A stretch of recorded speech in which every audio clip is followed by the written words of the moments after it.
Chapter 267. Wu Zhen said, "That old bastard."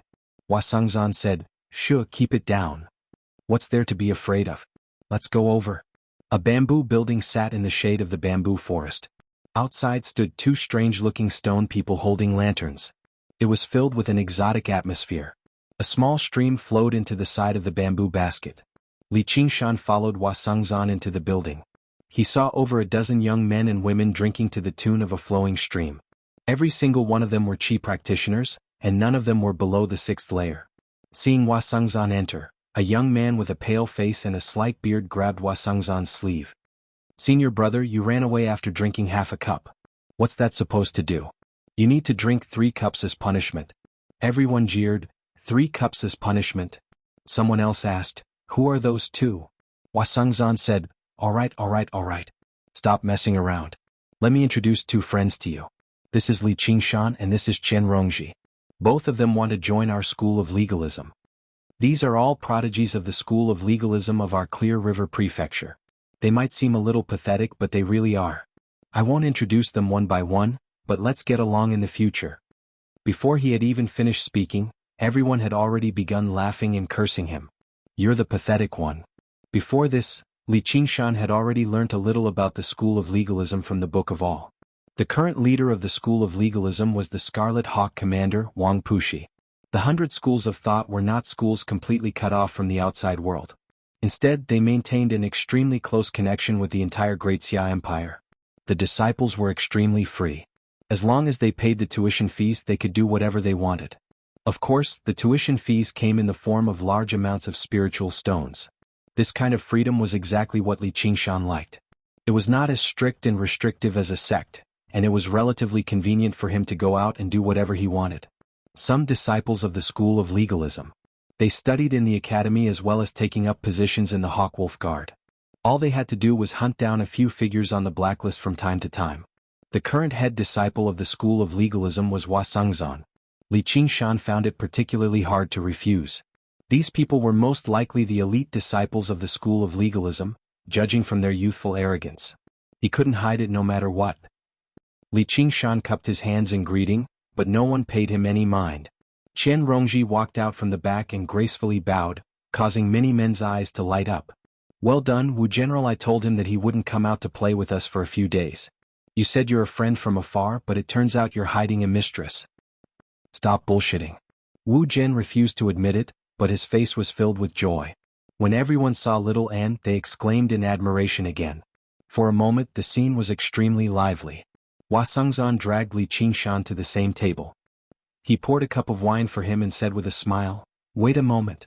Your enemy will arrive in no time." However, this courteous treatment left everyone rather surprised.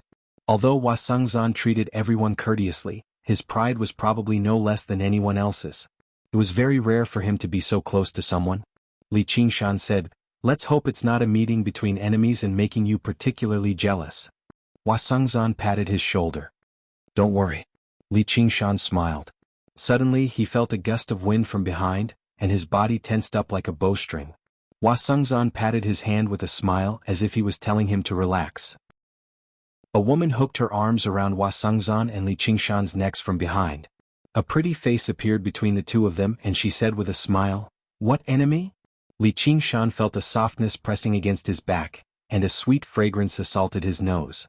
He was a little shocked because this woman was not one of the disciples who accompanied them to drink, but a disciple of legalism. Her cultivation level was even higher than Wu Zhen's, and she was also in the 9th layer of the aura refining realm. Among the disciples of legalism, she was second only to Hua Sengzan. Hua Sengzan said, "Don't scare him. If he punches you, you won't be able to take it." "Is he willing to?" The woman then turned to Li Qingshan. "Do you think you're willing to?" Her red lips were inches away from his, and the smell of alcohol assaulted his nose. As he moved, the feeling behind his shoulder became clearer. Li Qingshan coughed lightly. "Even if I'm willing, I won't be able to hit him." "You're really willing?" The woman widened her eyes and moved even closer. "I can hit him," Li Qingshan thought. Hua Sengzan introduced Han Qiongji, second seat of the school of legalism, the eldest daughter of the Han clan. Han Qiongji said, "I'm not happy to hear you say that." "What eldest daughter of the Han clan? Brat, just call me senior sister." "Oh right, that little brother of mine didn't come today?" Hua Sengzan said, "He never comes to places like this. It's not like you don't know. Go away, don't disturb us from drinking." Han Qiongji said, "I'm not leaving. They're all going to surround the new woman, so of course I'm going to surround the new man." Li Qingshan saw that Chen Rongji was indeed mingling with the disciples of legalism. Han Qiongji suddenly felt a gaze directed at her. She turned around and saw Little An staring straight at her.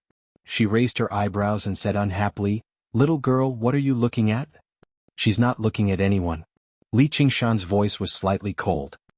He pulled Little An into his arms and said with his head lowered, "Do you want to eat something?" "Yo, you're pretty cocky." Han Qiongji raised her voice and attracted a lot of attention. Hua Sengzan secretly cursed. Han Qiongji had a bold and unrestrained personality, but she could not stand a little bit of disobedience. "He's just a country bumpkin."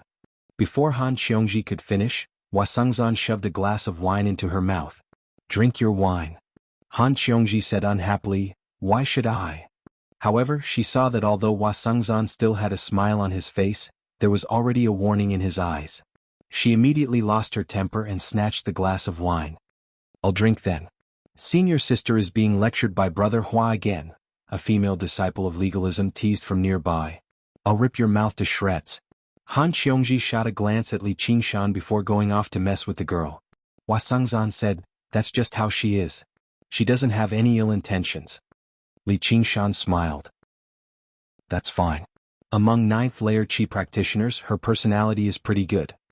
You would even kill off those with a bad personality. If you go along with her a little, you'll be able to benefit a lot in the 100 schools of thought, no in the Clear River Prefecture. She doesn't seem to dislike you either.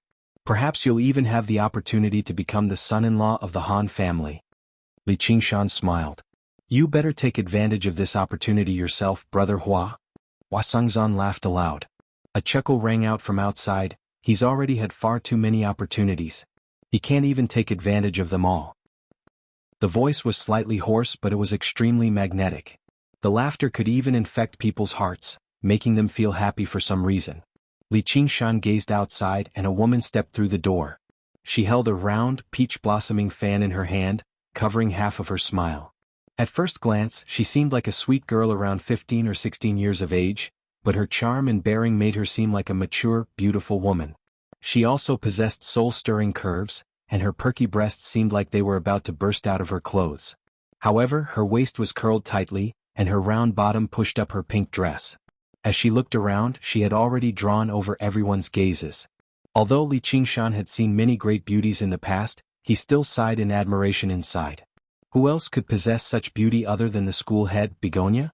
However, he became even more vigilant. Not a single foundation establishment cultivator could treat her lightly. "Sister Chio, why have you come?" The fair-skinned, lightly bearded legalist disciple made his way over. He coveted her inside, but he dared not show it on his face. Begonia greeted everyone with a smile, but when she saw Chen Rongji, she paused. Chen Rongji lowered her head in a hurry, but she only sneered inside. Begonia's gaze finally landed on Li Qingshan's face, but it did not linger on little Anne. She stroked her round fan and sighed in amazement. "Heavenly fragrance and beauty. You really are impressive. You're a great disciple of mine." "Thank you, Qingzan." A fragrant breeze blew by, and in the blink of an eye, Begonia had already arrived before him. She said to little Anne, "Child, come with me." Li Qingshan said sternly, "Don't even think about it."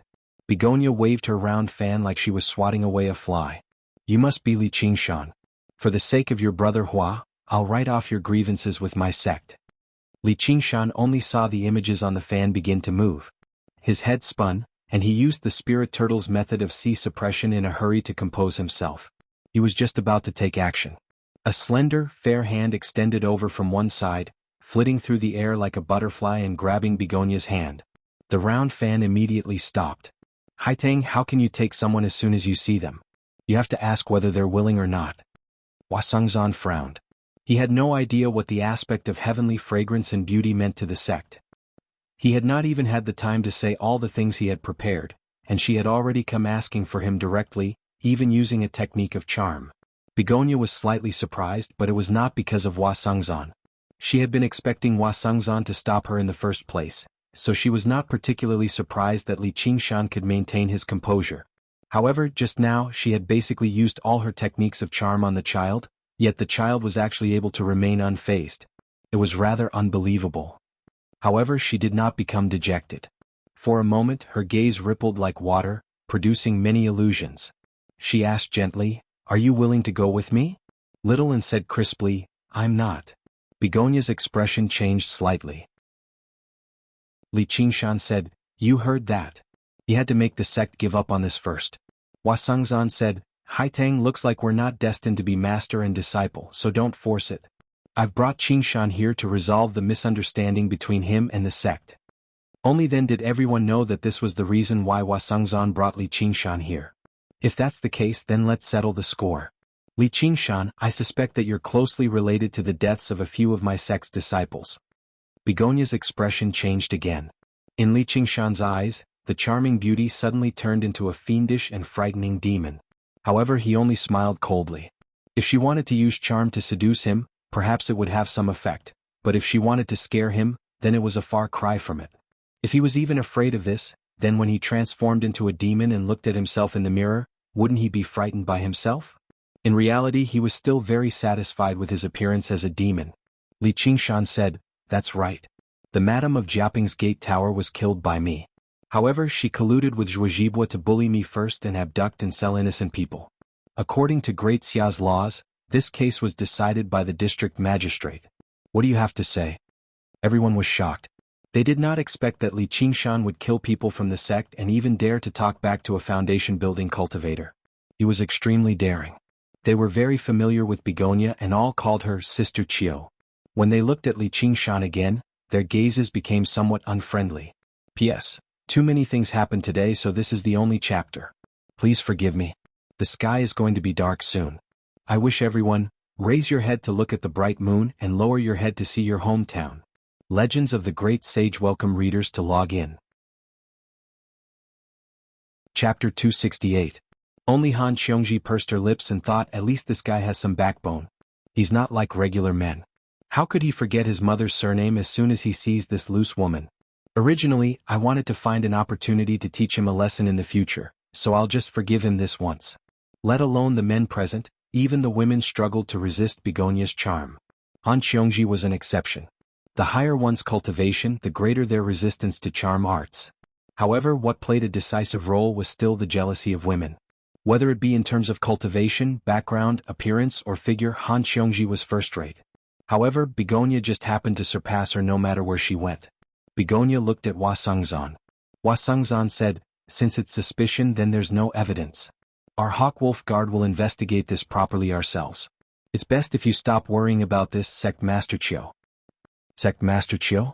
Hua Sengzan, all you know how to do is help an outsider bully me. Begonia said furiously as her eyes reddened slightly. The others had never expected Hua Sengzan to support Li Qingshan so strongly. As a result, the matter became a conflict between Hua Sengzan and Begonia, no, a conflict between the Hawkwolf Guard and the sect. They really had no idea which side to stand on, so they became even more displeased with Li Qingshan. However, at the end of the day, Hua Sengzan was still in charge of them. They all tried to persuade her, "Big Sis Chiu, it's just the death of a minor figure. Let's just forget about it." Li Qingshan looked at Hua Sengzan. He was rather surprised, but he was also rather touched. To him, this was a rare display of kindness. If he were in Hua Sengzan's shoes, he would probably be more willing to help the beautiful Begonia than Li Qingshan, who he had only met once. Begonia said coldly, "Don't even think about it." He said with some bitterness and some helplessness, "Qingzan, 2 of our grannies have gone missing, and even Vice Sect Master Wei's son has died a violent death. This is all deeply connected to Li Qingshan. As the sect master, how can I just let him go so easily?" Seeing her like this, everyone felt great pity for her. However, after hearing what she said, he was even more astonished. Han Xiongji said, "Big Sister Chiu, you're not joking, right? Grandma is a 9th layer Qi practitioner, and from what I see, he's just a 6th layer Qi practitioner. How could he be related to the deaths of 2 9th layer Qi practitioners?" Begonia said, "Chen Rongji, come out and talk. How did Vice Sect Master Wei's son die?" Chen Rongji did not say a word. She stood behind the crowd. When she heard that, she knew she could not avoid it.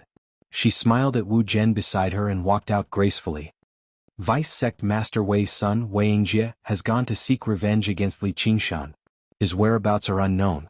That was exactly the same as what she had said before, but Begonia's heart skipped a beat. She felt like she had miscalculated. Li Qingshan said loudly, "Listen up, everyone. I was just handling a normal case. This thief has actually come to seek revenge against the Hawkwolf Guard. Even if I did kill him, what's wrong with that?" Some of the disciples of legalism present had already joined the Hawkwolf Guard, and the others would probably join the Hawkwolf Guard too. With the education they had received, sects were all targets that they had to suppress and restrict. Yet they had actually come to seek revenge against the Hawkwolf Guard. Not to mention the fact that Wei Yingjia's actions were despicable and had never been on good terms with them, so they felt like it was better for him to die. Li Qingshan saw Qiu Haitang's expression change. Although it was not to the extent where she would attack him in front of so many people, he had already prepared the glazed mirror of invisibility. He was prepared to fend off any assassination along the way. He was bold enough to come here obviously not only because he trusted Chen Rongji's judgment, but also because he was confident in his strength. Begonia was a foundation establishment cultivator, but the arts of charm she was skilled in were not particularly effective against him. She was probably weaker than the three elders in actual combat. And he had collected almost 10 supreme-grade talismans on him right now. It was not like he was at the mercy of others. If Begonia really did attack him, she would definitely fail, and then she would have to endure pressure from all sides. Wasangzan said, "Forget it. Haitang, this is just a misunderstanding." Begonia said, "If you want me to stop, that's fine, but this has always been a matter between the sect and Li Qingshan. Li Qingshan, you're also a man. Are you really going to hide behind someone else like this?" Li Qingshan said, "What do you want to do?" Begonia said, "Are you bold enough to gamble with me?" Li Qingshan said, "Sect Master Qiu, you sure know how to joke. You're a mighty foundation establishment cultivator. How am I, Li Qingshan, supposed to gamble with you?" If he could demonify, he would have some confidence, but he definitely would not be able to defeat a foundation establishment cultivator in his human form. Begonia said, "I obviously won't be the one betting with you. His cultivation is only lower than yours. Are you bold enough to gamble with him?" Li Qingshan said, "If we're talking about embroidery, threading needles and having children, I'm nowhere near as good as he is." Han Qiongji snorted with laughter. She could not tell that he had the appearance of a shameless scoundrel. Wasangzan also smiled, but he could tell that Li Qingshan really wanted to gamble, so he did not stop him. Although he promised Gu Yenying that he would take care of him, he was not a nanny. As a man he had to make his own decisions. Li Qingshan did indeed have some thoughts. He did not believe that just a few words from Wasangzan would be able to stop the sect from taking revenge and coveting little Anne. At most, they would temporarily suppress the conflict, but it would erupt again in the future. He had to rely on himself for everything. And even if the sect was willing to give up, they would have to ask him first. He had long since made up his mind that if he did not drag out these lechers and sluts from the sect and drain their blood one by one, his surname would no longer be Li. When he survived the heavenly tribulation and reached the realm of Demon General, he would have to settle the scores between the three mountains and the sect. Begonia said, "Naturally, we'll be gambling on what men are good at." Li Qingshan said, "What are we gambling on?" "Drinking, wrestling, and martial arts."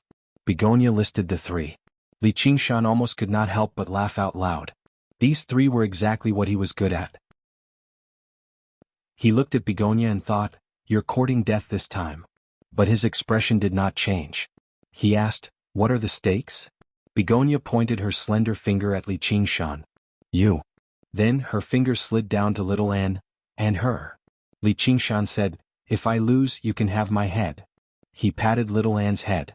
"But I will never use her as a stake unless you, clan leader Qiu, are willing to be the stake." He then shook his head. "No, it's not worth it." Begonia's expression changed. Li Qingshan had asked her to be the stake, which was already a form of humiliation.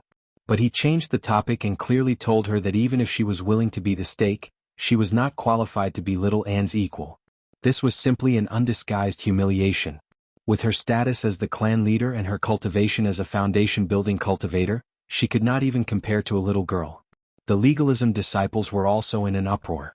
They had always been familiar with Begonia, so the way they looked at Li Qingshan was even more unfriendly. Wu Zhen said, "This brat has gotten himself into big trouble."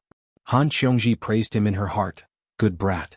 This slutty woman really thinks everyone has to revolve around her. Now she knows how to be embarrassed."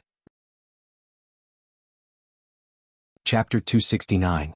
The giant lumberman actually, Li Qingshan had no intentions of humiliating Qiu Haitang, as he had always been speaking from the bottom of his heart. Qiu Haitang could obviously be regarded as a supreme beauty. Just like any other man, he would feel lustful when he saw her, but it would just be lustful. Compared to his familial love for Shaoan, it was nothing. However, out of everyone present, probably only Chen Rongji could truly agree with his thoughts. "I'm willing to be the wager." A delicate voice suddenly rang out. Little Anne, who had been silent all this while, suddenly spoke up. "Little Anne," Li Qingshan said, and glanced at Li Qingshan. "What are you willing to bet?" The anger in Qiu Haitang's heart was temporarily suppressed by this good news. She said coldly, "My bet is this." She took out a brocade box and opened it, revealing a green pill inside. A misty light spread out and filled the hall. The jade pill looked extremely familiar to Li Qingshan. Wasn't this the same pill that Shenyue had given him? It was precisely this pill that allowed him to skip a long period of accumulation and directly condense a Yao core. Virtue accumulation pill. Han Qiongji cried out in surprise. The other legalism disciples all stared at the pill, their eyes filled with desire. In essence, the virtue accumulation pill was the same type of pill as the qi gathering pill and the qi amassing pill. It helped with cultivation. The reason why it was called the virtue accumulation pill was because consuming one was equivalent to a year's worth of cultivation. Time was a cultivator's greatest enemy. The virtue accumulation pill could help cultivators save a year's time. This kind of pill was an extremely precious pill for cultivators of any level. "You're actually willing to take out this pill?" Hua Sengzan frowned. Using the virtue accumulation pill to exchange for the life of a 6th-layer qi practitioner was not a small wager. In fact, it was too heavy. This proved that she was also determined to win this wager. Begonia ignored Hua Sengzan and said to Li Qingshan, "I don't want your head either. If you lose, you'll stay in my sect and be a slave for the rest of your life. In your dreams." Just now, Li Qingshan and Little Anne exchanged glances. They had already made up their minds. If he lost, he would really have to cut off his head. Of course, he would immediately flee. He was willing to use Little Anne as a wager because there was no wager at all. Of course, it wasn't that Begonia had not considered this, but she did not believe that a 6th-layer qi practitioner could escape right under her nose. This wager was only to shut Hua Sengzan. Li Qingshan pretended to hesitate for a moment before finally agreeing, "All right. Wait here. I'll go prepare now." Begonia turned to leave, but she heard Li Qingshan shout, "Wait. Leave the wager behind." Begonia turned around and glared at him fiercely. Then she tossed the virtue accumulation pill to Hua Sengzan. "You're the witness." With Qiu Haitang's departure, the disciples of legalism gathered over. None of them dared to underestimate Li Qingshan anymore. Although he was regarded as arrogant and ignorant for being bold enough to challenge a foundation establishment cultivator, his courage was still admirable. However, aside from admiration, there was also deep disgust. Li Qingshan was not strong enough to sway Begonia's heart, which had been built over many years, to his side with just a few words. Wu Zhen said softly, "Brother Hua, why were you falling out with Big Sis Qiu over this kid?" Hua Sengzan only smiled. No one would take what he had said in the past to heart. He said to Li Qingshan, "It's not too late if you say you don't want the wager. With me here, he can't do anything to you." Li Qingshan said, "I'm still quite confident about those three." Wu Zhen sighed. He could tell that Hua Sengzan was determined to stand up to this kid.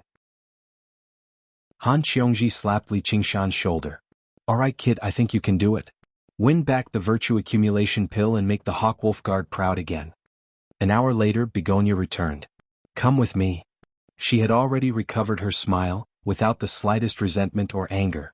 The cloud descended from the rooftop slowly.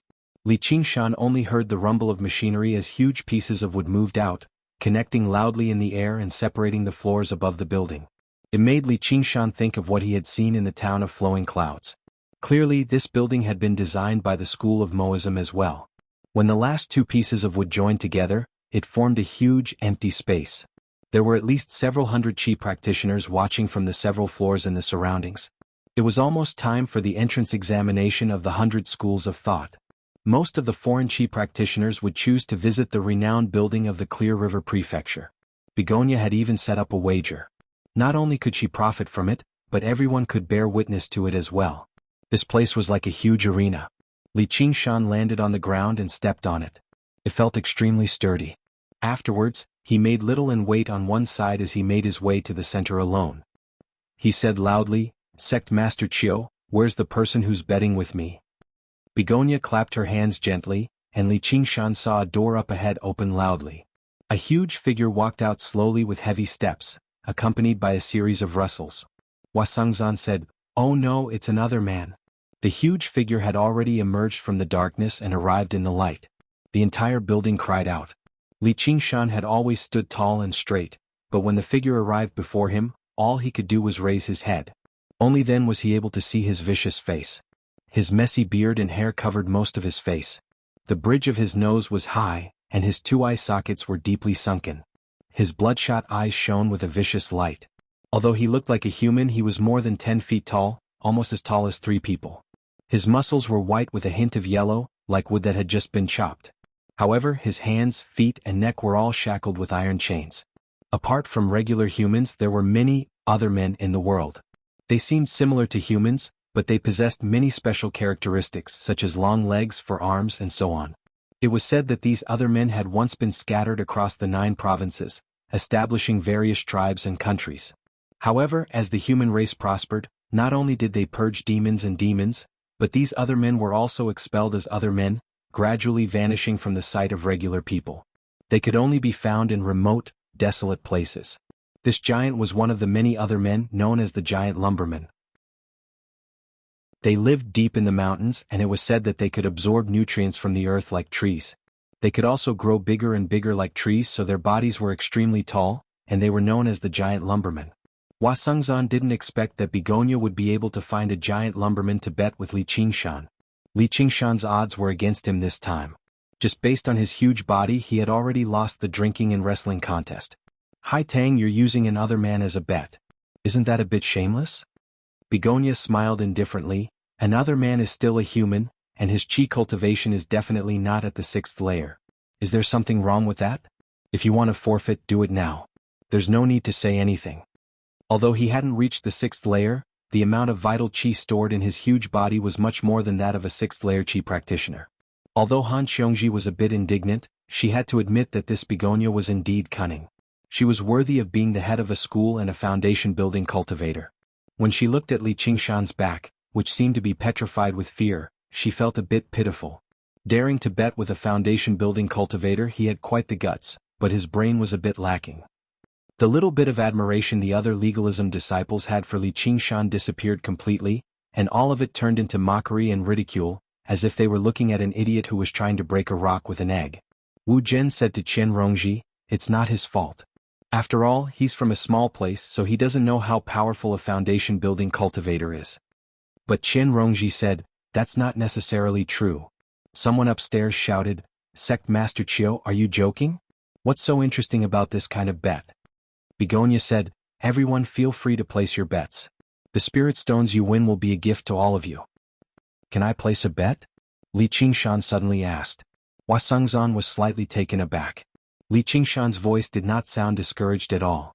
Instead, it was still filled with firm confidence. Begonia's gaze landed on Li Qingshan again, and she said in disdain, "As long as you dare. I'll bet 1,000 spirit stones that I'll win." The entire building was silent for a moment before bursting into laughter.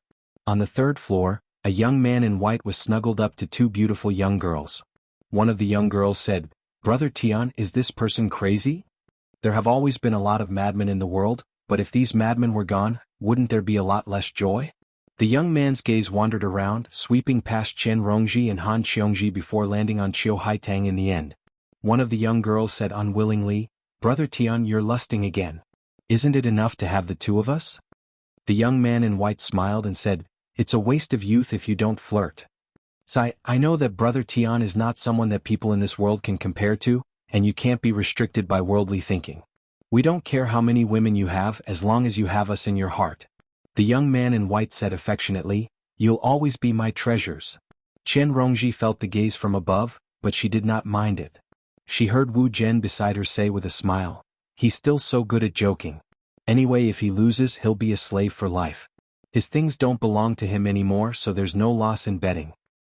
However, Chen Rongji said, "I'll bet 500 spirit stones that Li Qingshan will win." Wu Zhen was stunned, and his face darkened. "What are you doing?"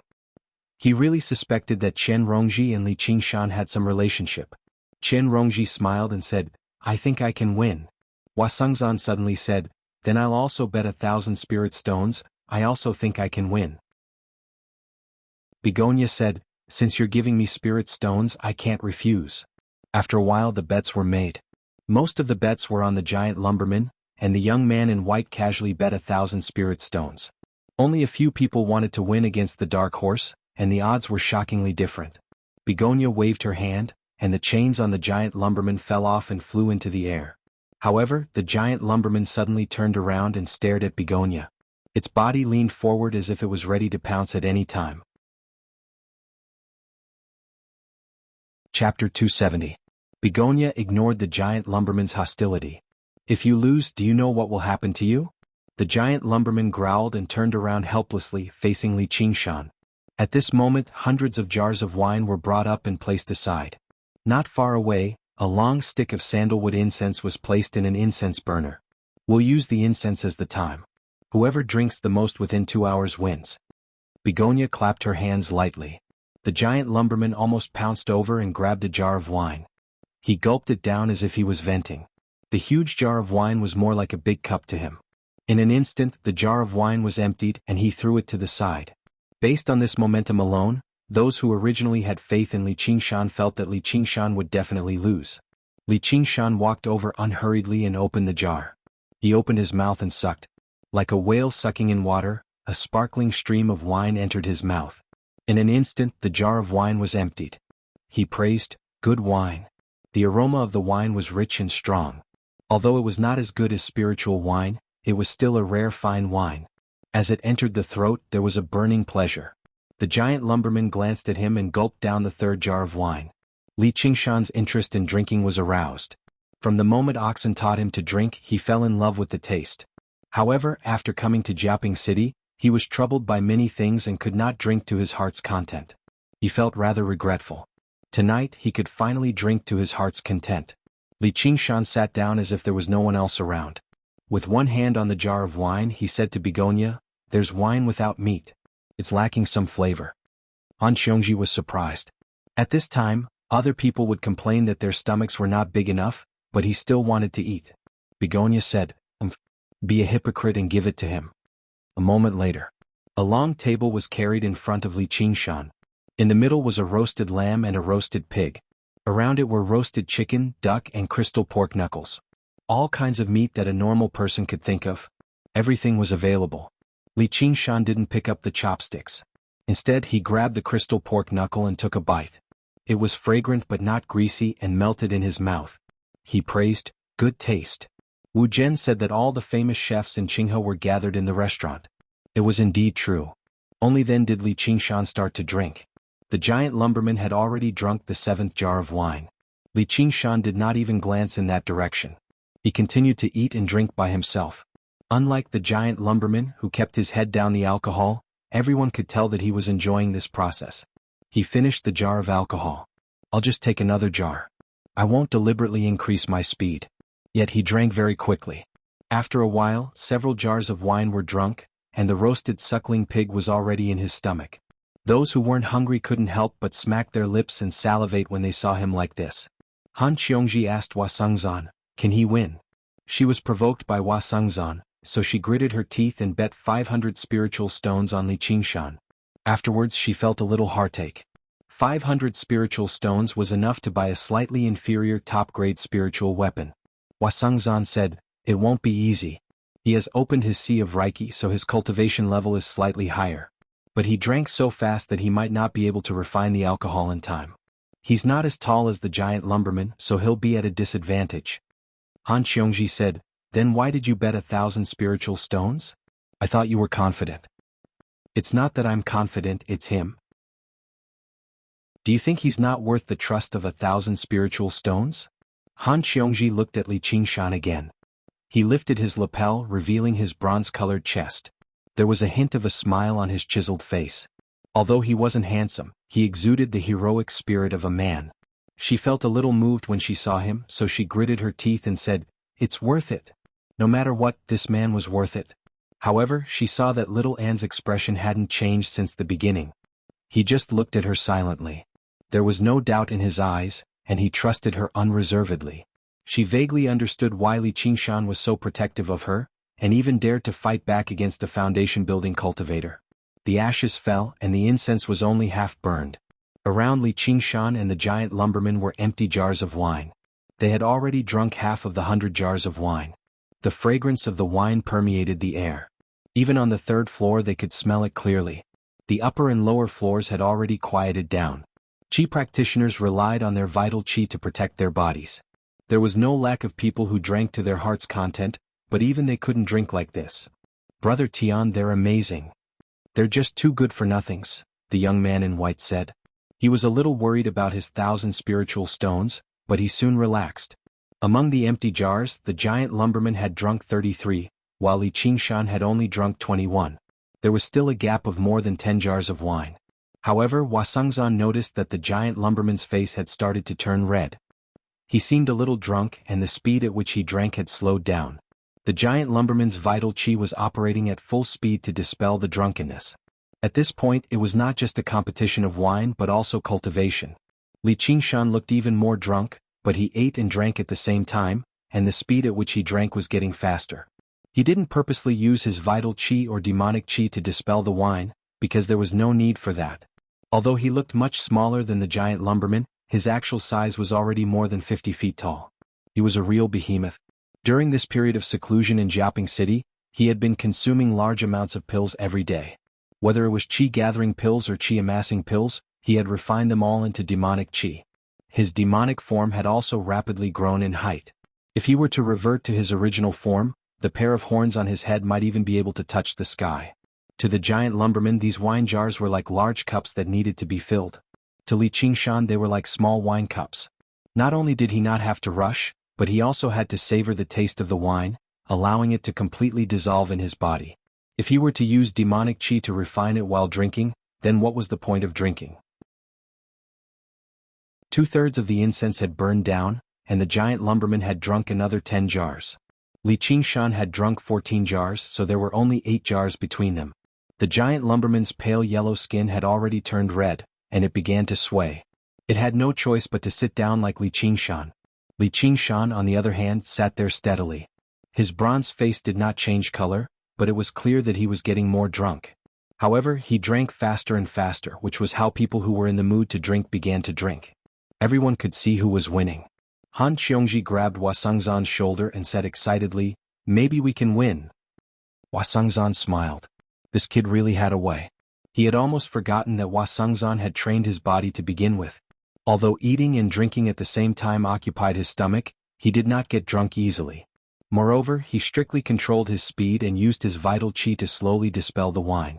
If he had known that Li Qingshan did not think so much, and was only savoring the taste of the wine, and did not even dispel the wine, who knew what expression he would have?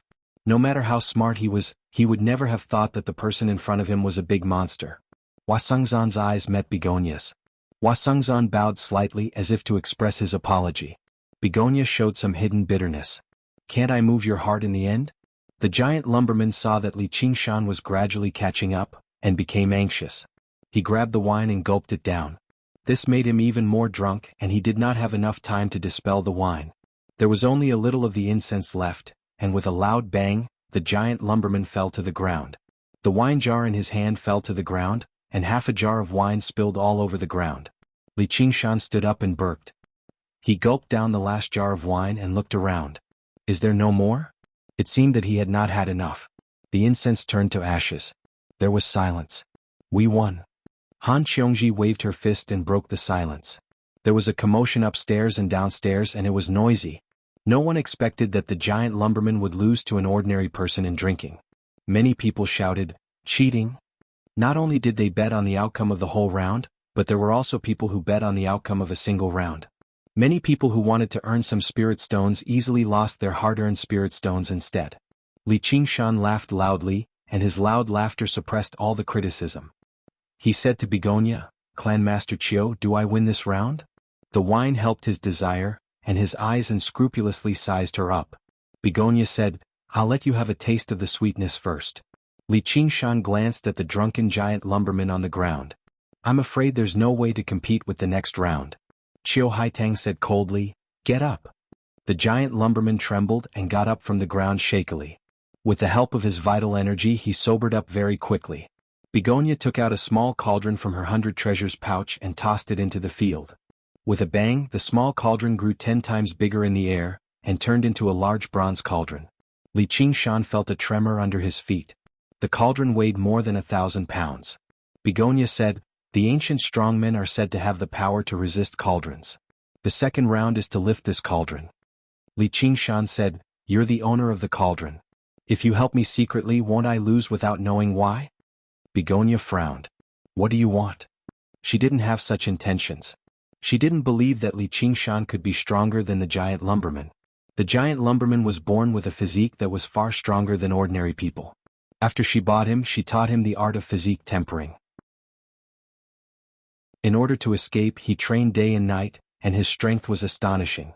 When she wasn't around, she could only chain him up. Even high-level chi practitioners couldn't subdue him. "Since I'm the witness, I'll take out the cauldron." As Hua Sengzan spoke, he also tossed out a 3-legged cauldron. Begonia snorted, but she believed that Hua Sengzan wouldn't be biased. She kept the cauldron. "Now you have nothing to say, right?" Li Qingshan walked to the front of the cauldron. The cauldron was shining brightly. It was a rare spirit instrument. He stretched out his long arm and grabbed the handle of the cauldron with one hand. "Idiot, how can one hand be enough?" Han Qiongji shouted. Wu Zhen laughed mockingly and said to Chen Rongji, "This Li Qingshan probably hasn't seen a crafting cauldron before. It's much heavier than a cauldron forged from copper and iron. Even I can't lift it with one hand." Before he finished speaking, Li Qingshan had already lifted the crafting cauldron with one hand. He raised it above his head and casually threw it to the giant lumberman. "It's your turn." Wu Zhen was speechless. "P.S. The 3rd chapter is yours." "Phew, let's take a break and prepare to write the chapter tomorrow morning. Today was really tiring." Legends of the Great Sage welcome readers to log in. Chapter 271. Not to be outdone, the giant lumberman caught the cauldron with one hand as easily as if it was a toy. He even tossed it in his hand to display his godly strength before tossing it at Li Qingshan. "Be careful." Hua Sengzan shouted. The cauldron enlarged in the air. Li Qingshan caught it and felt that it was indeed much heavier, but he did not care. He tossed it at the giant lumberman and the cauldron enlarged again in the air. The cauldron was tossed back and forth between the two of them, growing larger and larger. Li Qingshan had to use both hands to catch it. Many of the chi practitioners were dumbfounded. Was he still human with such strength? Even if they used talismans or spells to increase strength, they could not do it so easily. Only the body practitioners could see the knack of it and they were impressed. They did not expect this young man's body tempering technique to be so powerful that he could compete with the giant lumberman in terms of strength. Begonia frowned slightly. Where did this kid come from? His body tempering technique was so powerful. One had to know that the body tempering technique was not something that could be cultivated with 1 or 2 secret manuals or hidden in the mountains. The need for various medicinal pills was greater than that of the chi practitioner technique. Originally he was certain that he would win this battle of strength, but now he was completely unsure of it. The surrounding chi practitioners held their breaths as they watched the cauldron fly back and forth nervously. The giant lumberman had already lost 1 round. If he lost another, all the spirit stones they had bet would be for naught. The giant lumberman caught the cauldron again.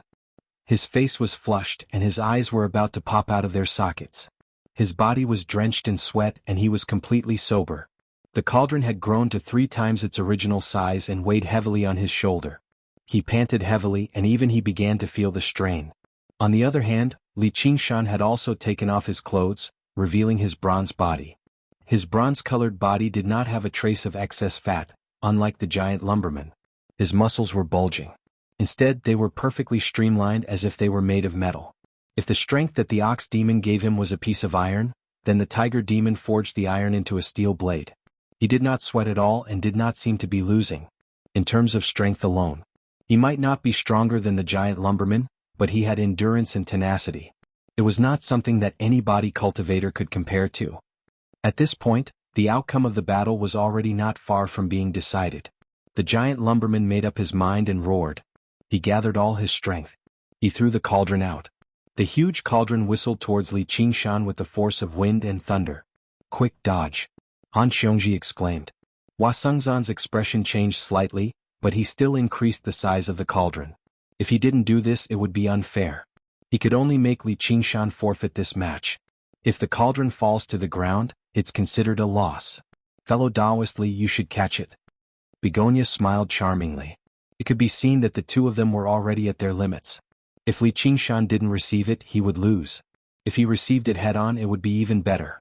Even if he didn't die, he would be heavily injured and he would definitely lose the third round.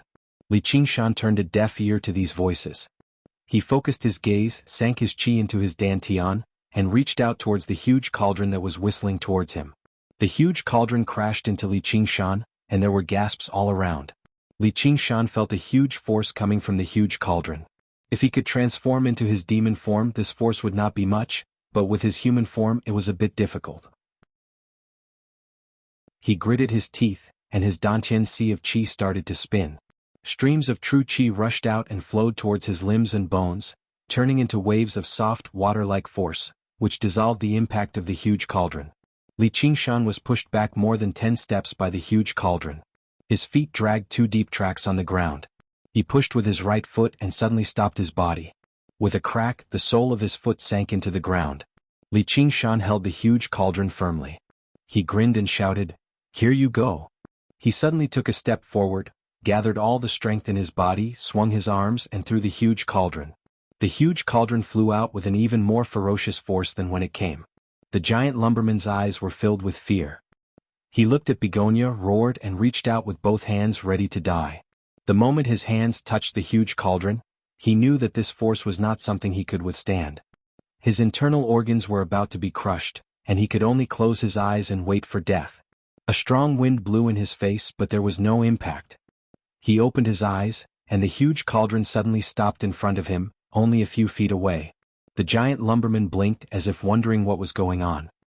He looked down and saw a young man in black catching the huge cauldron in his hands. The young man in black turned around, revealing a handsome face with sharp eyebrows and starry eyes. However, his face seemed to be made of ice and there was a sense of coldness. He said coldly, "Let's stop here. You've already lost." The giant lumberman looked disappointed, but he looked at the young man in black gratefully. If it were not for this young man in black, he might not have been able to keep his life. The young man in black threw the huge cauldron to Hua Sengzan. The cauldron flew into Hua Sengzan's hands and returned to the size of a palm. He guided his true chi and sent it into his 100 treasures pouch. He said to the young man in black who suddenly appeared, "Tie, why are you here?" Han Qiongji waved and said, "Hey brother." The young man in black did not seem to see them and turned to look at Li Qingshan. He said coldly, "Not bad at body refinement." "Well said." Li Qingshan saw it very clearly. Just now, after he threw the cauldron, the young man in black came out from the side. Like an agile black panther, he caught the cauldron even though he moved later. His body was so strong that even Li Qingshan was a little surprised. Could this be the legendary body refinement cultivator? When the young man in black caught the cauldron, he did not take it forcefully. Instead, he gently pushed the cauldron, and used a skillful force to show off his extremely high martial arts skills. Hua Sengzan seemed to be used to the young man's coldness. He introduced, the first seat of the school of the military Han Tie. The person who said "I'm the strongest under foundation building" must have never seen him before. Li Qingshan nodded slightly, agreeing with Hua Sengzan. Not only was Han Tie's body strong, his cultivation level was also at the 10th layer of the Qi practitioner. Cultivating both at the same time, it would be hard for any Qi practitioner to be his match. He cupped his hands and said, "Li Qingshan." Han Tie ignored him. He turned to the frowning Begonia and said, "How many spirit stones is this inhuman worth? I'll buy it." Hua Sengzan sighed softly, "Hai Tang, you've lost." Begonia clenched and unclenched her fists, as if she was unwilling to accept this result. In the end she sighed and said, "Fine Li Qingshan, the grudge between you and the school is written off. You'd better not appear in front of me again." If she insisted that it was Han Tie who interrupted the competition, she could drag it to the third round. However, she was not the kind of woman who would pester endlessly. Moreover, based on Li Qingshan's performance just now, even if he dragged it to the third round, it would still be difficult for him to win. Instead, it would be better for her to admit defeat. However, that Dao accumulation pill really made her heart ache. She hated Li Qingshan so much that she gnashed her teeth. Li Qingshan smiled and said, "Let's hope the heavens do as they wish." With a few thousand spirit stones in his account and the Tao accumulation pill in his hands, he would probably be able to knock on the door leading to the realm of Demon General. As for whether or not he would appear in front of her, it was not up to her to decide. Good lad, well done. Han Xiongji came over and patted Li Qingshan's shoulder. The contempt in the eyes of the legalism disciples completely disappeared. Just based on the strength of the cauldron tossing alone, there were not many among them who were a match for him. To be praised by the bone-chilling Han Tie was extremely rare. No wonder Hua Sengzan valued him so much. Even Wu Zhen could not help but admit that this country bumpkin truly was extraordinary. He glanced at Chen Rongji with mixed emotions, but all he saw was her smile. She did not show any great joy at all. Her demeanor particularly tempted him. Some people were happy while others were worried. As Begonia admitted defeat, the entire building was in an uproar. They had thought that they would definitely win the bet, but they had actually lost. Furthermore, they had lost so thoroughly that they did not even get to the third round. This won't do. This is a trap. Refund the spirit stones. Someone shouted. This immediately won a lot of responses, and they loudly shouted for the door to refund the spirit stones. Many Qi warriors had thrown out hundreds of spirit stones. For many Qi warriors, that was their entire fortune. How could they bear to see all of it vanish in the blink of an eye? Does anyone doubt my notarization? The smile on Hua Sengzan's face disappeared. He raised his head and looked around. Wherever his gaze swept past, the clamoring immediately subsided. Brother Tian, we lost. Forget it. It's just 1,000 spirit stones. It's nothing. The white-robed young man pretended not to care, but his heart felt like it was bleeding. He had not brought many spirit stones with him when he came to the 100 schools of thought. Now almost half of them were gone. He muttered, Li Qingshan, and stormed off with a wave of his sleeve. How many spirit stones? Han Che asked Begonia again. He was determined to get that mutant. Since you, Che, want him, how can I accept your spirit stones? Take him away. Begonia threw out a contract. The giant lumberman stared at the thin piece of paper. He almost couldn't help but reach out to grab it. However, even if he grabbed it and tore it up, it would not have any effect. Hua Sengzan said, my bet is off. Consider it as me buying this mutant. Li Qingshan thought to himself, this brother Hua is really rich. He didn't want a few thousand spirit stones just like that. It shows that his relationship with Han Tie is not ordinary. Begonia glared at Hua Sengzan and said, I said I'm giving it to Tie, so I'm giving it to Tie. Even if you want your bet, I won't give it to you. Han Tie took the contract. His expression was still cold. He didn't thank Hua Sengzan or Begonia. He just waved his hand and the contract immediately turned into powder. He even said to the giant lumberman, you're free now. Come to the 100 schools of thought the day after tomorrow and join the school of military. It was a command, cold and unquestionable. He looked at Li Qingshan and then at Hua Sengzan. He didn't say anything and walked away.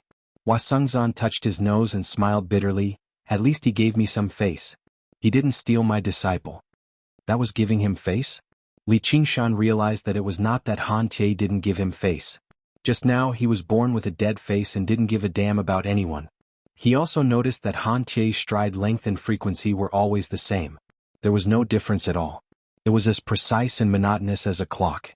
Was this the demeanor of a disciple of the school of military? Maybe the school of military was a good choice. Biography of the great sage. Welcome readers to log in. Chapter 272. The giant lumberman returned to his senses and bellowed at the figure with a strange tone, I'm definitely going. It was not just out of gratitude towards Han Tie for saving his life. Even though giant lumberjacks had gained freedom, other folk were basically unable to move around in this world. They might still be captured and turned into slaves.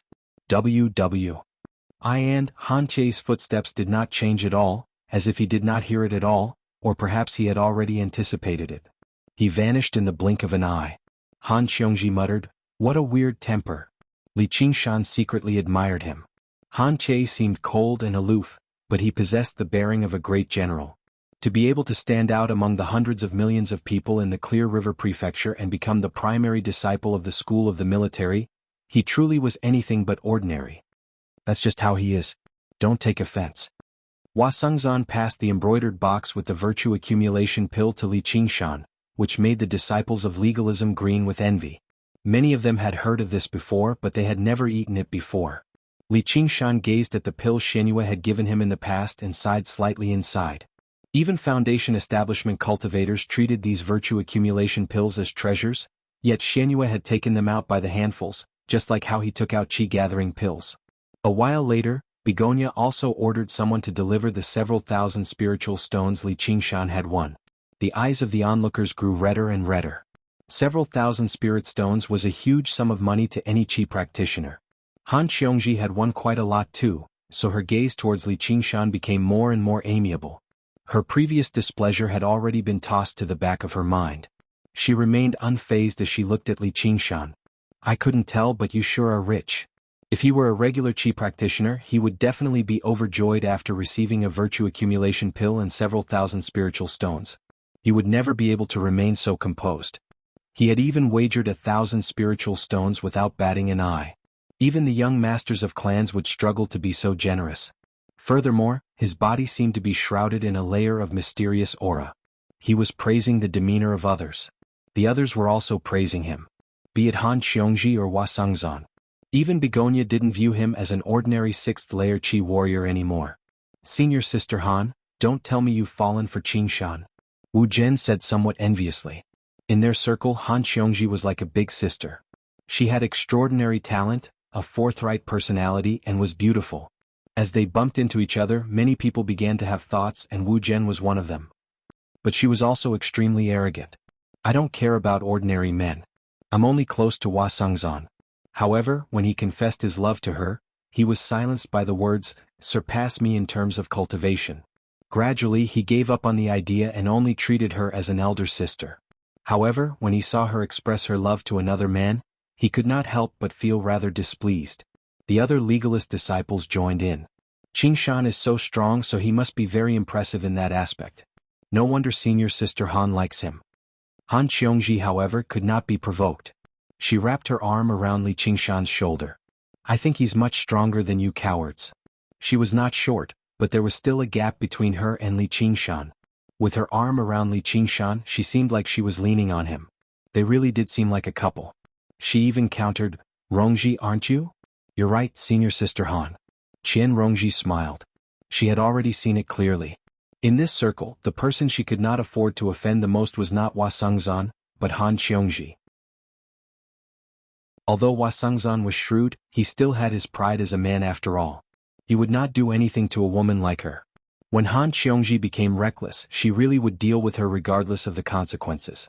As for whether what she said would displease these men, there was even less of a need to worry. Men would respect beautiful women who displeased them. Wu Zhen immediately felt an intense pressure. Originally, he did not treat Li Qingshan as an opponent. Whether it be his appearance, background, or cultivation, Li Qingshan paled in comparison to him. Li Qingshan's speech and knowledge paled even further. He was just a country bumpkin with some talent and luck. Even though he seemed to have some ties with Qian Rongji, he did not take it to heart. But now he no longer had that confidence. Han Xiongji laughed aloud. I found you rather annoying in the beginning, but I like you a little now. She patted Li Qingshan's shoulder. Qingshan, once you're at the 100 schools of thought, cultivate well. If you can catch up to my cultivation, I'll give you a chance. What do you think? It was not like she had never seen a man before. It was impossible for her to fall in love so easily. At most, she acknowledged and praised Li Qingshan slightly. Most of what she said was encouragement. She did not believe that Li Qingshan could actually surpass her in cultivation. Although there were only 3 layers between the 6th layer and the 9th layer, from the 6th layer onwards, every layer was a challenge. The time spent was counted in years. To be able to open all 8 extraordinary meridians in 10 years was already considered not slow. However, with her talent, she might have already become a foundation establishment cultivator by then. It was basically impossible, so she did not think about it anymore. In the cultivation world, even if there were feelings between men and women, the gap between cultivation levels was an insurmountable chasm. In the mortal world, there might be legends of rich girls eloping with poor scholars, but female cultivators would never submit to male cultivators whose cultivation levels were lower than theirs. This was not a simple case of fawning on the rich and powerful. Comparing foundation establishment cultivators and qi practitioners, the difference in lifespan alone was more than 100 years. Li Qingshan pursed his lips and did not reply. Although Han Xiongji did not have the looks or the figure, he could not serve her personality. He had seen too many unruly girlfriends in his previous life. After transmigrating, he had to change his taste. Han Xiongji immediately became angry. She frowned and said, "What? Do you still think I'm not good enough for you?" Wu Zhen said, "I think you have some self-awareness." The other legalist disciples also agreed. Wu Zhen was not the only one who felt jealous. Li Qingshan swept his gaze over them. He knew that he had already offended this group of people today. If he wanted to get along well with them in the future and build a good relationship, he had to be humble and low-key. Li Qingshan spread his arms and pulled Han Xiongji into his embrace. He lowered his head and smiled. "Xiongji, please wait for a moment." Her bouncy breasts pressed against his chest. They were only separated by a thin layer of spring clothes, so it felt pretty good. If others were willing to get along well with him, he was also willing to get along well with them. If others were not willing to get along well with him, then he could go to hell with them. He did not come to the 100 schools of thought to keep a low profile, and he did not conduct himself to please others. Hua Sengzan shook his head. He was being stubborn again. This time he was not facing Han Xiongji. Even when he saw her for the first time, he still looked straight at her with his head held high. However, he was currently hugging a tigress, so he could be scratched at any time. All the legalist disciples widened their eyes. They did not expect Li Qingshan to be so disrespectful towards Han Xiongji. They sneered in their hearts, "This guy is going to be out of luck." Han Xiongji did things casually, and did not care too much about the relationship between men and women. However, if any man thought he could take advantage of her and dared to be casual with her, then he would have a taste of the power of a 9th-layer Qi practitioner. Han Xiongji already knew that he was bold, but it was still shocking when he was bold. She raised her head angrily and was about to flare up when she met his clear black and white eyes. There was not a hint of hesitation or doubt in them, nor was there any frivolous teasing. There was only absolute confidence. There was nowhere for him to vent his anger. She could not help but avert her gaze. When she smelled the scent of alcohol mixed from his body, it was as if she had drunk alcohol. Her face was already completely red. Listening to his strong and powerful heartbeat, her heartbeat also sped up for some reason. All the legalist disciples sucked in a breath of cold air. If they had brought their glasses, they really would have been taken aback. They had never seen Han Xiongji, who was as fierce as a tigress, show such an expression. What did this guy do to deserve this? Han Xiongji released her true qi and struggled out of his embrace. Her expression had already returned to normal, and she said with a smile, "Good. That's more like a man." However, everyone could see that her eyes were flickering, and she was in a rather sorry state. Han Xiongji roared, "What are you looking at? It's getting late. Everyone please disperse." Hua Sengzan spoke up to help Han Xiongji out of the situation, but he did not expect Han Xiongji to behave like this. He suddenly remembered that Li Qingshan's nickname was something like a tiger. This time it could be said that a tigress had met a male tiger. At this time, most of the Qi practitioners upstairs and downstairs had also dispersed. Whether they were angry or resentful, they all remembered one name, Li Qingshan. The giant lumberman was at a loss as to where to go when he heard Hua Sengzan say, "What's your name?" His gentle attitude warmed the giant lumberman's heart. He knew that this was a friend of his benefactor, so he answered, "Would Kuei? Would Kuei come with me? I'll send you to the 100 schools of thought the day after tomorrow." Since he was someone that Han Tie valued, he naturally had to take care of him. There was no telling what kind of trouble he would cause if he allowed a mutant to roam the streets. In the eyes of mortals, mutants were strange and violent creatures. Or perhaps, the perception of cultivators was similar.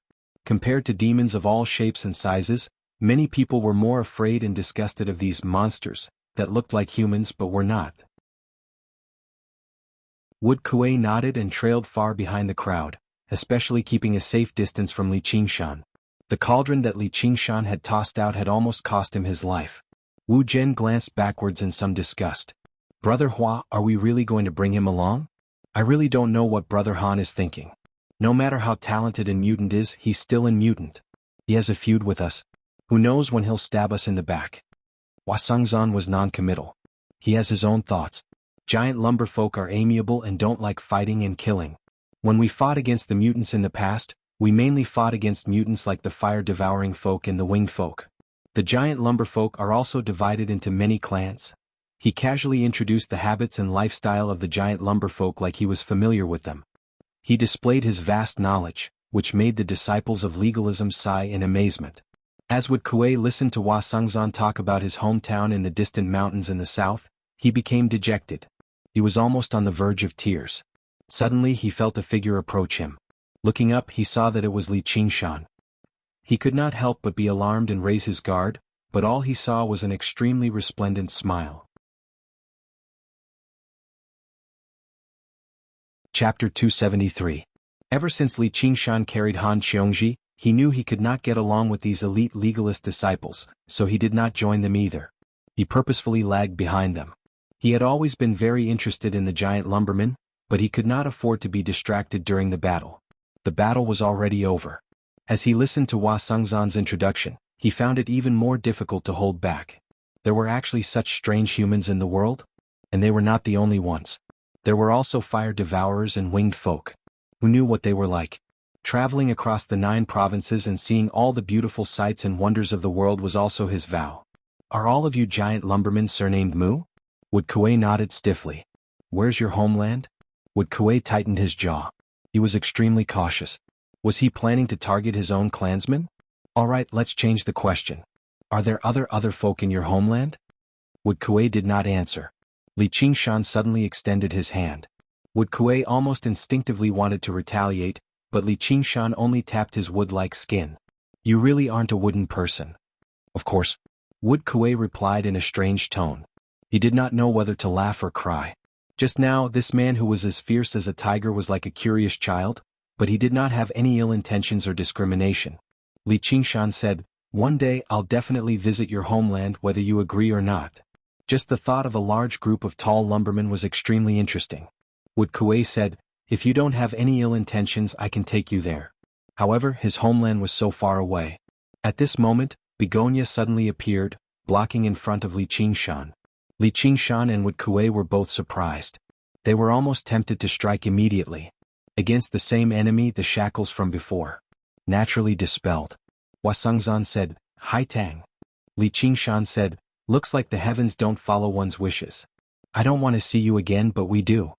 Begonia ignored him, her gaze landing on Little N again. If this child follows you, it will only be a waste of her excellent talent. As long as you nod, all the resources of the sect can be used by her, and she will be the future leader of the sect. I can promise anything to her. Everyone was surprised. The promise was a little too much. Although Begonia had miscalculated today and lost, their sect was still one of the best sects in the Clear River Prefecture. The resources we have. Although it could not compare to the major schools like the Confucian School and the Legalist School, it was superior to the minor schools like the Music School and the Medicine School. Most importantly, the resources of the Bai clan were not freely given to their disciples. The disciples had to complete all sorts of tasks and even compete with each other. In the end, many people would still divide the rewards. Even the resources that Hua Sengzan received from the School of Legalism could not compare to this promise. That was the attitude of a sect willing to pour all of its strength into nurturing a person. All Qi practitioners would be interested. Hua Sengzan was surprised too. Was the heavenly fragrance and beauty really that important to the Bai clan? Then he studied Little An. He could not help but admit that he was indeed an extremely handsome child. He was the type that could tell with a single glance that he possessed talent as a Qi practitioner, but no one could be certain just how great his talent was. He could only find out after a test. And to be honest, he did not like this child too much as he did not seem like a child at all. Not only did he not possess the liveliness and cleverness that children his age should possess, but his gaze when he looked at people would actually make him shiver. Li Qingshan only smiled in response to this great temptation. He rubbed Little An's head. I know what her talent is better than you. I can give her 10, 100 times more resources than you can give her. Even Hua Sengzan found his words to be arrogant. How could the strength of a single person rival the strength of a sect that had thousands of years of accumulation? Little did he know that the various resources Li Qingshan possessed right now were already no less than those of a small sect. However, that was not what Little An needed. And even if it's a waste of her talent, it's still better than being. He stopped himself from continuing. No woman wanted to hear what he was going to say next. He did not want to provoke a foundation establishment cultivator with that either. Begonia became furious. She did not say anything else either. She shot a glance at Hua Sengzan before leaving in a huff. You can talk to her after you get to the bottom of this. Li Qingshan was rather surprised. Looking at how Begonia behaved, she did not seem like she had been pricked. Instead, she seemed like she had been wrongly accused. Han Xiongji said, "Do you really not know, or are you pretending not to know?" Leaving the building, everyone clasped their hands and bid farewell before dispersing. Li Qingshan was just about to go to the Hawkwolf Guard to stay the night when he was stopped by Hua Sengzan.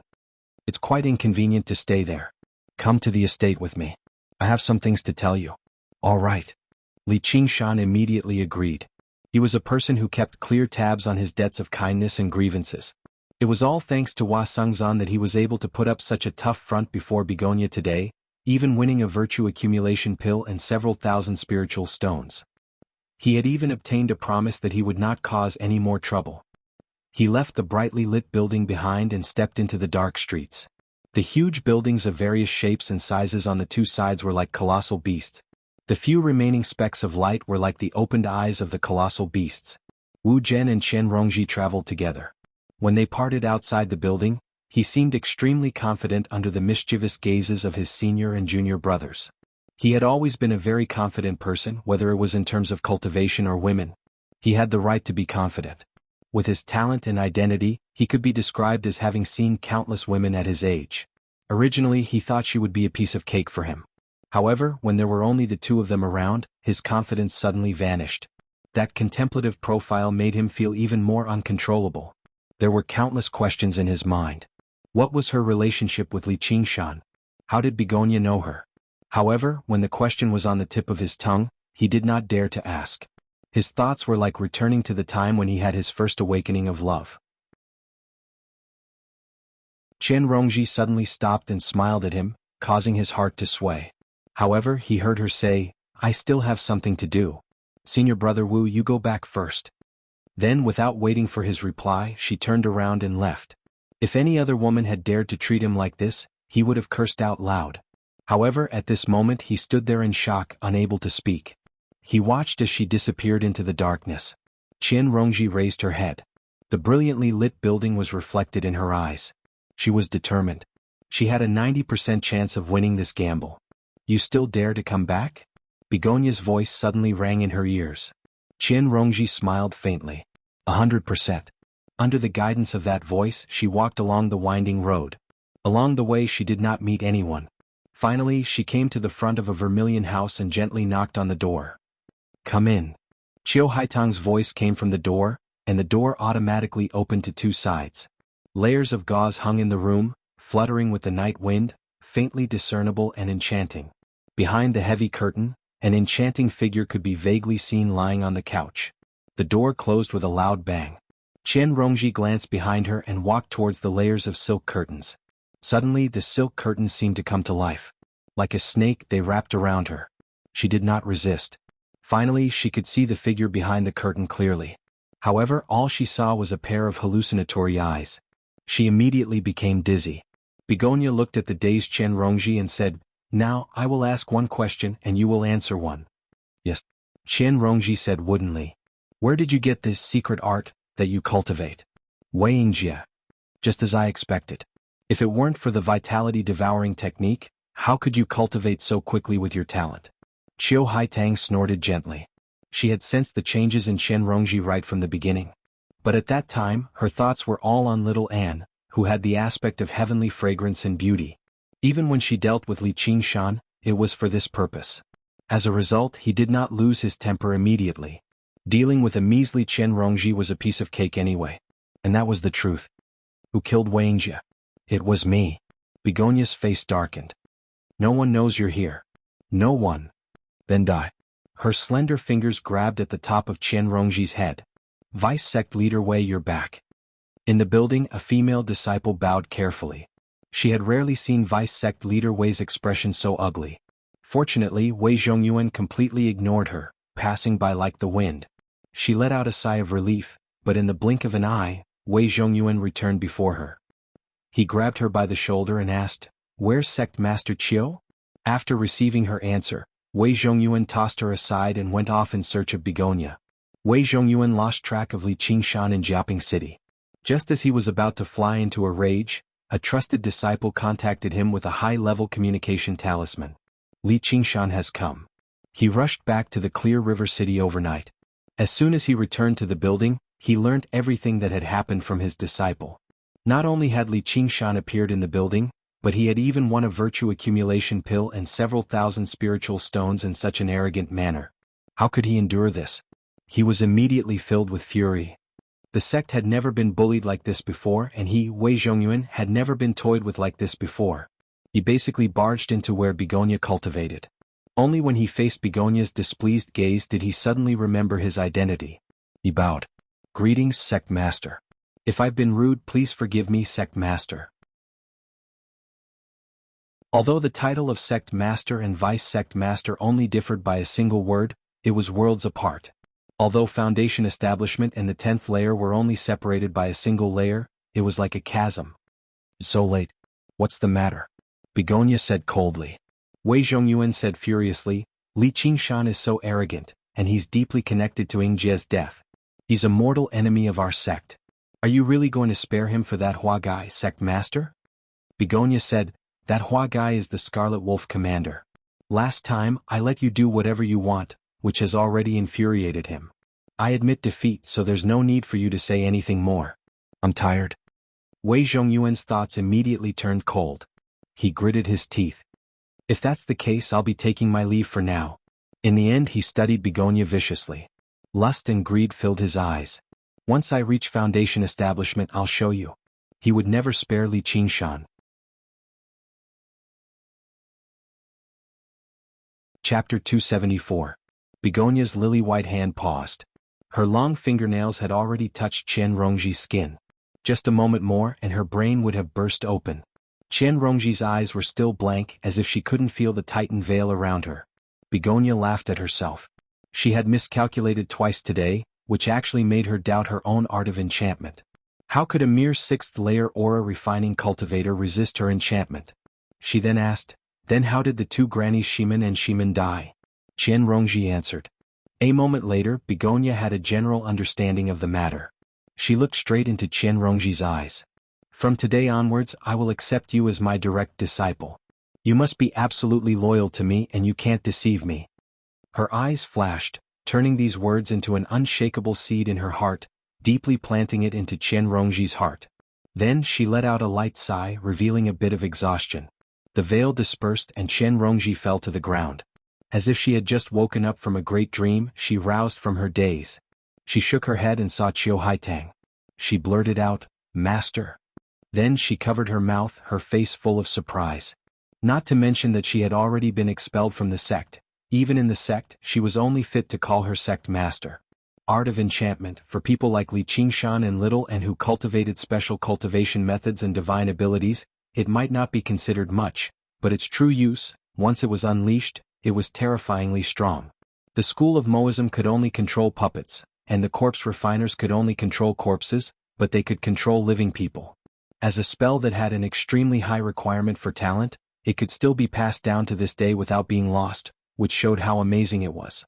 Qiu Haitang said, "Should I thank you?" Qian Rongji said, "Disciple doesn't dare, disciple was just lucky." "Then what about the two grannies Shimen and Shimen? Was it also your luck?" Begonia suddenly asked. She was very suspicious and asked the same question she had asked just now. Under the charm, Qian Rongji should not have any memories. Qian Rongji frowned and said, "Master knows that Wei Yingjie is just an idiot. How can he compare to the two grannies?" He could kill the two grannies. Only 10th layer Qi practitioners or even foundation establishment cultivators can do it. I think Vice Sect Master Wei is a little suspicious. "That's not something you should say," Begonia said solemnly, but the corners of her mouth lifted into a smile. Her behavior was exactly the same as just now. He looked at Qian Rongji condescendingly. "No matter how ruthless and calculative you are, in the face of absolute power, you can't do anything." It was also completely useless. "From today onwards, your talent and scheming will be used by me." Qian Rongji said fearfully, "Yes, master." But in his heart he was sneering, "Absolutely loyal to you? Never deceive you? This kind of wishful thinking is what you want to say to Hua Sengzan the most." Everything was going as planned. Everyone was used to using what they were best at, just like how it was impossible for the disciples of the Sword Collection Palace to not use swords, and it was impossible for the disciples of the Burial Mound Mountain to not use zombies. It was impossible for Begonia not to use her charm technique.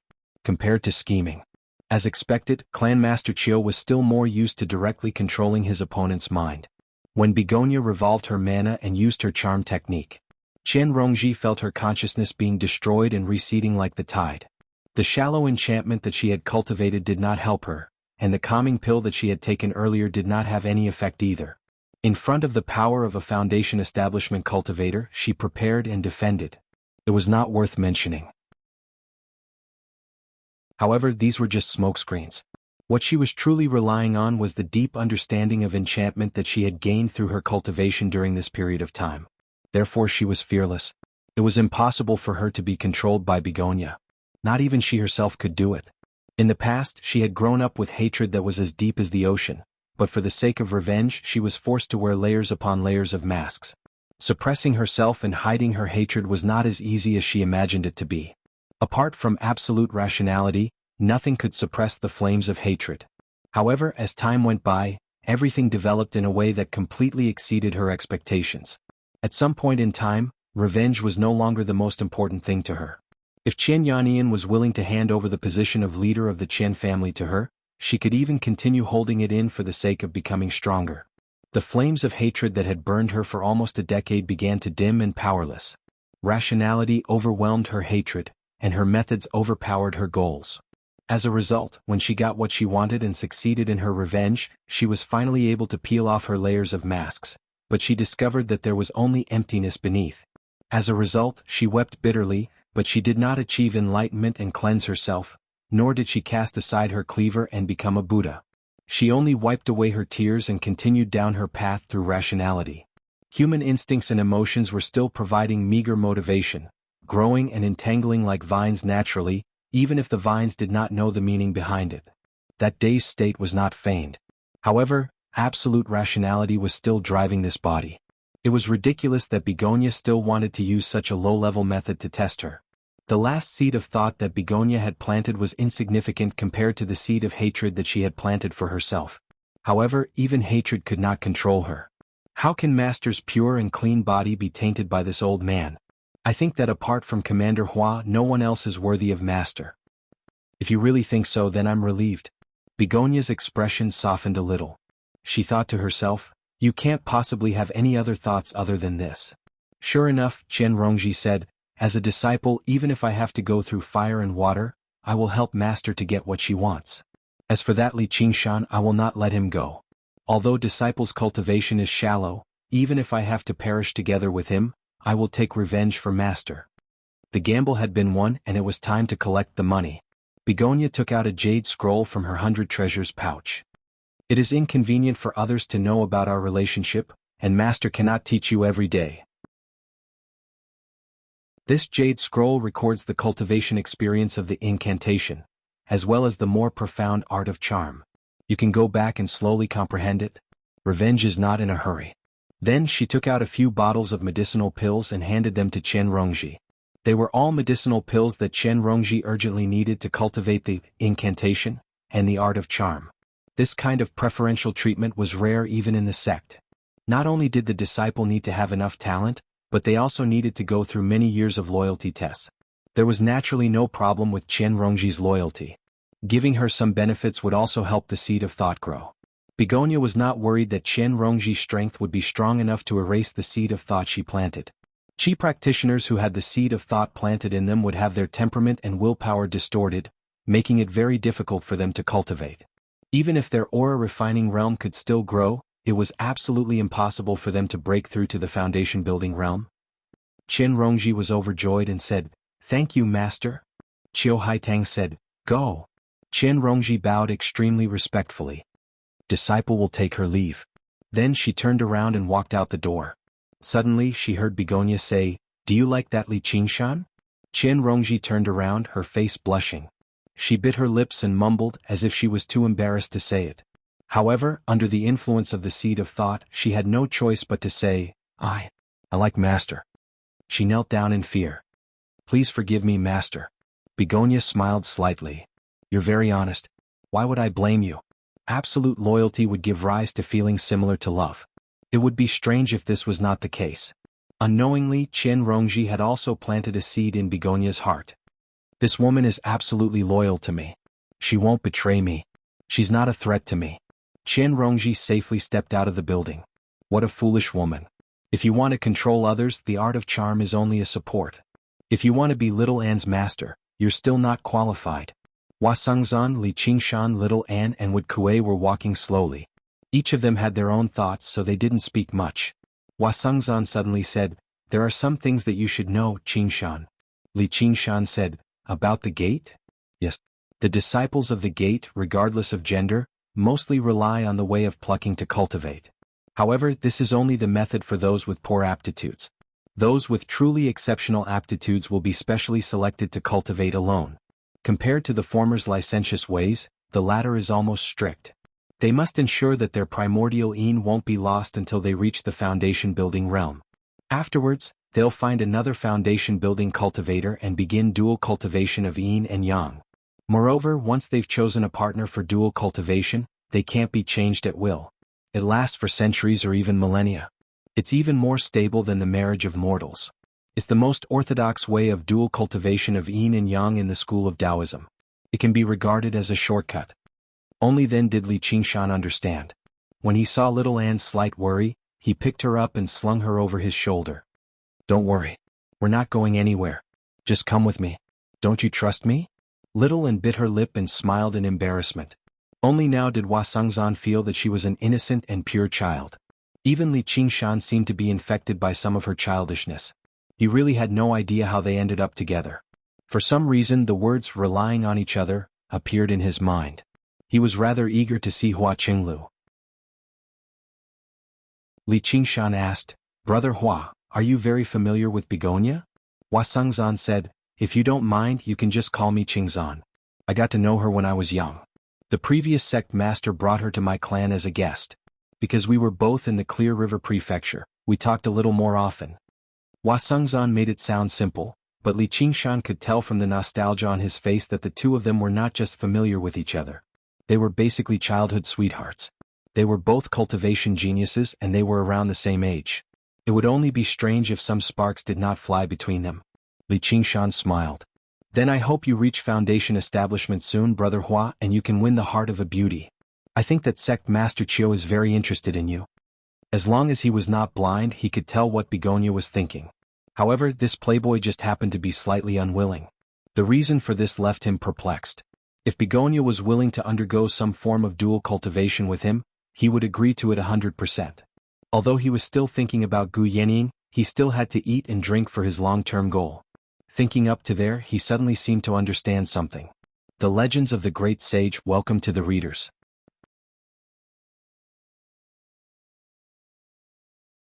Chapter 275. Could it be that Hua Sengzan also had feelings for Gu Yanning? From a man's point of view, this was simply too normal. It would be abnormal if he didn't have feelings for her. However, they had only just met each other, and asking such a question was a little too much. Hua Sengzan said, "In that case, I wish you good luck as well. I wish you good luck in your cultivation and become the son-in-law of the Han family as soon as possible." The two of them looked at each other and shook their heads with bitter smiles. Before they knew it, they had left Clear River City and passed through the invisible formation. Outside the city, the grass was lush and the nightingales were chirping. It was spring. Although it was night, the fragrance of various flowers still assailed their nostrils. "Let's hurry up." As he spoke, Hua Sengzan summoned the silver dragon horse from the seal. He pulled on the reins and the silver dragon horse raised its front hooves, neighed loudly and galloped away with the wind. It was as if the horse wanted to dispel its worries. Li Qingshan rode on a cloud and followed closely behind with Little Anne. Wu Kuei the giant lumberman strode forward, but his speed was not slow. In less than a quarter of an hour they saw a city wall that rose and fell. It was surrounded by mountains and the lights were flickering in the darkness. Li Qingshan exclaimed in astonishment, "This is the Hua family?" In terms of scale, the land of a single family surpassed even Qingyang City. In terms of grandeur and beauty, even 100 Qingyang cities paled in comparison. The clan has been around for a long time, so there will be more people. Hua Sengzan reined in his horse in front of the city gate. On top of the city wall, a group of guards patrolled past, each and every one of them was brimming with vigor and vitality. Not only were they Qi practitioners but there were also signs of physique refinement. "Young master is back." A shout came from the top of the city gate, and the gate that was dozens of feet tall opened with a loud bang. Hua Sengzan rode his horse in first, but Li Qingshan could sense that the city gates were not the only thing that had been opened. There was also the formation that enveloped the entire Hua family. As soon as he stepped into the formation, he immediately sensed the dense spiritual qi in the surroundings.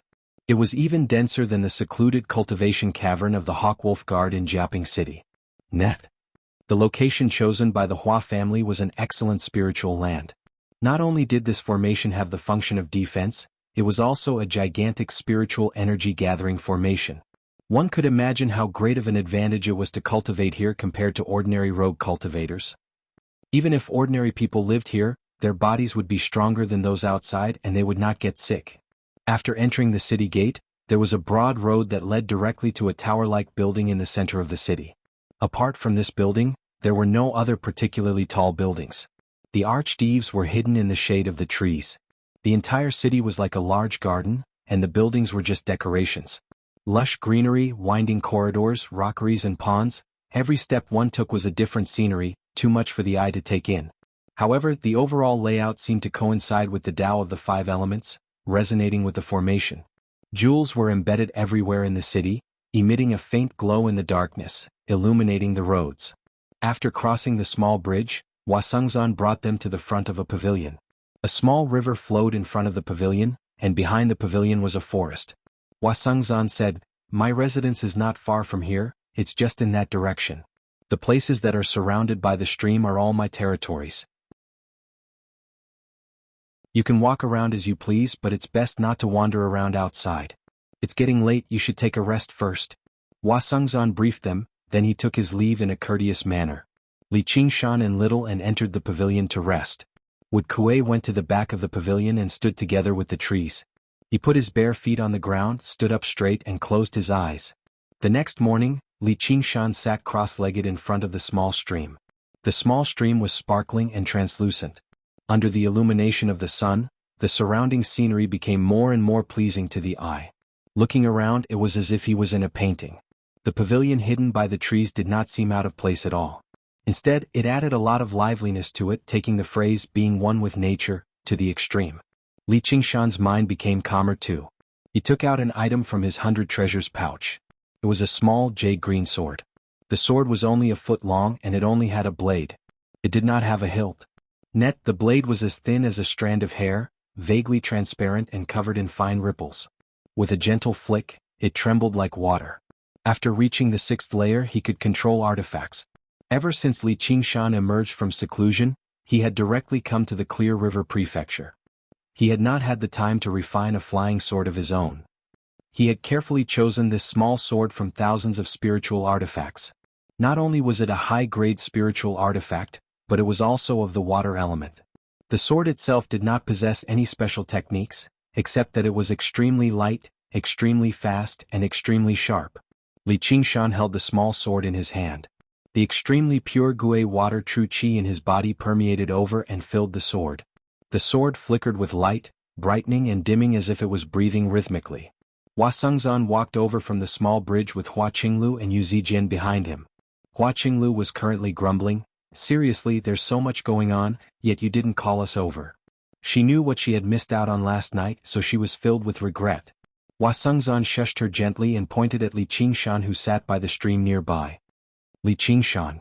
He's really at the 6th layer now," Hua Qinglu said in surprise. When they last met, he was only at the 2nd layer. In just a few months he had crossed 4 layers consecutively. His speed was startling. During this period of time she had never slacked off on her cultivation either, but she was only at the 4th layer. Of course this was already quite impressive at her age. "What's he doing?" Yu Zijian asked curiously. Although only a few months had passed, everything she had experienced made her feel like the island of cherishing flowers was already extremely distant. The young man who sat there without moving could only be regarded as a stranger. Hua Sengzan said, "He's refining a flying sword. Qinglu, you don't have to be envious. His cultivation speed is fast, but his foundation is rather unstable. His true qi isn't pure enough either, so this step will be much more difficult." It was not that the Hua family did not have a way to push Hua Qinglu to an even higher realm of cultivation, but there would definitely be many repercussions from this method of seeking instant success. Moreover, her foundation would be unstable and her true qi would be impure. Her cultivation would become more and more difficult. Before Hua Sengzan had even finished speaking, Yu Zijian pointed at Li Qingshan and said, "It's flying." Hua Sengzan suddenly looked back, only to see the tiny sword in Li Qingshan's hand shoot into the air with a swish before turning back with a swish. It pierced through a fake mountain silently before returning to Li Qingshan's side, hovering in front of him. Hua Sengzan's insight was extremely shrewd. Although the flying sword was still rather stiff when it turned around and was not smooth enough, achieving something like this on his first time riding a sword was basically unbelievable. In particular, he noticed that just now, the flying sword had actually flown over 100 paces away. It had completely exceeded the distance regular 6th layer Qi practitioners could ride their swords. It was on par with 7th or even 8th layer Qi practitioners. This only meant one thing. Li Qingshan's true Qi was extremely pure. Hua Sengzan rubbed his nose and smiled bitterly in response to Hua Qinglu's doubtful gaze. She really had no idea how he cultivated. Even though there were many spiritual medicines that could purify true Qi, it was impossible for it to reach such a level of purity. Qi practitioners still needed to spend large amounts of time tempering it. And once he purified his true Qi, it would lengthen the time he spent cultivating. He probably really had been cultivating day and night in the past few months. Sure enough, there were many aspects about him that surpassed ordinary people for her to value him so highly. No matter how clever Hua Sengzan was, he would never have imagined that Li Qingshan possessed a Sumeru ring that even foundation establishment cultivators could not possess. Moreover, he could absorb the spiritual qi of the world as a qi practitioner. Li Qingshan had noticed Hua Sengzan and the others' arrival a long time ago. However, he was too focused on riding his sword to divert his attention. He formed a seal with his hand, and the sea of qi in his dantian constantly surged. There was a profound connection between him and the flying sword, allowing it to move about freely. It pierced through rock and wood with startling might, demonstrating the power that a high-grade spiritual artifact should possess. The reason why he could grasp the art of controlling artifacts so quickly was because his pure true qi played a decisive role. Water was soft by nature. Although it was not good for attacking, it was extremely gentle and easy to control. Furthermore, without a body of pure true qi, it would be difficult to refine a high-grade spiritual artifact in such a short period of time. After a rough estimation, he could now control his sword at a distance of about 100 steps. He could truly behead someone within 100 steps. Once he exceeded this distance, his power would be greatly reduced and he might even lose control. He did not know how long it would take for him to reach the realm of beheading someone from 100 miles away. However, he was already very satisfied with this power. He also understood more and more why the art of body tempering had declined. How much effort did body tempering cultivators have to put in to make their own speed faster than this small flying sword? Even if the sword was made of steel, it would still be useless. After refining the flying sword, Li Qingshan stood up and said with a smile, "You're here." The small sword moved and retracted into his sleeve. It circled around his arm like an armband. As the first flying sword he controlled, it would be his primary method of attack in the human world in the future. He obviously had to carry it on him constantly and familiarize himself with it from time to time so that he could wield it freely. Just now was the time to stop.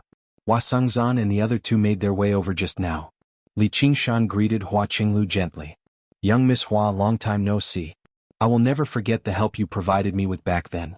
I've been thinking of ways to repay you." Now that he thought about it, the two of them had both supported him once and it had all been against the door. Hua Qinglu smiled reservedly. "Back then it was nothing much. There's no need to call me young miss. You can just call me by my name. After tomorrow we'll be fellow students. Please take good care of me then, Qingshan."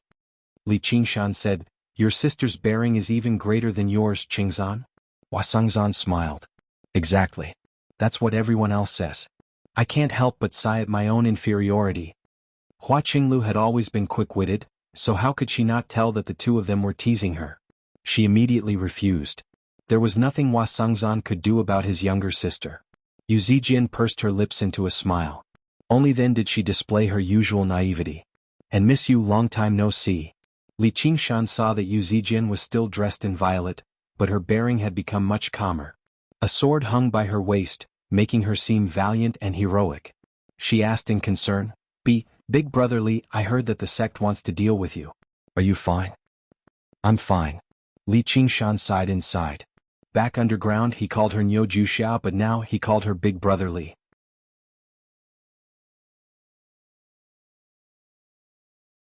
Chapter 276. Hua Qinglu was still a child after all. She sighed in amazement as she looked at the other folk. Mu Kuei. That's a nice sword. What's it called? Although Hua Sengzan had seen many high-grade spiritual artifacts before, he knew how precious they were. Regular Qi practitioners would be fortunate to possess a single one when they reached the 8th or 9th layer. Li Qingshan said, I obtained one out of luck, but I don't know its name. Alright, what's the name of this stream? It doesn't have a proper name. It's just a stream. Li Qingshan said, Alright, then I'll call this sword the Clear Stream Sword. High-grade spiritual artifacts were good, but they were nothing in his eyes. He could afford the price of a supreme-grade spiritual artifact right now, but there was no need for him to be so wasteful.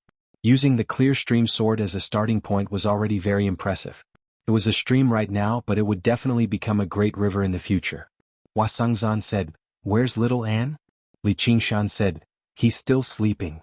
In reality, little An was originally waiting on one side, but he sensed their arrival, so he hid back in the pavilion. Hua Sengzan knew that Li Qingshan had already made up his mind. He would not let little An join the school, so he stopped trying to persuade him. Have you decided?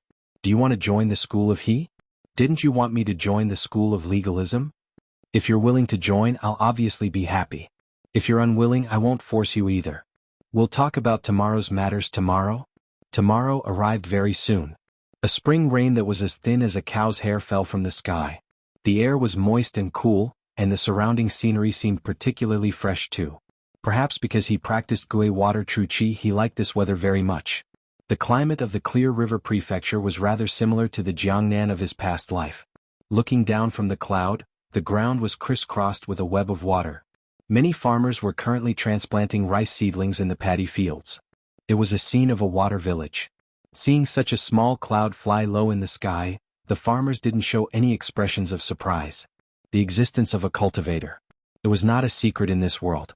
As people who lived close to the Clear River Prefecture, their horizons were much broader than those who lived in Qingyang City or Jiaping City, so they no longer found it strange after seeing it many times.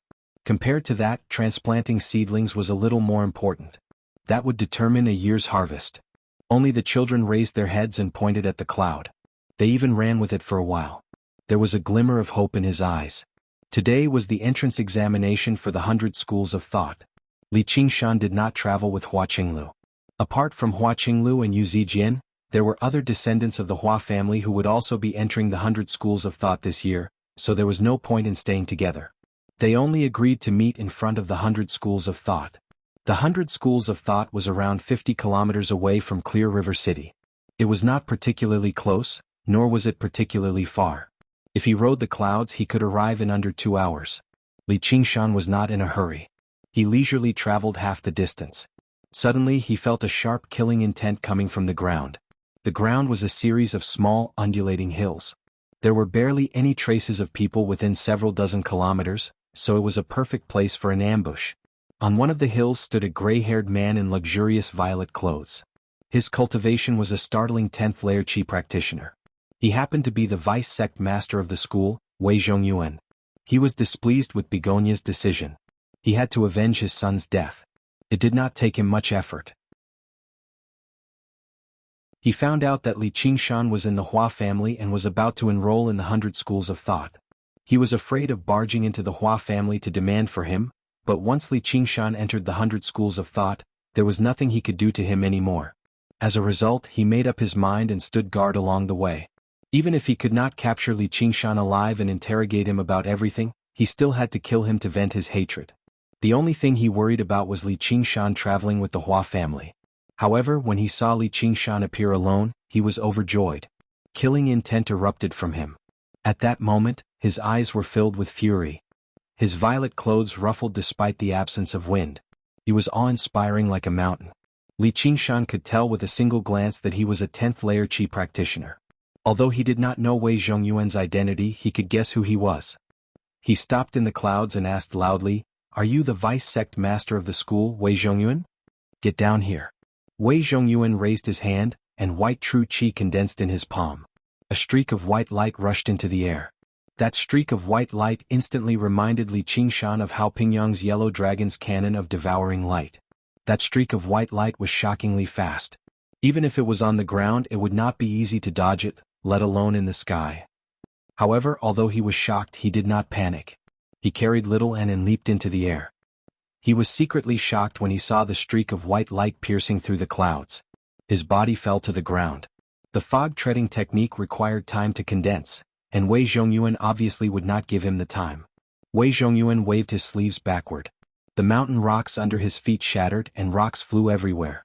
He was already like a cannonball, rushing towards the place where Li Qingshan landed. He opened his right hand and made another move, intending to capture Li Qingshan alive. However, at that moment, Li Qingshan's figure suddenly disappeared. Invisibility talisman? Insignificant skill? Wei Zhongyuan snorted coldly, and then his expression changed slightly. This was because Li Qingshan's aura had also disappeared without a trace. Even with his cultivation of Qi practitioner level 10, he could not grasp it. He raised his hands and threw 100 punches in a row at the place where Li Qingshan might land. Boom, boom, boom, boom. A series of explosions rang out, and a layer of a small mountain was directly shaved off. Smoke and dust rose everywhere, but there was no trace of Li Qingshan. His frown deepened. It was not a big deal to be able to conceal his figure, but to be able to conceal his aura so cleanly, he must have cultivated some kind of secret technique. If he did not get rid of this person, he would definitely become a great threat in the future. Therefore, he held his breath and concentrated. No matter what kind of secret technique it was, once it was used, there would definitely be a leak of aura. Even if it stirred up an unnatural breeze, he would be able to sense it and break through Li Qingshan's concealment technique. Li Qingshan had obviously used the glazed mirror of invisibility to conceal himself. Seeing how Wei Zhongyuan guarded below like a furious lion, he knew something was amiss. He raised his hand and summoned the clear stream sword. The clear stream sword hovered in the air and he stood on it. Even though he was still far from being able to use the art of sword flight, it was not difficult to support his weight. The only thing he needed to consider was how he was supposed to deal with Wei Zhongyuan. If regular Qi practitioners faced such a terrifying enemy, they would definitely think about how to flee. However, what Li Qingshan considered was how to kill him. Coupled with the 100 treasures pouch of a 10th layer Qi practitioner, his chances of reaching Demon General would definitely increase. However, this place seemed to be desolate, and both the 100 schools of thought and the Clear River Prefecture were too close. Transforming into a demon was extremely dangerous, but right now he was out in the open while Wei Zhongyuan was hidden in the shadows. However, right now he was out in the open while Wei Zhongyuan was hidden. With Xiao An's assistance, almost 10 supreme grade talismans and the cursive sword calligraphy, it was not impossible for him to succeed. Alright, there was also his newly learned sword manipulation technique. The clear stream sword turned into a green arc, stabbing towards the back of Wei Zhongyuan's neck. Wei Zhongyuan suddenly turned around and smiled viciously. Found you. The Legends of the Great Sage. Welcome to the readers.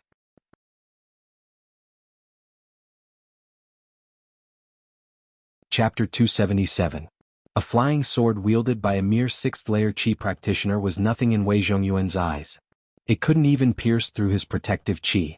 And, therefore, he didn't even look at the clear stream sword. He raised his hand and released a beam of light, blasting towards where the flying sword had come from. With a boom, rocks flew everywhere and huge trees fell, but there was no trace of Li Qingshan. Wei Zhongyuan frowned. Li Qingshan's Qi concealment technique was even more brilliant than he had imagined. Li Qingshan stood not far away with it in his arms. There was not a speck of dust on him. He formed a sword seal with his hand and pointed. The clear stream sword sliced through the air soundlessly, stabbing towards Wei Zhongyuan's throat at an even faster speed. With a clang, it stabbed into the protective Qi, unable to move an inch further. You overestimate yourself. Wei Zhongyuan said disdainfully, reaching out to grab the clear stream sword. As long as he could grab the flying sword, he could find Li Qingshan through the sword's aura. The clear stream sword suddenly rippled like water, drilling into the protective Qi bit by bit. Li Qingshan was overjoyed. He suddenly activated the clear stream sword. With a flash of light, the sword turned into a beam of green light, piercing through the protective Qi and brushing past Wei Zhongyuan's neck. Wei Zhongyuan touched an almost undetectable wound on his cheek, feeling a wave of fear and anger. If he hadn't tilted his head in time, his skull would have been pierced. Li Qingshan had also just found out that the clear stream sword had the ability to pierce through protective Qi. Although it was simple and plain, when paired with its extreme speed, it was a true killing weapon, living up to its reputation as a high-grade spiritual weapon. However, he couldn't kill Wei Zhongyuan in one blow, which made him feel pity. However, using this method to kill a 10th layer Qi practitioner was wishful thinking. What he needed to do was to use this flying sword to completely disturb and enrage Wei Zhongyuan, then find an opportunity to attack. The clear stream sword turned and shot out again. Wei Zhongyuan didn't dare to be careless anymore. He used a protective spell, forming a faint oval membrane around his body. The clear stream sword stabbed into it. As expected, it couldn't pierce through easily. It was as if he was going to forcefully pierce through. He was afraid that if he was captured by Wei Zhongyuan, he would wander back and forth, disturbing Wei Zhongyuan's mind. Anyway, Wei Zhongyuan could not find him, so he had plenty of time to waste with him. The clear stream sword transformed into a green shadow, and Wei Zhongyuan gradually became irritated. Tomorrow is brilliant, illuminating the world. Wei Zhongyuan clasped his hands together and separated them. His body shone brightly, illuminating the entire mountain. The plants withered and turned yellow. Smoke billowed into the air as it burned. If this move was used on ordinary people, it would be enough to blind thousands of people and burn hundreds of people to death. However, its effect on Qi practitioners was very ordinary. The only difference was that it had a very wide range. Wei Zhongyuan glanced to the side and saw a blurry figure in the endless light. He waved his sleeves. A 3-foot-long sword appeared in his hand. The sword's name was Three Suns, and it was also a high-grade sword. It transformed into a streak of white light and shot out like lightning. "Oh no, clear stream sword, quick!" Li Qingshan shouted softly. Clang, a green shadow cut across the white light. At the same time the sword appeared. One big and one small, the two flying swords tangled together, giving off a series of clanging sounds. The Three Suns sword was fierce and fierce, its momentum heavy. Every time it clashed, the clear stream sword was about to fly out. This was the first time Li Qingshan was competing with someone with a flying sword. He could only control it based on his feelings. He was greatly lacking in both experience and skill. The clear stream sword was continuously pushed back, and in the blink of an eye, the Three Suns sword was right in front of him. Killing intent appeared in Wei Zhongyuan's eyes. In his Dantian Sea of Qi, his true Qi surged, and the Three Suns sword shone brightly, knocking the clear stream sword over 100 feet away. It fiercely slashed towards Li Qingshan's legs. He was determined to directly cripple Li Qingshan. With two clangs, 2 white prayer beads flew out and knocked the Three Suns sword away. You can actually use 3 spirit tools. Wei Zhongyuan's expression changed. Although ordinary cultivators could refine many spirit tools for their own use, when facing an enemy they would never take them all out. Especially flying sword-type spirit tools, they needed to be more focused. Otherwise, if they were distracted, their true Qi would scatter, and it would be better to focus on one. However, the 2 prayer beads that knocked the Three Suns sword away were powerful and heavy. Their power was even greater than the clear stream sword, which made him feel incredulous. He never would have thought that this was the work of an who seemed to have no mana at all. Li Qingshan didn't care about what he said. Instead of retreating, he advanced. Holding the wind-entwining blade in his hand, he shot towards Wei Zhongyuan like a sharp arrow. After lying in ambush for a long time, the moment he attacked, he was filled with an aura of invincibility.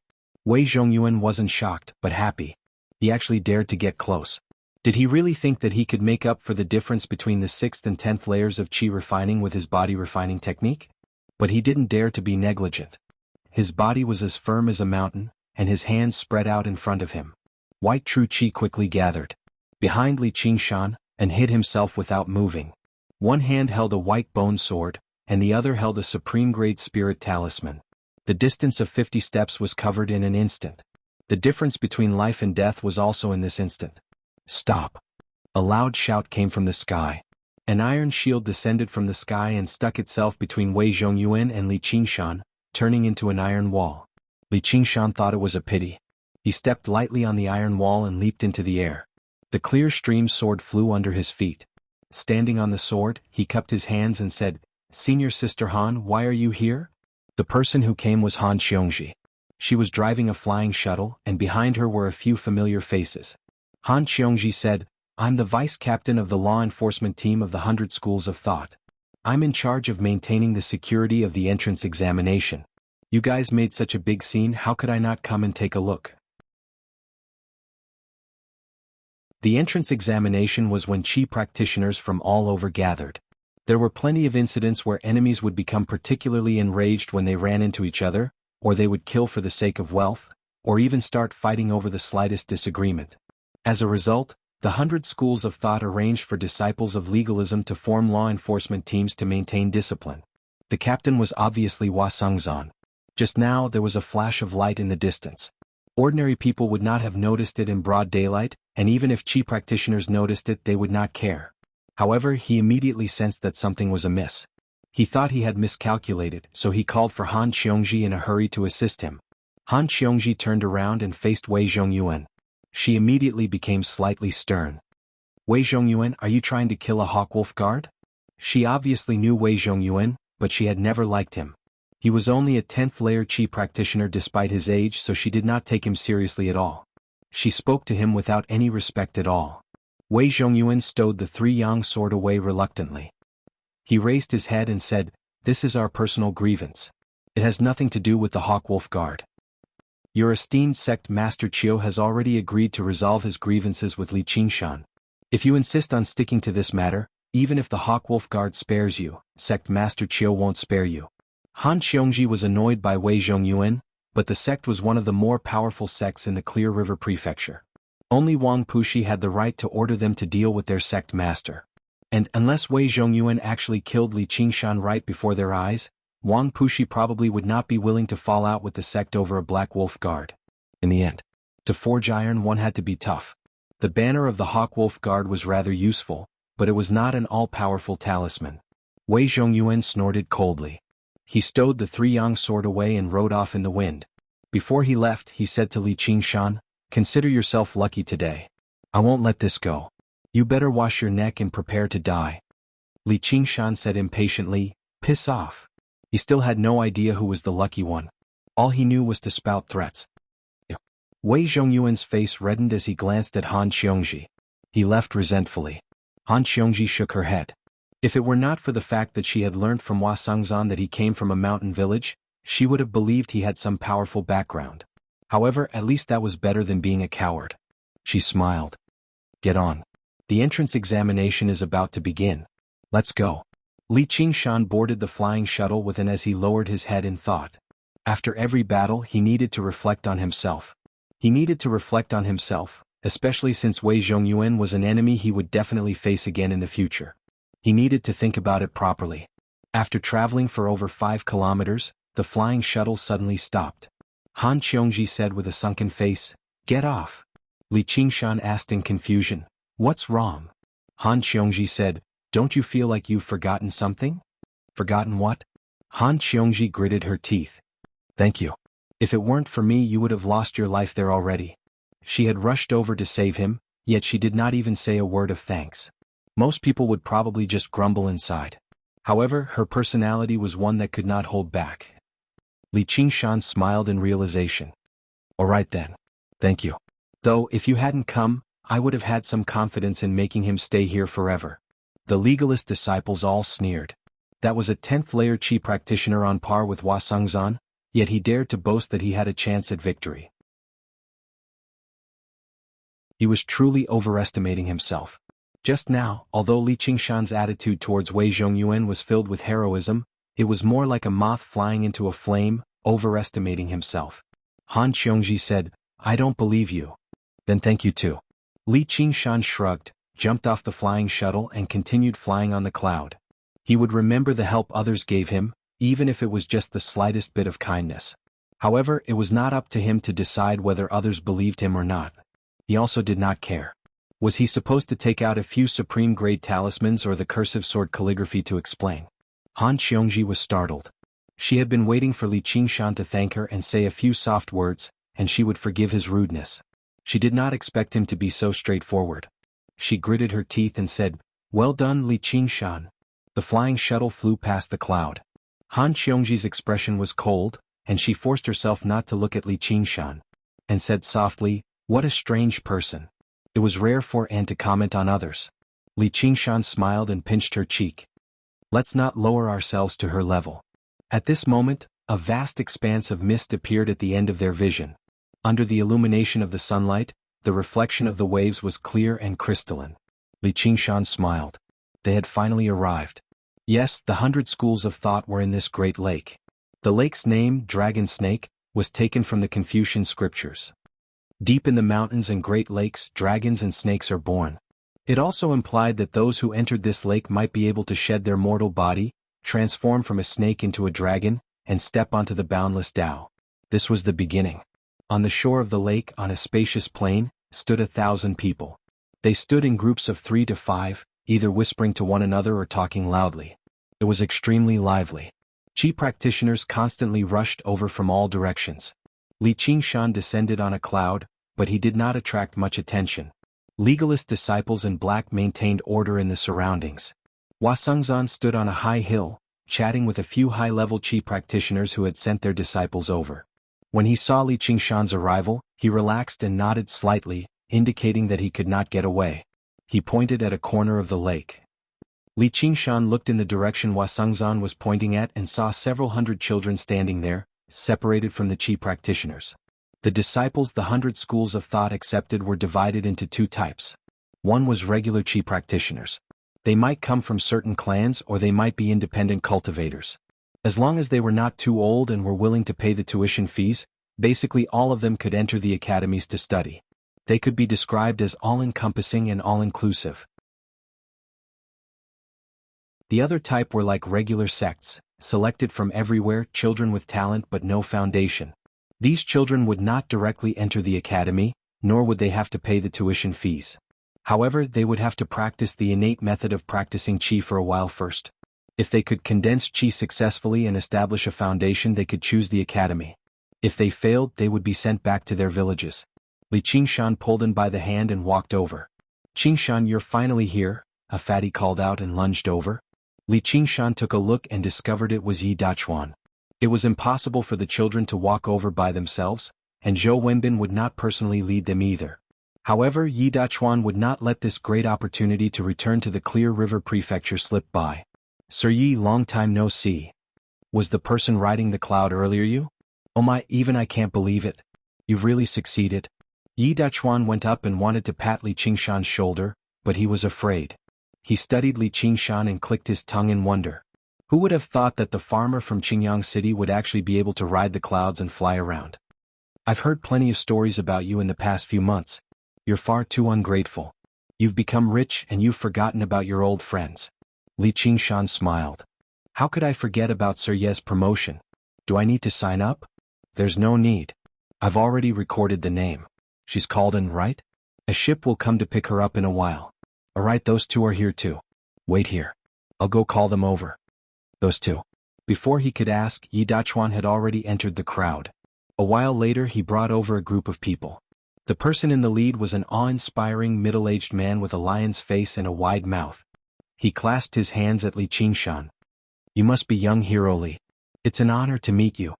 He was clearly a 6th-layer Qi practitioner, but he spoke with a sense of Jianghu. Li Qingshan asked, "And you are?" He glanced around and sure enough he saw 2 familiar people, one old and one young, in the crowd. They were Protector Yen Song of the Iron Fist and Li Long, known as the 2 prodigies of the Crouching Ox, who had emerged from Qingyang City with him in the past. Yen Song was still at the 2nd layer, while Li Long had already gone from a 3rd-rate master to a 2nd-layer Qi practitioner. Almost a year had not gone to waste. When he saw Li Qingshan, he was rather afraid to recognize him. In less than a year, Li Qingshan seemed to have been reborn. His gaze was calm and his bearing was heavy. He did not lose out at all as he stood before their sect master.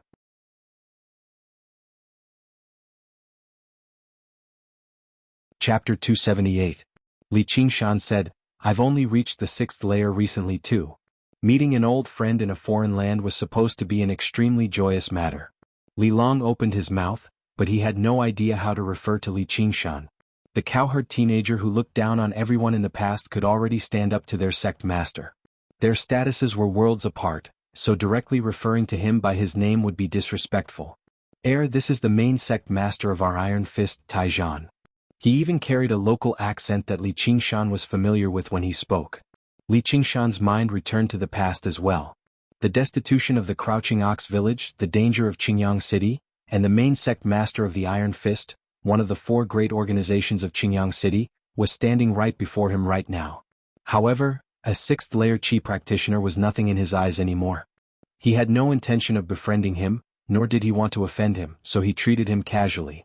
So it's Schoolmaster Tai. My apologies. Taizhan said, the Crouching Ox Village really is a place blessed with great people. When I saw Li Long, I already believed him to be a rare talent, but only when I saw Brother Qingshan did I realize that there's always someone better out there. The news of you winning the second bet in the restaurant 2 days ago has already spread through the entire prefecture. It's just a pity that I wasn't able to witness it in person. No matter how great the Iron Fist was, they could stand on equal footing just because they were both 6th layer Qi practitioners. Coupled with the fact that Li Qingshan was relatively young and had a limitless future ahead of him, Taizhan still had to be polite and befriend him properly. Do the disciples of your esteemed sect also need to take part in the entrance examination? Li Qingshan looked at Li Long. Li Long's face darkened, and he lowered his head. Let alone the fact that the Iron Fist would not agree to it. Even if they did, where would he get the spiritual stones to pay for the entrance examination? That was a total of 100 spiritual stones. His outstanding performance in the Iron Fist would earn him a few spiritual stones from time to time, but it was not even enough to buy various pills, so how was he supposed to save it up? If he really did manage to save them up, who knew how old he would be? He would miss the optimal period for cultivation, and if he fell behind he would always fall behind. It's my son. I'll have to trouble you to take care of me in the future. Taizhan changed the topic and looked around. Where's that kid? Didn't I tell you to call him? How could the Iron Fist be willing to spend a huge sum of money to send the disciples they had painstakingly nurtured to the 100 schools of thought? Once they broadened their horizons and improved their cultivation, who would be willing to return to Iron Fist? They were afraid that if they did come back, they would come back to take back the foundation of Iron Fist. The young master said he had something to do, Yen Song said awkwardly. Hurry up and call him over. Li Qingshan pondered for a moment. He knew what was going on and started muttering to himself. After a while, Yen Song brought over a young man with a square face and wide ears, who looked somewhat similar to Taizhan. He said impatiently, "What's the matter?" "I'm busy." He was busy chatting with a few beautiful female cultivators. How could she be in the mood to see a man? Unfilial son, why aren't you bowing to Big Brother Li? Which Big Brother Li? Don't tell me it's that kid Li Long. The young man laughed. Seeing that no one responded, he came to Taizhan's side. When he saw Li Qingshan he was shocked. You're Li Qingshan. The night before he was also playing upstairs. He had a deep impression of the person in front of him. He immediately became respectful. Little brother greets big brother. I hope that big brother can take care of me in the future. If there's anything you need my help with, I won't refuse. He completely ignored the fact that Li Qingshan was younger than him and called himself little brother. He was extremely humble. Taizhan nodded his head in satisfaction. Although this kid didn't do his proper work, he was still able to do his best. Although this kid didn't do proper work, he didn't follow him to see the world in vain. Li Qingshan said, young master is obviously a smart and wise person. Your future is limitless. But when it comes to the 100 schools of thought, there's a shortage of people to serve him. Why don't you let Li Long be his study companion? You don't need to spend anything. I'll pay for his school fees first. What does sect master think? There's no need to bury one's bones in mulberry fields. Life is full of green mountains. Since he had decided not to return to his hometown, the Li Long in front of him was probably the last fellow countryman he would see in this life. The 100 spirit stones to enter the school were nothing to him. It was just a slight effort, so why would he be stingy? Li Long was overjoyed when he heard this. He looked at Li Qingshan gratefully and then looked at Taizhan nervously. Taizhan hesitated for a moment, then smiled and said, all right then. Brothers are benevolent and want to take care of fellow countrymen. This is Li Long's good fortune as well as our Iron Fist's good fortune. I'm more than happy, so how could I not agree? If it weren't for the fact that Iron Fist has been having some difficulties in circulating spirit stones recently, there wouldn't be a need for you to spend so much money. Seeing that this Li Qingshan was also a person who cherished old friendships, Taizhan decided to make that rascal be more polite to Li Long in the future. Thank you very much, sect master. Li Qingshan took out 100 spirit stones from his 100 treasures pouch and gave them to Li Long. The Iron Fist young sect master hooked his arm around Li Long's neck and said, Ah Long, you've struck it rich. Without waiting for Taizhan's reminder, he had already become more polite. Li Long knew that this was all because of the young man in front of him. He said gratefully, Qingshan, I will definitely return these spirit stones to you. He understood very well that in the 100 schools of thought, there would be all kinds of missions that would give the disciples the opportunity to earn spirit stones. These 100 spirit stones were not impossible to earn, but the most difficult part was this threshold. Once crossed, there would be unlimited opportunities. Li Qingshan said, "If you want to return it, then return 200. Li Long was startled. The young sect master muttered in his heart, "Is this still a lone shark?" I really couldn't tell. Sure enough, when fellow countrymen meet, they would stab each other in the back. However, he heard Li Qingshan continue, "Wait until the day you don't put these 100 spirit stones in your eyes." Li Long nodded his head heavily. Yi Dachuan said, "This is really a cause for celebration. You two will be fellow students in the future." Li Qingshan smiled. Since they were from the same hometown, this was all he could do for them. What happened next would depend on their cultivation. At this moment, several large ships cleaved through the waves above the mist. There was an uproar on the sandy shoal. Everyone could not help but stop talking and raise their heads. The one that stood out the most was the giant lumberman Wood Kuei. Hua Qinglu and Yu Zijian stood nearby. They were also surrounded by a group of young men and women. They did not pay too much attention to Li Qingshan, who they had only met a few times, nor did they come looking for him. Instead, Chen Rongji constantly scanned through the crowd. She stood with a group of disciplinary disciples from the School of Legalism. She had already heard about the battle between Li Qingshan and Wei Zhongyuan. Li Qingshan had even said that he had some confidence in killing Wei Zhongyuan. In the eyes of the disciples of legalism, this was a joke of overestimating himself. He was just being stubborn. However, she did not believe that. She believed that Li Qingshan had complete confidence in killing Wei Zhongyuan. What mattered was how to get Li Qingshan to hand Wei Zhongyuan to her alive. Han Qiongji was still furious right now, but when she noticed Chen Rongji's gaze, she became slightly angered again. "Rongji, you've known this kid for quite some time. Has this kid always been so boastful?" Chen Rongji said, "Senior Sister Han, I don't have much contact with him. Unless he has a supreme-grade talisman, it's impossible for him to be the opponent of a 10th layer Qi practitioner." An idea flashed through Han Qiongji's mind. She murmured, "Is that so?" A supreme-grade talisman was equivalent to a strike from a foundation establishment cultivator. If he really did have one, then he really did have a chance. Of course, it was just a tiny chance. "Come with me." She immediately lost her patience. Pulling Chen Rongji with her, she forcefully made her way through the crowd and arrived before Li Qingshan. She grabbed him by the shoulder. "Speak.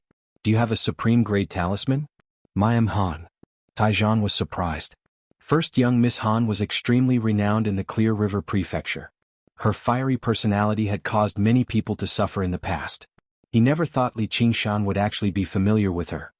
"Weirdo," little Anne, who had been standing to one side quietly the entire time, muttered silently. "That's right." Chen Rongji shot a glance at little Anne, and little Anne smiled resplendently as if they had reached a tacit understanding. Even Li Qingshan found Han Qiongji's personality to be rather strange. He said, "Come closer." Han Qiongji extended her head in a hurry. All she heard was Li Qingshan whisper into her ear, "I have a few." Han Qiongji was surprised. "Come closer too." Li Qingshan shook his head helplessly. He whispered into her ear, "Is that true? It's up to you whether you believe me or not." Han Qiongji smiled. "Looks like I've really gotten in your way. Alright, I forgive you. It was my fault for chasing you off the shuttle earlier, but it was out of good intentions. You still need to thank me. We're even now. Up to you." Han Qiongji untangled the knot in her heart. She felt much better. Only when she saw the strange gazes in the surroundings did she realize that the two of them were whispering in each other's ears in broad daylight just now was rather ambiguous. She bellowed, "What are you looking at? Piss off." Then she shot a glance at Li Qingshan. "If you don't want anyone to hear, you can just communicate secretly. Why do you have to do that? You're clearly up to no good." With a snort, she stomped off. Chen Rongji nodded at little Anne and followed. She would have plenty of time to plan when she arrived at the Bai clan. She was lucky that Wei Zhongyuan didn't die. Li Qingshan and little Anne looked at each other. What a weirdo. At this time, the ship sailed to the side of the lake. One of the ships lowered its plank. On it, a female instructor with high cheekbones and a mean face shouted, "All children come here." Li Qingshan cupped his hands and bade farewell. He called out to Yi Dachuan and held little Anne's hand as they squeezed into the ship. The children around them were noisy, but none of them cried. Under the guidance of their respective leaders, they boarded the ship one by one in an orderly manner. To be recommended, the commoner children not only had to have the talent of a chi practitioner, but also had to have a good temperament. Go on, I'll see you later. If there's anything, use this. When little Anne was about to board the ship, Li Qingshan squatted down and touched little Anne's head. He handed a jade thumb ring to little Anne, threaded it with a thread and put it around her neck. Then he shook his thumb, showing the other jade thumb ring on it. This pair of jade thumb rings was also an interesting totem that Li Qingshan found in the thousands of hundred treasure pouches. The two were a pair and had the ability to transmit sound. Seeing little Anne line up with the other children and board the ship, Li Qingshan let out a light sigh. His mood was like a parent sending their child to school. In a moment, the surroundings became empty. The ship retracted its plank and once again, then he disappeared into the smoke. Only when the lake was no longer in sight did little Anne retract her gaze. The children couldn't help but be filled with excitement. For many of them, it was their first time on such a big ship. If it wasn't for the stern gaze of the female instructor at the bow of the ship, they wouldn't have been able to stop themselves from running around and laughing. "Hey, what's your name?" An 11 or 12-year-old fat boy arrogantly asked little Anne. He was dressed in silk and satin, and there was a group of little brothers beside him. They all came from the same place. This fat boy's family was rich and he was tall and fat, so he became the leader of the children. Little Anne didn't answer. "This thumb ring is not bad, let me see." The fat boy saw the thumb ring hanging in front of little Anne's chest and immediately stretched out his fat hand to take it. Since he was young, he had always wanted something like this. Little Anne took a step back and stuffed the thumb ring into her clothes, and the fat boy grabbed nothing but air. "You dare not listen to me." The chubby boy glared at her and actually gave off some malice. He directly grabbed Xiaoan's hair. At home, even the maidservants were afraid of this move of his. Every time he would only let go after they cried and begged him. "I'll pull out a strand of your hair. Let's see if you still dare to look down on him." Little Anne punched out, but suddenly remembered that this was not the enemy he wanted to kill, so he retracted most of his strength. With a pung, the fat boy immediately flew out and knocked into the group of little brothers behind him. He burst into tears and the children he knocked into also started crying. "Don't cry. What happened?" The female instructor immediately walked over. "She hit me." The fat boy covered his face. A few of his teeth had fallen out. The female instructor frowned and said, "Did you hit him?" Little Anne remained silent. Other than with Li Qingshan, she didn't have much to say to others. Turning everyone on the ship into flames was more in line with her intentions. The fat boy said with grievance, "I don't know what happened to her, but she just hit me. My teeth have all fallen out." The female instructor was annoyed. She pointed her finger at little Anne's forehead. "Tell me, why did you hit her?" Little Anne suddenly raised his head. His exquisite face was embedded with a pair of black pearl-like eyes. The female instructor looked at the pitch-black eyes and for some reason, her heart trembled. Her finger couldn't go any further. Could it be that this child had some powerful background? She immediately shook her head. Children from aristocratic families would basically train their chi from a young age. Once they had a certain level of foundation, they would then enter the 100 clans. Only children chosen from commoners would be on this ship. Thus, she became even more annoyed. "You even want to hit me?" She raised her hand and was about to hit him when she suddenly remembered that today was the day of the academy examinations. Perhaps the clan heads were watching. She put down her hand. Her eyes turned. "Don't move." She then said to the fat boy, "Get up, she hit you." Hit her back. The fat boy wiped his tears and stood up. After receiving the instructor's approval, his face was in pain, but his heart was filled with pride. If it was an ordinary child, he probably wouldn't have been able to do it. He used all his strength to hit her, but before he could be happy, he felt a sharp pain in his stomach. He flew out again and fainted on the ground. Luckily this time, his lackeys were tactful enough to avoid being hit again. However, two of them cried even louder, "Someone's dead. Someone's dead." The female instructor had been paying attention to little Anne, preventing her from dodging. However, little Anne's flying kick was fast and stealthy. She couldn't react in time. She couldn't help but be furious and scolded, "A little bastard with no manners like you wants to train your chi? I don't think there's a chance. Once we reach the shore, I'll send you home." She fiercely returned to the bow of the ship. Of course, she didn't have the authority to turn the ship around. However, when she arrived at the 100 schools of thought, she had plenty of ways to deal with disobedient children. In a quiet room at the 100 schools of thought, the curtains in the room were drawn, making it gloomy. Over a dozen figures could be vaguely seen, sitting in various seats. The various school leaders had gathered together. The aura they gave off without saying anything was enough to make any Qi practitioner shiver in fear.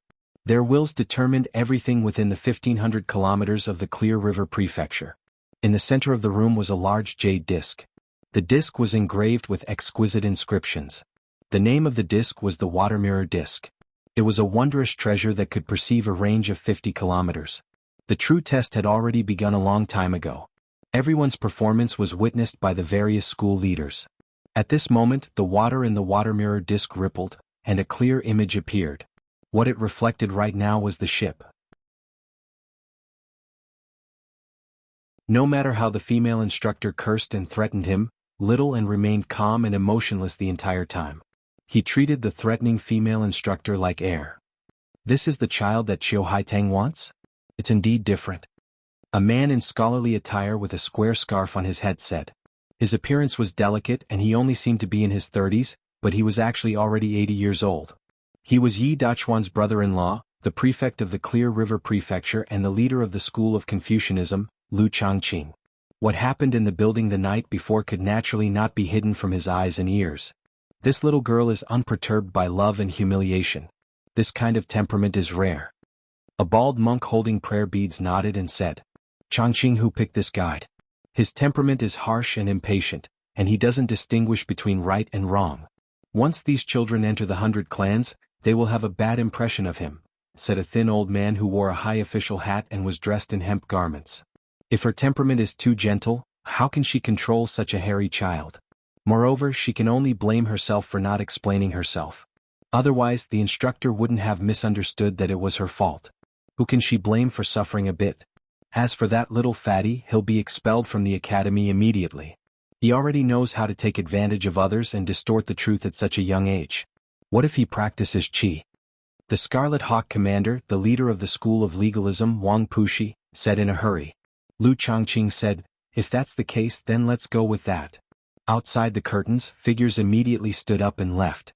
Many instructors waited outside, ensuring that their orders could be carried out at any time. Let's take a look at the person who brought her here. The image on the water mirror disc changed, revealing Li Qingshan. He was currently queuing up to board the ship with the others. Li Qingshan suddenly sensed something. He looked around. It seemed like someone was watching him. Someone urged him from behind, hurry up. Li Qingshan made his way over and arrived before a smiling instructor. He took out 100 spiritual stones he had prepared beforehand. The instructor stowed the spiritual stones into his 100 treasures pouch and called out, another one. It seemed like he was doing business. However, Li Qingshan had estimated that the 100 schools of thought's income from opening this time would probably approach 100,000 spiritual stones. And this was just the beginning. The 100 schools of thought's fee was very special. The first year was 100 spiritual stones, and if their cultivation did not increase by a single level in the second year, the number of spiritual stones they had to pay would double, becoming 200. Through the simple mathematical knowledge from his past life, Li Qingshan knew that if it increased a few more times, it would be beyond what any Qi practitioner could afford. As a result, entering the 100 schools of thought was easy. With so many schools, there would always be one that would be willing to take them in. However, staying in the 100 schools of thought was very difficult. It was not easy to increase one's cultivation, and they would instead suffer a little. P.S. The update did not go as smoothly as you imagined. Perhaps you've experienced this feeling before. The more you want to do something well, the more afraid you are of not doing it well, which makes you feel like it's difficult. It just so happens that this plot is the most difficult transitional chapter to write, so I've really gone through a lot of trouble. Don't think that when I'm not updating, I'm indulging in debauchery, drinking, whoring, and gambling. I don't know how other authors are, but when I can't write, it's more painful than constipation. I can't calm down no matter what I do. As a man without a car, a house, or a woman, other than writing, I don't seem to have anything else to do. I also want to write more and earn more money. Fortunately, I've almost gotten through the most difficult process. The next update should be able to slowly stabilize. Originally, I didn't want to explain so much. Explaining is to cover up, and covering up is to tell a story. Suddenly, I remembered that this is my profession, so I'll explain.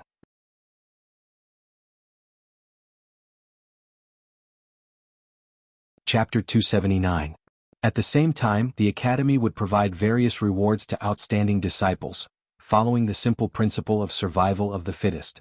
The better you performed, the more resources you would receive. On the other hand, it would become more and more difficult for you to advance. In the end, you would be forced to leave the academy and find a job. On the ship, Li Long called out excitedly, "Qingshan, over here." In the end, Li Qingshan failed to discover anyone spying on him. He rubbed the back of his head and made his way onto the ship. However, he had no idea that the various school leaders were all watching his various actions. This child's senses sure are sharp, and his cultivation isn't bad either. He can be regarded as a genius in the entrance examination this time. Lu Changqing made his judgment, drawing everyone's attention back to the main point of the entrance examination. There might be geniuses among the children, but they would only show up in a few months at the very least. It's a pity that he's already fallen into old Wang's trap. The old man in coarse clothes and a tall hat shook his head. This kid is a troublemaker. Who knows which school he'll choose? Wang Pushi did not like Li Qingshan a lot, but he still felt proud that a genius from the Hawkwolf Guard had emerged. I think this child is fated with the Buddha. I wonder if Commander Wang is willing to part with him? The bald old monk asked. He's skilled in the arts of body practitioners.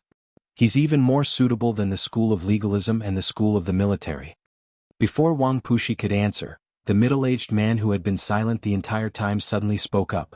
Even though he was sitting there, his back was straight and his hands were placed on his knees. There was not the slightest bit of superfluous movement as he stared ahead. When he did not speak, he was more like a statue carved out of wood or stone. Even when his body was relaxed, he still exuded a sense of condensed strength. He was the leader of the school of the military, the general of might, Han Anjuan. One thought. Is it fated with your Buddha as long as you have some talent? Old Han, your son didn't even compete with little Hua when he was in Lucheng. If he really wants to choose the school of the military, I won't say anything. The Buddha is the Buddha in the heart, the Buddha of all living beings. It's not fated with your Buddha. You are fated with my Buddha Namo Amitabha. The one-thought monk chanted. The water mirror disc did not linger on Li Qingshan for long before it turned to the others. They were all the younger talents with higher cultivation levels in this year's entrance examination. All of these could trigger a discussion. Among them, Hua Qinglu obviously followed in Hua Sengzan's footsteps, so she would definitely join the school of legalism. Although it did not remain on her for very long, Chen Rongji was still illuminated. She came from the Hawkwolf Guard, so she obviously belonged to the school of legalism. Wang Pushi was complacent. The mutant Yuan Kuei's issue caused another round of dispute. The dispute between the mutants and the humans had not completely stopped, but in the end Han Anjuan nodded and said, "I accept." The various clan heads had nothing else to say. Other than the few of them, the water moon mirror shone on another 10 or 20 people. They were all the talents of this year's academy entrance examination. Li Qingshan could already be regarded as outstanding among regular Qi practitioners, but compared to these people he seemed ordinary. The Clear River Prefecture spanned 1,500 kilometers. In the earth of Li Qingshan's past life, it was equivalent to the entire Jiangnan. There were hundreds of millions of people there. There were countless people with talent and fortuitous encounters. Li Qingshan had managed to stand out from so many people.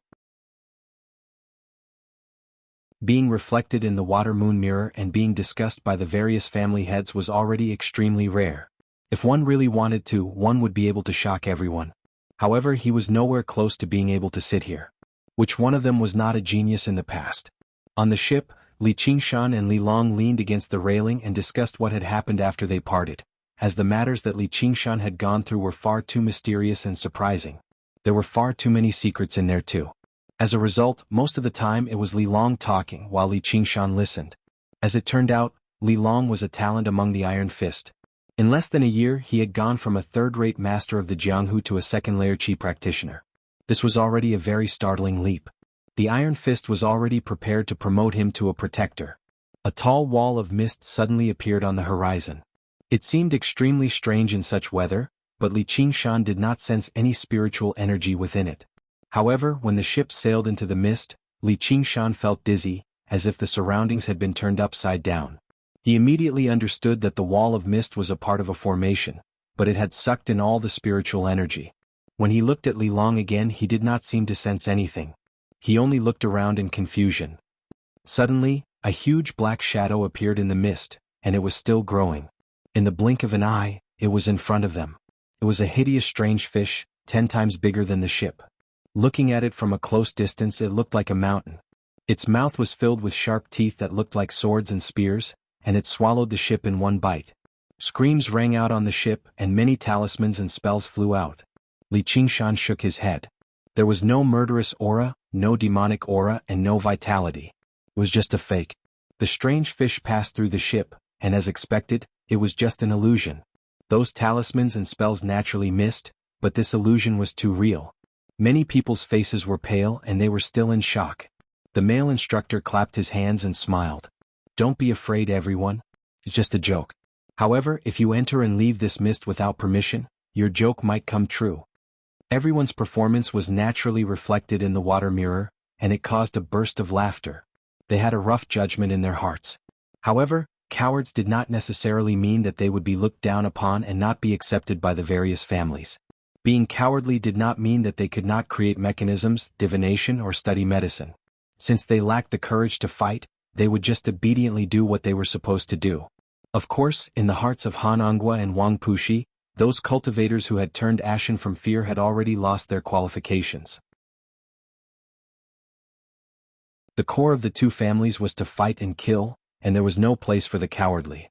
At this moment, the mist began to dissipate, and the bright sunlight shone on the bow of the ship once more. Bit by bit, the ship entered the boundary of light. Everyone involuntarily let out cries of surprise. Li Qingshan could not help but widen his eyes. The blue lake water seemed even clearer than outside the mist, and many rare fish swam in the water. The sky seemed even bluer, and a flock of huge white water birds flew over the ship. The dense spiritual energy seemed to make breathing much easier. A verdant island with a mountain range stood at the end of their sight. There were many islands of various sizes scattered around it, like pieces of jade scattered across blue silk. Li Qingshan suddenly came to a realization. It was these islands that formed this great formation, becoming one with nature. This was the 100 schools of thought, and the name of the island in the center was Contention. The ship headed straight for Contention Island. Everyone's mood became excited as well. A while later, the ship stabilized. The instructor led everyone to a square on the shore. There was a formation engraved on it, and Li Qingshan found the formation to be rather familiar. Suddenly, he remembered that the formation scroll Sun Fubai had taken out when he tested for the elemental affinity of yin and yang below the Green Vine Mountain was roughly like this, except this one was much larger and much more complicated. To the 100 schools of thought, the elemental affinity of yin and yang was extremely important. As a matter of fact, it was the most important prerequisite.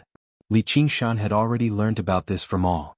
The school of legalism preferred profound yin, the school of Buddhism and Confucianism preferred profound yang, the school of Moism and agriculture preferred earth and wood, the school of the military preferred metal and fire, the school of famers and novels preferred water, the school of yin-yang required a balance of yin and yang, and the school of Taoism and miscellany required everything. Of course, this requirement of elemental affinity was not absolute. Even if the elemental affinity did not match, it was still possible to join the schools. The school of legalism accepted all elemental affinity, while the school of the military did not restrict itself to metal and fire either. However, while the school of Buddhism opened its doors to convenience, their main mental cultivation method was still yang and hard. The righteousness of the school of Confucianism also required profound yang. The points that could be considered could be written into an entire book. Li Qingshan only had a rough understanding of it to ensure that he would not make any major mistakes. All the Qi practitioners boarded the ship in order, listening to the instructor call out their names one by one before stepping onto the formation. Qin Han. A man made his way out of the crowd and arrived at the center of the formation. The 5 elements lit up at the same time. Metal, wood, water, and earth were very weak, but fire was a 7-foot-tall ball. The yin and yang qi above his head shone with light and darkness. The light far surpassed the darkness. Only then did Li Qingshan understand why the testing formation was so large. As it turned out, it could measure the strength of various elemental affinity at the same time. The male instructor recorded on the side. Fire element upper, yang element lower. Everyone else is ding element lower. When Hua Qinglu walked into the formation, a huge shadow immediately formed in the air above her. She was determined to be yin armor lower. She was an excellent disciple of the school of legalism. She made her way out of the formation under everyone's praises. Following her was Yu Zijian. She felt slightly nervous. She still practiced the innate method of practicing qi right now. She had not tested the yin yang and the 5 elements yet. The formation flashed with light and produced an extremely weak hum. The scorching white light was dazzling. A dazzling ball of light rose up above her head like a miniature sun. The light passed through the water mirror and landed in the dark room, illuminating everyone's faces. The various school leaders were all slightly moved. Lu Changqing smiled. Yang armor upper, suitable for practicing righteous qi. There's no one who's going to compete with me this time. No matter which aspect of yin, yang, and the 5 elements reached the limit, they were all rare geniuses. What do you know? The slovenly Taoist priest who had remained silent the entire time, only drinking with his head lowered, suddenly spoke. Please enlighten me, senior. Lu Changqing was extremely well-mannered. He bowed, demonstrating the gentleness, politeness, and courtesy of Confucianism. Of course, the most important reason was that he was not the old Taoist priest's opponent. He was only at early foundation establishment, while the old Taoist priest had already reached late foundation establishment. However, the slovenly Taoist priest did not look at him at all. He only stared at the scene in the water mirror disc. Some eagerness appeared in his eyes, which surprised all the school leaders who knew him. All of them knew that the old Taoist priest had a bad temper and a foul mouth. Nothing mattered to him. Yu Zijian's talent was extraordinary, but it was not enough for him to behave like this. However, as soon as he looked at her, Lu Changqing cried out involuntarily, "The pure yang constitution." Apart from the scorching ball of light above Yu Zijian's head, there was not a sliver of darkness at all. Regular people possessed both yin and yang. As the saying went, yin alone cannot give birth and yang alone cannot grow. Only cultivators of extremely high cultivation could attain the realm of pure yang. This had always been the simplest principle of cultivation. Where there was light, there would be darkness. Where there was yin, there would be yang.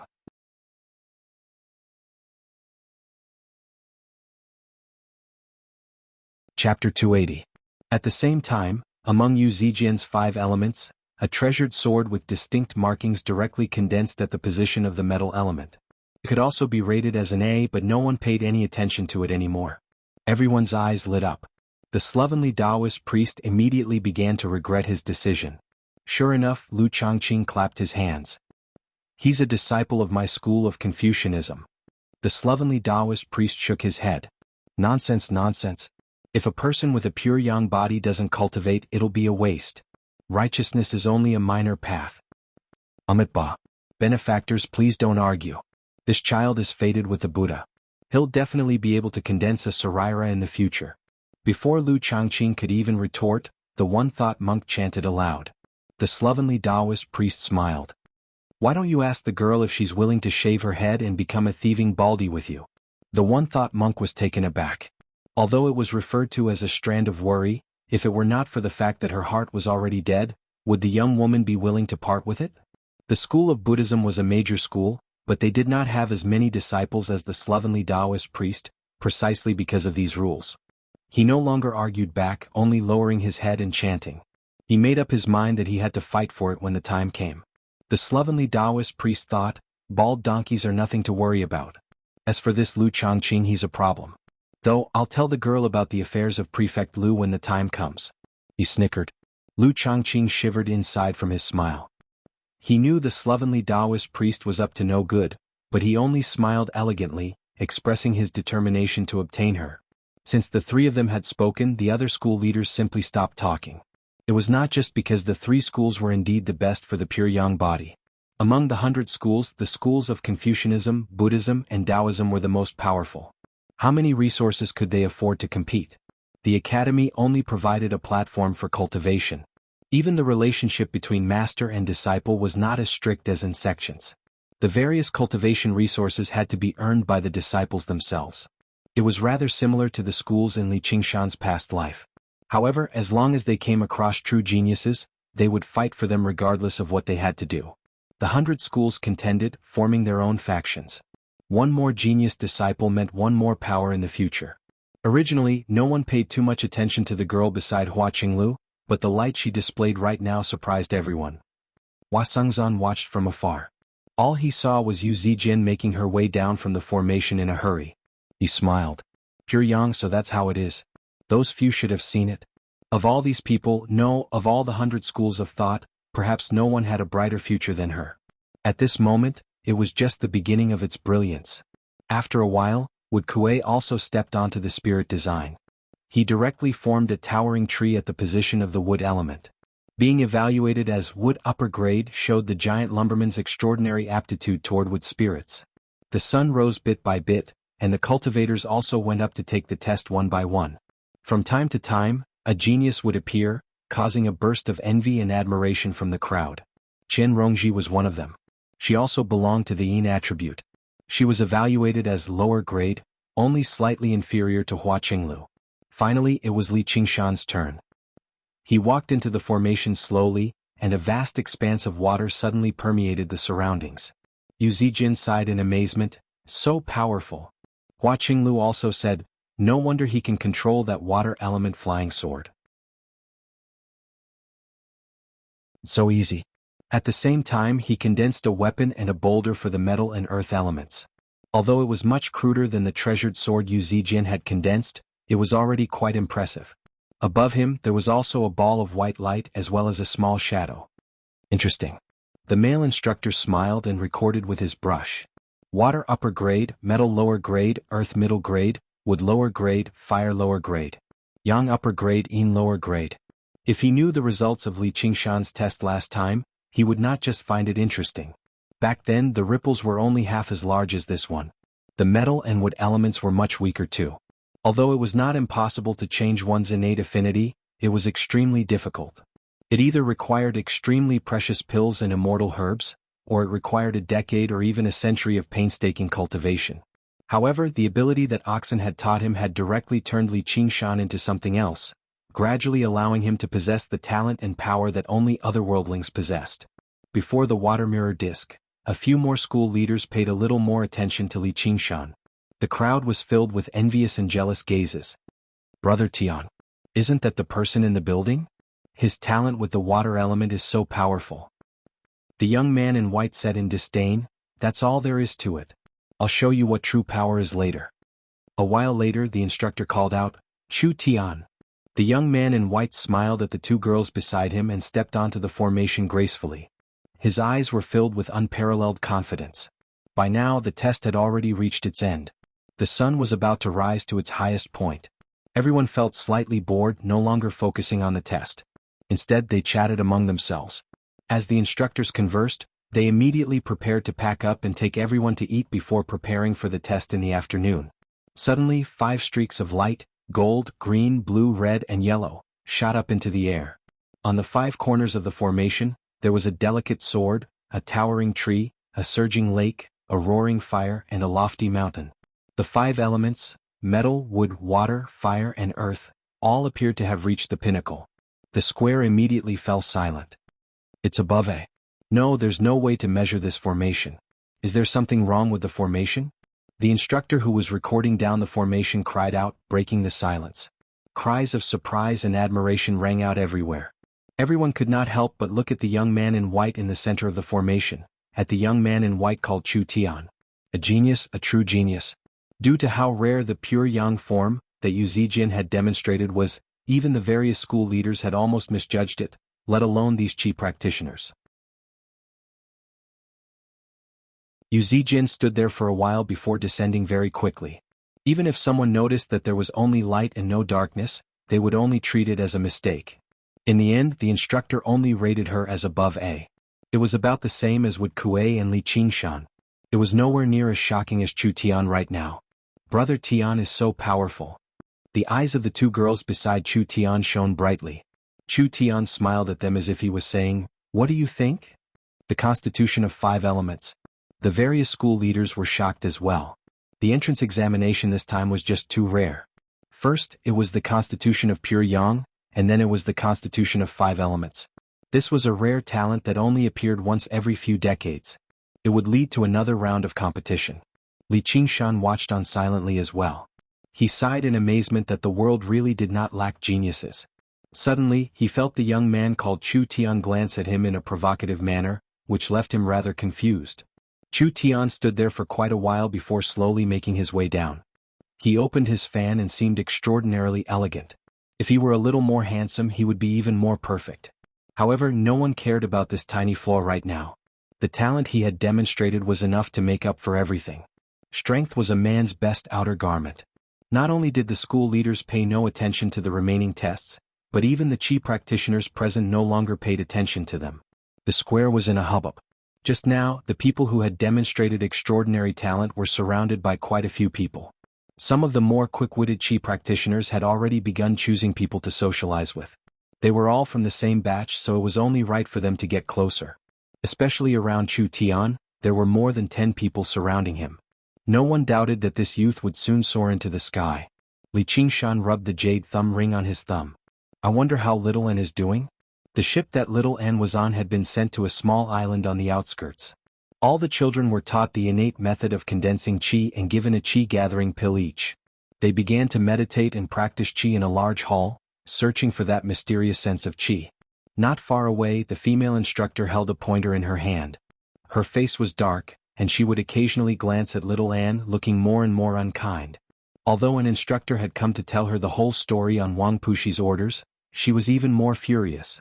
This was clearly a deliberate attempt to humiliate her. The instructor had also told her that some of the school leaders were somewhat dissatisfied with her, which made her both terrified and angry. She wanted nothing more than to give Little Anne a good beating.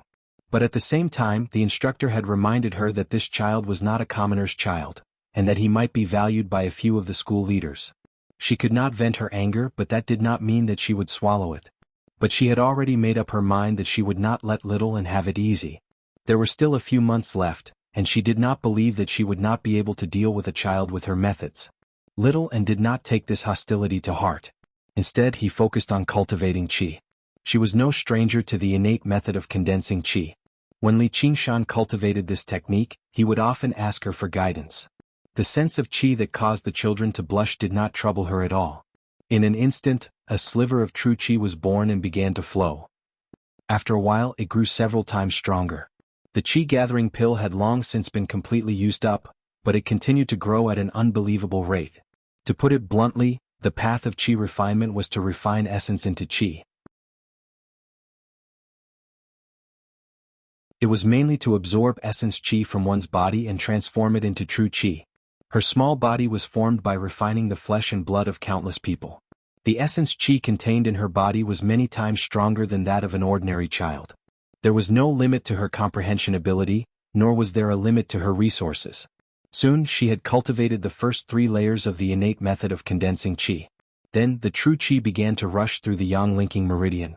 As a result, it passed through the Shinmai acupoint without any hindrance, and then through the other acupoints to clear the yang heel meridian. The difficulties that normal people faced were a piece of cake for her. If the meridian was like a river, then there was no dam above her river. This body that she had condensed through the path of white bone and great beauty was in perfect condition right from the start. After a while, Little Anne stood up. The harsh female instructor immediately rebuked, "Who told you to stand up?" Little Anne expressionlessly replied, "I'm done."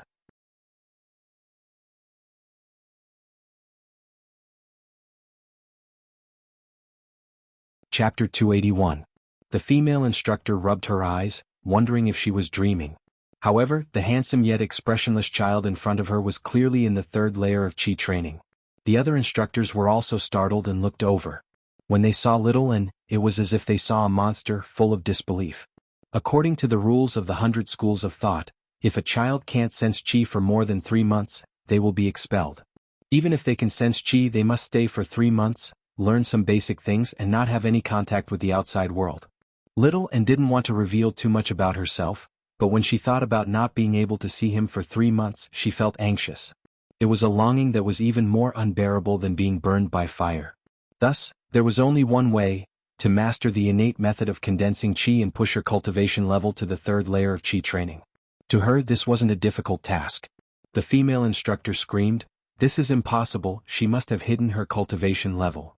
In the history of the 100 schools of thought, there were geniuses who mastered the innate method of condensing Qi within 3 months, but how long did she take? 2 hours? The instructors nodded. This was the most logical explanation. After 3 months, the child with the highest cultivation level would receive a valuable reward. Since she had that expensive sound-transmitting thumb ring, it wasn't strange for her to have a spiritual tool that could hide her aura. The person behind her wanted to use this method to get the reward, but he didn't expect the child to be so simple. The female instructor yelled, "How despicable! I was wondering how she could hide from my eyes when she kicked that brat. This kind of liar should be severely punished and expelled from the 100 schools of thought immediately. The spacious hall became noisy. The children who were already restless from meditating were very impatient. With such a show to watch, they all opened their eyes curiously and discussed with each other. Some even slowly surrounded them. Only little Anne was as quiet as before, but there was a rare hint of anxiety between her brows. She said, "I'm leaving," and walked out of the hall. "Where are you going?" The female instructor reached out her hand with a fierce expression, bringing along a strong wind, wanting to make her suffer. Little Anne looked back and clenched her fist. "Stop." A fat old man walked over and grabbed the female instructor's hand. The female instructor said, "Professor Shi, there's no need to say anything else. I heard everything." In the 100 schools of thought, the instructors were all students who couldn't afford the tuition fees but still wanted to stay in the 100 schools of thought. Their cultivation level wasn't necessarily higher than the other students. For example, this female instructor had just crossed the barrier of the 6th layer of Qi training. The professors, on the other hand, were equivalent to high-level instructors. Their cultivation levels were much higher. This chubby old man was in the 9th layer of Qi refinement. He was in charge of all the instructors on this island, teaching these new children. The fat old man had a benevolent look on his face. Seeing that she had dealt such a heavy hand to a cute little girl, he disapproved in his heart. This matter needs to be handled by the various patriarchs. Then he said to little Anne in a pleasant manner, "Little girl, can you give me your hand?" Little Anne nodded, loosened his fist and raised his hand. The fat old man used 3 fingers to pinch her slender wrist and injected a stream of true Qi into it. His face was puzzled at first, then shocked. This is, the female instructor said, "It's just a little liar." The fat old man shouted, "Shut up." The female instructor was so frightened that her whole body trembled. The other instructors also rarely saw this person speak so harshly. They were very surprised, not knowing what he had discovered. The fat old man didn't care about their doubts. He removed the jade tablet from his waist and injected it with true Qi. While Lu Changqing was arguing with the others about which family Chu Tian belonged to, the jade tablet on his waist flashed. He picked it up and tapped it lightly. The fat old man's somewhat hoarse voice came from it. "Patriarch, there's a child who's already in the 3rd layer of Qi training?" Lu Changqing frowned. "You're joking." "No. Looks like he's hiding his cultivation level." Lu Changqing thought for a moment and came up with the most reasonable conclusion. However, to be able to reach the 3rd layer of Qi training at such a young age was also very rare. Although he had bad intentions, it was a pity that he was a talent. A punishment would suffice. Just as he was about to order the fat old man to bring the child here, he heard the fat old man say, "That's not it either." Everyone sitting there had sharp eyes and ears. All of them stopped arguing and cast their gazes towards Lu Zhangqing. Lu Changqing said impatiently, "Then what's going on?" "Patriarch, I think it's a heavenly meridian's prodigy." The fat old man gulped as if he couldn't believe it himself. Lu Changqing was stunned. He wanted to cover the jade tablet, but it was already too late. The patriarch's eyes were shining like wolves. Lu Changqing had no choice but to continue asking, "Are you sure?" All the patriarchs pricked up their ears. They were excited and expectant, but also a little doubtful. Everyone had heard of heavenly meridian's prodigies, but no one had ever seen one. It was even rarer than pure Yang constitution and 5 elements constitution. 8 extraordinary meridians, 12 principal meridians and 100 acupoints. Not a single one is blocked. The fat old man said 16 words, which was the most complete summary of a heavenly meridian's prodigy. The slovenly Taoist immediately took control of the water mirror disc. The image changed, showing a small island. Then the small island rapidly expanded, passing through the golden eaves and landing on the fat old man. His expression was serious and solemn. The image immediately changed to little Anne, who was beside him. He cried out involuntarily, "So it's her." As a result, he no longer had any doubts. The water mirror disc had shone on her just now. At that time she indeed did not have any Qi refinement aura. There was no spirit artifact that could hide aura from the eyes of a group of Foundation establishment cultivators. Even if there was such a spirit artifact, it was not something a 3rd layer Qi refinement child could control. She really was a heavenly meridian's prodigy. Everyone's expression changed.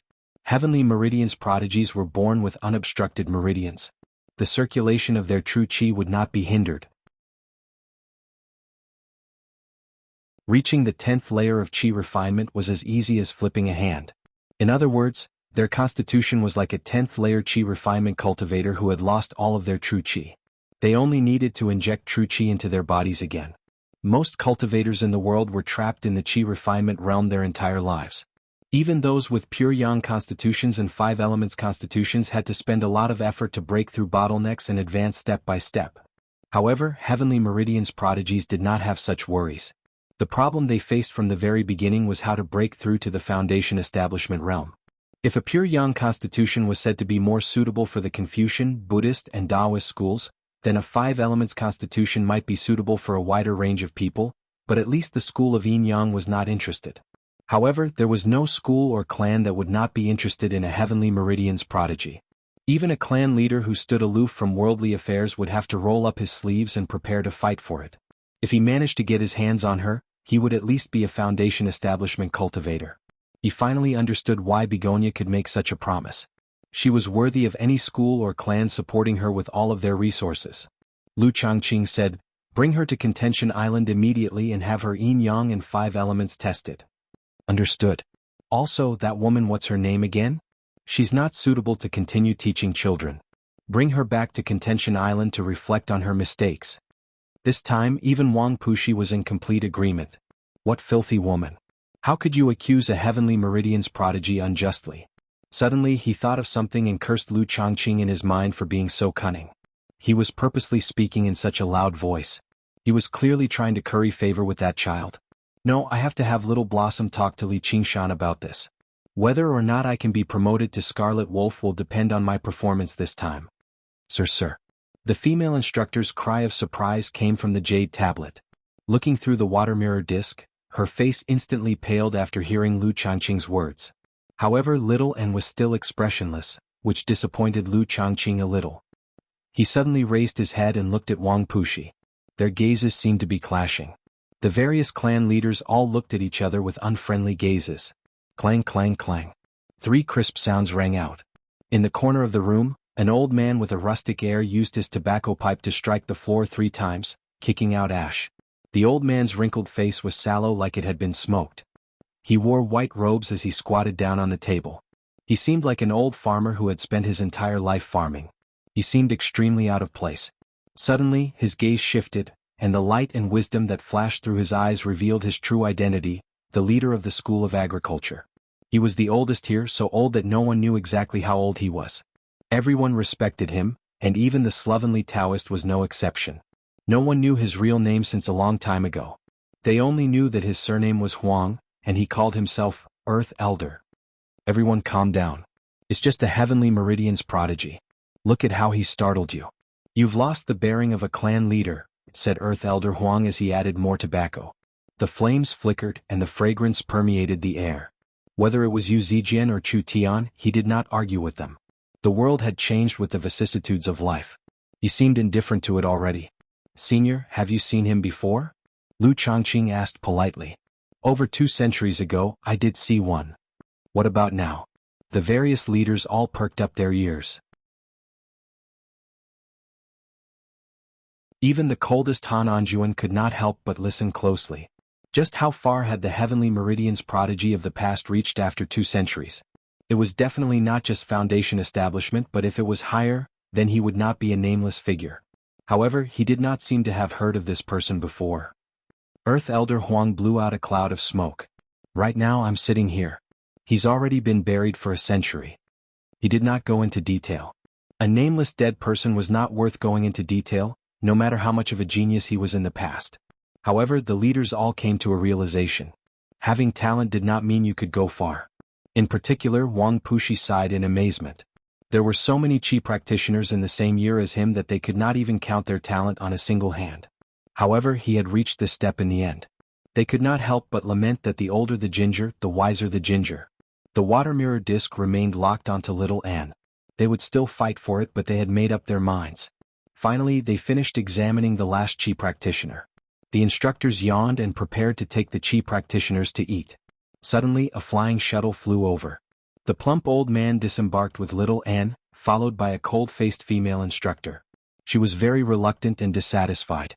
Her gaze towards little Anne was as sharp as a knife, tempted to cut off a piece of flesh. However, the child had never taken her seriously the entire time. Suddenly she felt a sharp gaze sweep past her face. She raised her head and saw a cold-faced young man looking at her with a frown. She shivered inside for some reason.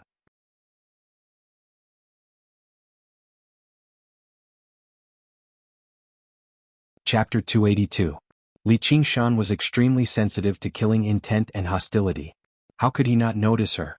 If it was himself he might not care, but it was enough reason for him to kill. 1. Seeing that Li Qingshan was also in the 6th layer, the female instructor glared back, unwilling to be outdone. However, Li Qingshan's gaze had already landed on An. She did not notice that Chen Rongji's gaze was as gentle as water. It did not contain any killing intent or hostility at all. Even if the female instructor saw it, she would only think it was very gentle. "And why are you here?" Li Qingshan asked. Suddenly he was surprised. "A 3rd layer?" When An saw Li Qingshan, she immediately smiled brightly and threw herself into his arms. "What's wrong? It's only been a morning. How did you reach the 3rd layer?" Li Qingshan patted her head. He vaguely understood that this was probably the effect of the path of white bone and great beauty. The plump old man did not have time to explain. Knowing that all the school heads were watching, he urged, "Hurry up and test the yin-yang and the 5 elements."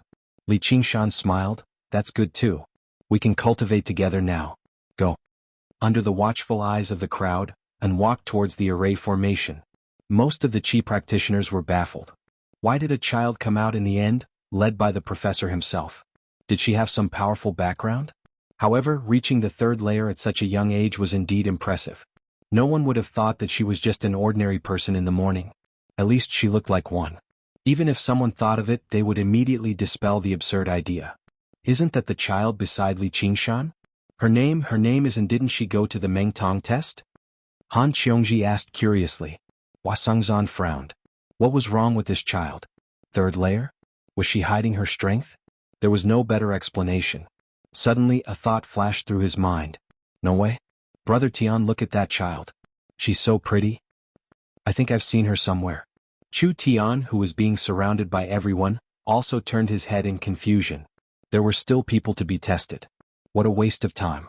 The 100 clans should raise the bar. Any Tom, Dick, or Harry could be his classmate. And stood in the center of the formation and looked at the ancient formation that was deeply carved into the stone. He felt that it was extremely familiar. This sense of familiarity was far stronger than that of Li Qingshan, but it was also so sudden, like a wave crashing down without warning. Some remnant memories. Being overturned and poured out. She couldn't help but close her eyes. On a certain year and a certain month, she had also stood on a similar formation, and sounds of joy and surprise came from all around her. Success. What success? The formation buzzed faintly and suddenly lit up. The surroundings fell silent. Everyone was stunned for a moment before bursting into snickers. This talent is really rare. Chu Tian laughed the loudest. Could it be that this is also a 5 elements body? Around An, the 5 corners of the formation shone with a golden radiance, a tender blade of grass and a crystal clear water droplet. A dim yellow flame. The position that belonged to the earth element was empty. Looking closely, one could see a floating dust particle. And above the formation, the radiance and darkness were so weak that they could barely be seen. They are all under Ding? The teacher in charge of recording frowned. No, it should be even lower than under Ding. They don't have any yin-yang or 5 elements talent. If Chu Tian was a peerless genius, this child would be a peerless trash. The fat old man sighed. The female teacher mocked. This is the heaven meridian genius that the family heads value? I think he's just trash. Li Qingshan glanced at her indifferently. He no longer possessed any murderousness. To a dead person. There was no need to show such a fierce attitude. He also didn't want to understand why she was so hostile towards An. His and was a genius that even Brother Bull would praise. The leaders of the various families were all disappointed. Originally they had been considering using yin-yang and the 5 elements to decide who An belonged to.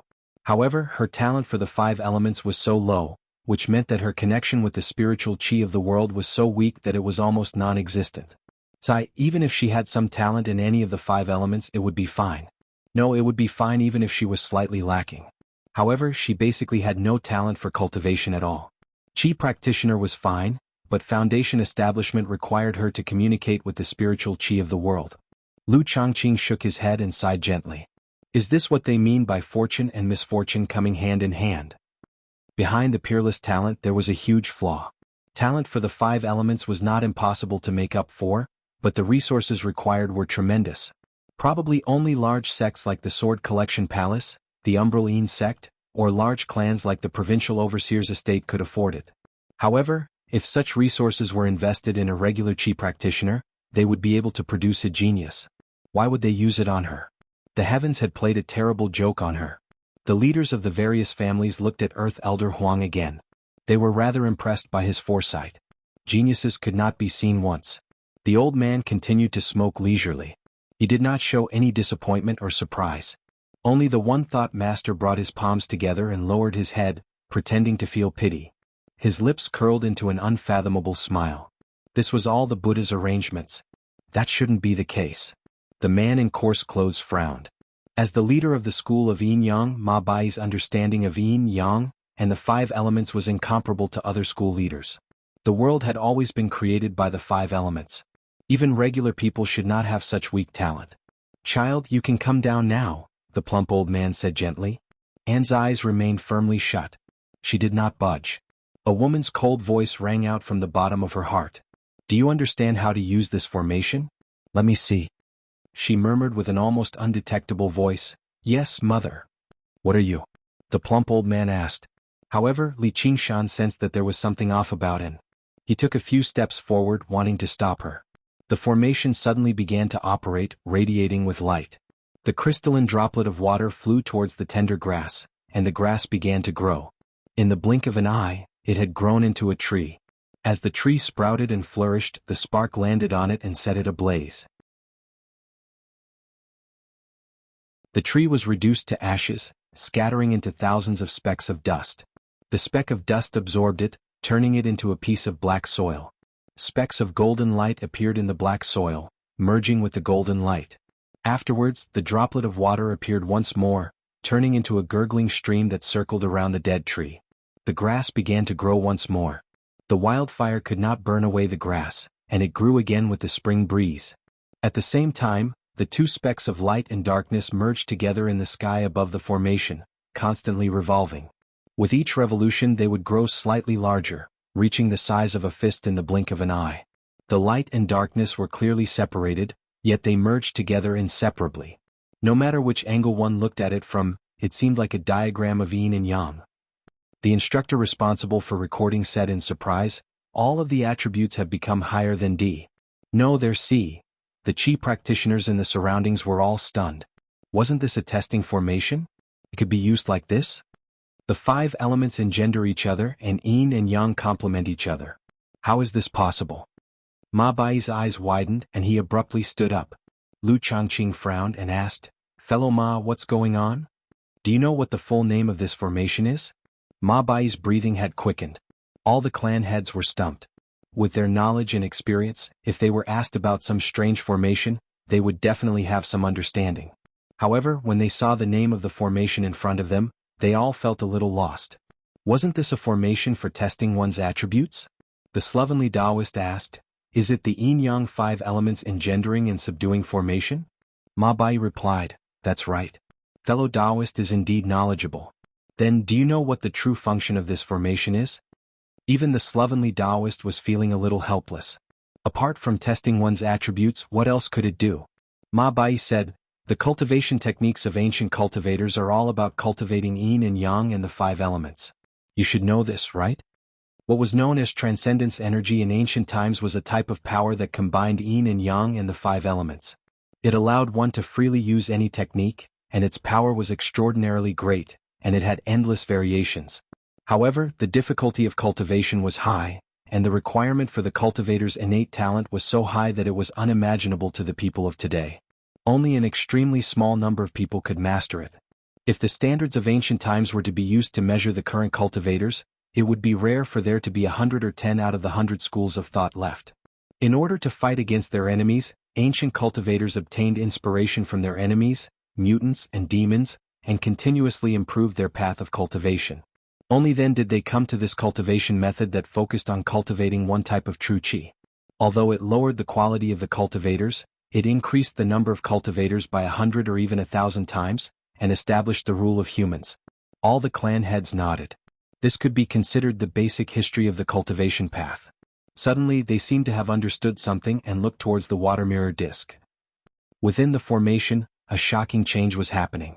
The trees had already been destroyed by the blazing fire more than 10 times, but under the nourishment of water and soil, they had turned into a lush forest. A river parted the thick soil and passed through the forest. Specks of golden sand shone brightly in the river water. Within it, Anne's existence could no longer be seen. Only when the blazing fire burned him again would he be able to catch a glimpse of him. As for the two colors of yin and yang, they had also disappeared. They had fused into every firelight and every shade of the trees. One waxed, the other waxed, and the yin and yang changed. The 5 elements were no longer individually, but as a whole, as if it was a living world. It was as if the world had just been created, and the primordial creation. "There all be grade," the instructor in charge of recording murmured. He did not know what else to say. Although it was still B grade, anyone could see that it was even rarer than Chu Tian's A grade. Moreover, the yin and yang and the 5 elements were still growing, and it was only a matter of time before they became a grade.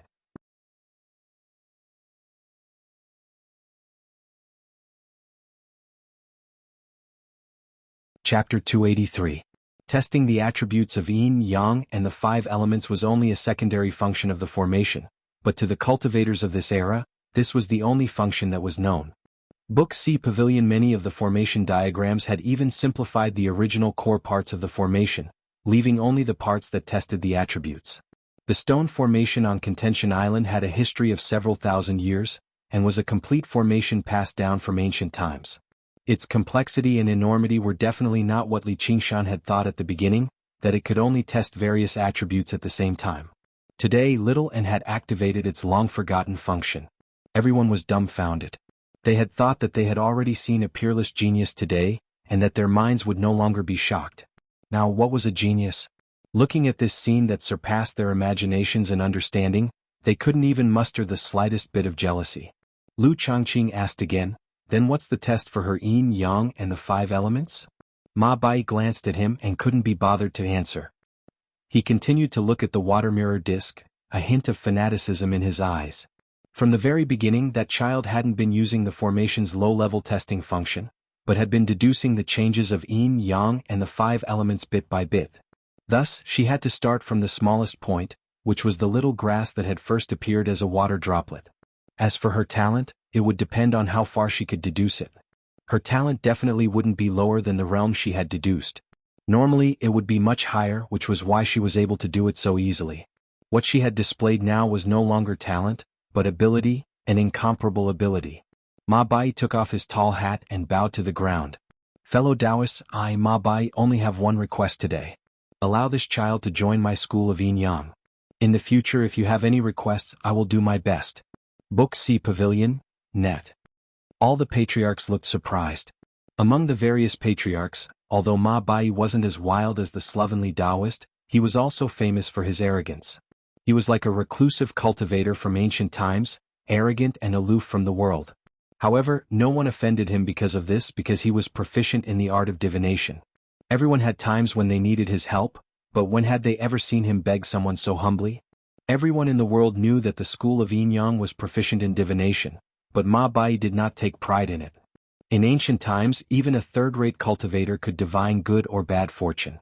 The school of yin yang was a descendant of ancient cultivators.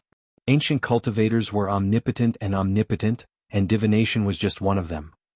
However, when compared to the other families that specialized in one thing, they seemed to be good at nothing. In the end, only divination required yin-yang and the 5 elements as the foundation. Only then did it become the ultimate art of the yin-yang school and become world famous. Whether it was Yu Zijian's pure yang constitution or Chu Tian's 5 elements constitution, none of them could faze him so much as what the school of yin-yang required was balance. To a certain extent, the definition of a genius in ancient times was very different from that in modern times.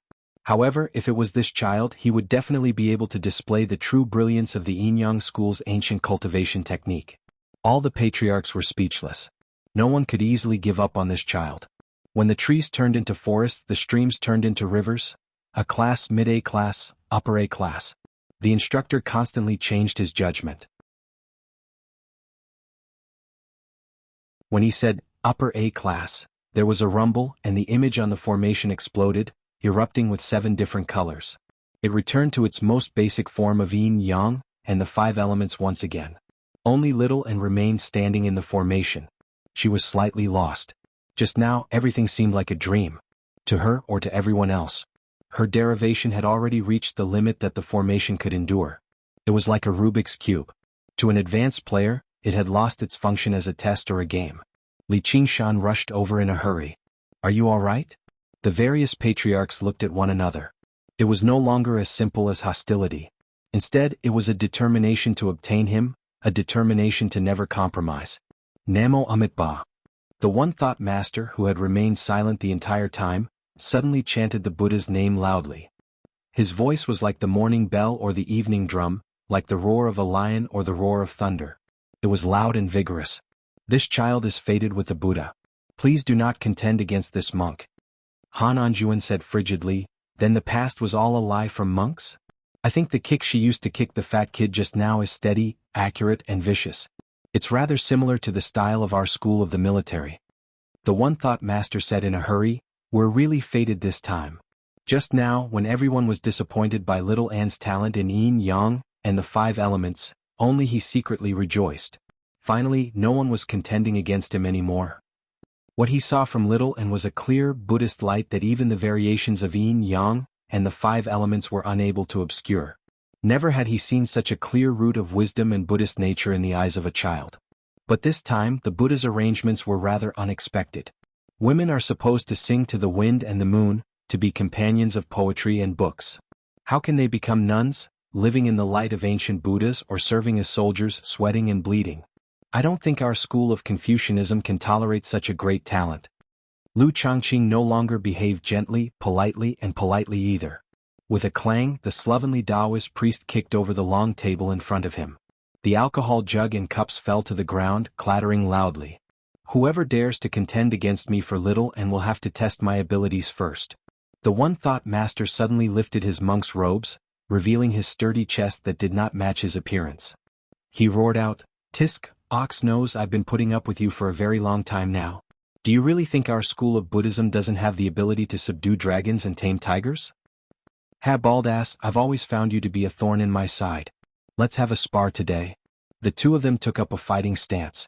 The leaders of the smaller schools originally knew they could not contend against the major schools, so they could not help but stand up now, expressing their opinions one after another. The puppets of the school of Moism. A single person can fight against 1,000,000 soldiers. Practicing medicine to save the world is the duty of the school of medicine. If you don't understand music theory, you're basically a woman for nothing. The originally solemn and serene atmosphere instantly became as noisy as a market. Outside the pavilion, the instructors on standby all revealed horrified expressions. If the people inside were to start a fight, they would be implicated as well. Writing novels isn't bad either. In the corner, a middle-aged man said meekly. He had been sitting in the corner the entire time, saying nothing at all. Finally, he could not help but speak up now. The room suddenly fell silent. The gazes of all the school leaders gathered on him. Their gazes were as stern as swords, and killing intent brewed like dark clouds. With a swish, the middle-aged man became covered in cold sweat. I was just saying." The argument continued, and the middle-aged man exhaled deeply. He was filled with disappointment. The one-thought master had already revealed his extremely sturdy upper body, glaring at him furiously. The slovenly Taoist priest provoked him loudly, "Baldass, come at me. I'll let you take 3 moves first." "Alavice," Wang Pushi bellowed out. The various school leaders all felt a cold gust of wind sweep over. It was cold and murderous, and its might was like a prison. They could not help but stop arguing and look at Wang Pushi. "Everyone please calm down. Don't lose the bearing of a school leader. Have you all forgotten what Brother Huang said earlier? From the beginning to the end, only the calm old man didn't say a word and just sat there calmly. All the family heads felt slightly ashamed. "Brother Huang, why don't you say?" Wang Pushi paused. Earth Elder Huang, who sat there smoking a pipe, was just an earth puppet. Suddenly, he turned his head and looked at the water mirror disc. Earth Elder Huang was currently standing before Little Anne with an amiable smile. He was saying something to her, and he even took out a handful of peanuts and gave them to her. Motherfucker, an earth puppet substitute and distance shrink. The slovenly Taoist priest cursed aloud.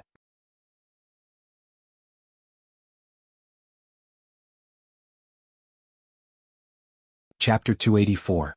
Testing the attributes of yin, yang, and the five elements was only a secondary function of the formation.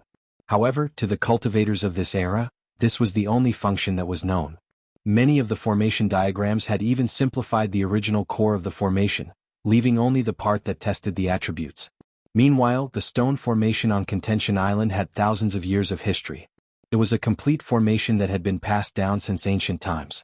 Its complexity and enormity were definitely not what Li Qingshan had initially thought, that it could only test various attributes at the same time. Today Little N had activated its long-forgotten function. Everyone was dumbfounded. They had originally thought that they had already seen a peerless genius today, and that their minds would no longer be shocked. Now what was a genius? Looking at this scene that surpassed their imaginations and understanding, they could not even feel the slightest bit of jealousy. Lu Changqing then asked, "Then what is the test of her yin, yang, and the five elements talent?" Ma Bai glanced at him and could not be bothered to answer. He continued to look at the water mirror disc, a hint of fanaticism in his eyes. From the very beginning, that child did not use the formation's low-level testing function. Instead, she slowly extrapolated the changes of yin, yang, and the five elements. Thus, she had to start from the smallest point, which was the little grass that had first appeared as a water droplet. As for her talent, it would depend on how far she could extrapolate it. Her talent would definitely not be lower than the realm she had extrapolated. Normally, it would be much higher, which was why she could do it so easily. What she had displayed now was no longer talent, but ability, an incomparable ability. Ma Bai took off his tall hat and bowed to the ground. "Fellow Taoists, today I, Ma Bai, only ask of you one thing. Let this child join my school of yin-yang. In the future, if you have any orders, I will obey them." All the patriarchs looked surprised. Among the various patriarchs, Ma Bai was not as wild as the slovenly Taoist. However, he was also famous for his arrogance. It was like the arrogance of a reclusive cultivator from ancient times. However, no one offended him because of this, because he was proficient in the art of divination. Everyone had times when they needed his help. When had they ever seen him beg others so humbly? Everyone knew that the school of yin-yang was proficient in divination. However, Ma Bai was not proud of this. In ancient times, even a third-rate cultivator would be able to divine good or bad fortune. The school of yin-yang was a descendant of ancient cultivators. Ancient cultivators were omnipotent, and divination was just one of them. However, when compared to the other families that specialized in one thing, they seemed to be good at nothing. In the end, only divination required yin-yang and the five elements as the foundation. Only then did it become the ultimate art of the yin-yang school and become world-famous. Whether it was Yu Zijian's pure yang body. Even Chu Tian's five elements body couldn't move him this much. After all, the school of yin-yang needed balance. To a certain extent, the definition of a genius in ancient times was very different from that in modern times.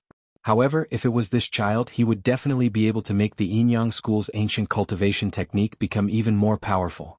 Unleash its true brilliance. All the patriarchs were speechless. No one could easily give up on this child. When the trees turned into forests, the streams turned into rivers. A class mid-A class. Plus. The instructor kept changing his judgment. When he said the word A, there was a loud bang. The image on the formation exploded loudly, erupting with 7 different colors. It returned to its most basic form of yin and yang and the five elements once again. Only Little N was left standing in the formation. She seemed slightly lost. Just now, everything seemed like a dream. Whether it was to her or to everyone else. Her derivation had already reached the limits of what the formation could endure. It was like a Rubik's Cube. To an advanced player, it had lost its function as a test or a game. Li Qingshan went up in a hurry. "Are you all right?" The various leaders looked at one another. It was no longer as simple as hostility. Instead, it was a determination to obtain her, a determination to never compromise. Namo Amitabha. The one-thought master, who had remained silent the entire time, suddenly chanted the Buddhist name loudly. His voice was like the morning bell and the evening drum, like the roar of a lion or the roar of thunder. It was loud and vigorous. "This child is fated with the Buddha. Everyone, please do not contend with this poor monk over him." Han Anjuan said frigidly, So the past was all the lies of a monk? I think the kick she used to kick the fat kid just now is steady, accurate, and vicious. It's rather similar to the charm of our school of the military. The one thought master said in a hurry, "We're really fated this time." Just now, when everyone was disappointed by little Anne's talent in yin and yang and the 5 elements, only he rejoiced inside. Finally, there was no one who wanted to contend with him over her. What he saw from little Anne was a clear Buddhist light that even the changes of yin and yang and the 5 elements could not conceal. Never had he seen such a clear root of wisdom and Buddhist nature in the eyes of a child. But this time, the Buddha's arrangements were rather unexpected. Women are supposed to sing to the wind and the moon, to be companions of poetry and books. How can they become nuns, living in the light of ancient Buddhas or serving as soldiers, sweating and bleeding? I don't think our school of Confucianism can tolerate such a great talent. Lu Changqing no longer behaved gently, politely either. With a clang, the slovenly Taoist priest kicked over the long table in front of him. The alcohol jug and cups fell to the ground, clattering loudly.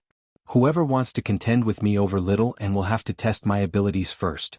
The one thought master suddenly lifted his monk's robes, revealing his sturdy chest that did not match his appearance. He roared out, "Tisk, ox nose, I've put up with you for a very long time already. Do you really think our school of Buddhism doesn't have the ability to subdue dragons and tame tigers? Ha, bald donkey, I've always found you to be a thorn in my side. Let's have a spar today." The two of them took up a fighting stance. The leaders of the smaller schools originally knew they could not contend against the major schools, so they could not help but stand up now, expressing their opinions one after another. The puppets and mechanisms of the school of Moism. A single person can fight against a million musicians. Practicing medicine to save the world is the duty of the school of medicine. If you don't understand music theory, you're basically a woman for nothing. The originally solemn and serene atmosphere instantly became as noisy as a market. Outside the pavilion, the instructors on standby all revealed horrified expressions. If the people inside were to start a fight, the innocent bystanders in the moat, would be implicated. Writing novels isn't bad either. In the corner, a middle-aged man said meekly. He had been sitting in the corner the entire time, saying nothing at all. Finally he could not help but speak up now. The room suddenly fell silent. The gazes of all the school leaders gathered on him. Their gazes were as stern as swords, and killing intent brewed like dark clouds. With a swish, the middle-aged man became covered in cold sweat. I was just saying. The argument continued, and the middle-aged man exhaled deeply. He was filled with disappointment. The one thought master had already revealed his extremely sturdy upper body, glaring at him furiously. The slovenly Taoist priest provoked him loudly, "Bald donkey, come at me. I'll let you take 3 moves first." "Alavice," Wang Pushi bellowed out. The various school leaders all felt a cold gust of wind sweep over. It was cold and murderous, and its might was like a prison. They could not help but stop arguing and look at Wang Pushi. "Everyone please calm down. Don't lose the bearing of a school leader. Have you all forgotten what Brother Huang said earlier? From the beginning to the end, only the calm old man didn't say a word and just sat there calmly. All the family heads felt slightly ashamed. Brother Huang, why don't you say?" Wang Pushi paused. Earth Elder Huang, who sat there smoking a pipe, was just an earth puppet. Suddenly, he turned his head and looked at the water mirror disc. Earth Elder Huang was currently standing before little Anne with an amiable smile. He was saying something to her, and he even took out a handful of peanuts and gave them to her. "Motherfucker," an earth puppet substitute and distance shrink. The slovenly Taoist priest cursed aloud.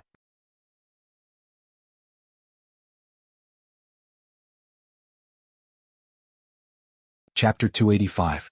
Little Anne walked out of the formation in a daze.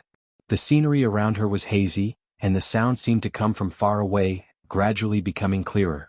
She saw Li Qingshan's concerned face and heard his worried voice. "Little Anne, little Anne." Gradually she calmed down, and the dregs that rose from the depths of her memory settled down again, revealing a smile. The surroundings were dead silent. The female instructor's face was pale. She felt that she was in big trouble this time. This child didn't seem to be simple. Chu Tian, who had been overshadowed, said, "What's so great about that? If I wanted to, I could do it too." The instructor in charge of guiding the Qi practitioners came back to his senses. It seemed like it was time to lead everyone to eat. An old man with a face full of wrinkles appeared out of nowhere and said gently, "You must be little Anne." Li Qingshan's heart trembled. He felt a heavy aura from the old man as if it was the earth. A Foundation establishment cultivator. The instructors hurriedly bowed. Lord Patriarch, why have you come?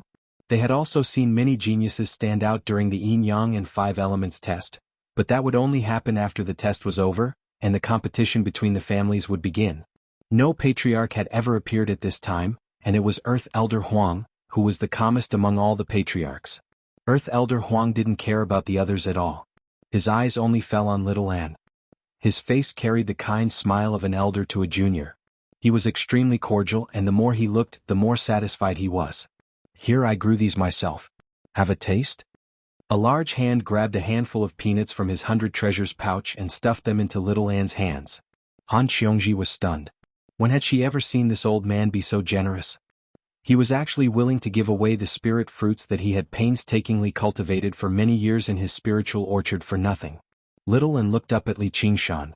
Li Qingshan could also see that the spirit energy contained in this handful of peanuts was more than 10 times stronger than medicinal pills like qi-gathering pills. The benefits of a Foundation establishment cultivator were probably not so easy to obtain.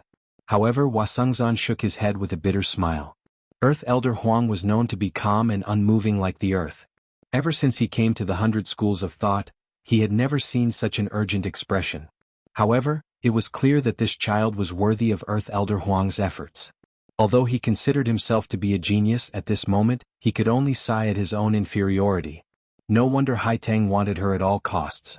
This child, where did this child come from? Senior. What do you want my little Anne to do? Please speak your mind. At this moment, Huang too seemed to have seen Li Qingshan. Under the brilliance of a peerless genius, not only did the others pale in comparison, but their presence was also extremely faint. This is the head of the agriculture family, Earth Elder Huang. Hurry up and greet him. Bow my ass. A voice suddenly rang out. The first word was still extremely far away, but the last word was already close. The slovenly Taoist roared at Earth Elder Huang. Old brother Huang, where is your bearing as the head of a family? The academy entrance exam hasn't ended yet. This doesn't conform to the rules of the 100 schools of thought, Lu Changqing said faintly. He was clearly displeased that he had been played. Earth Elder Huang took a puff of his pipe.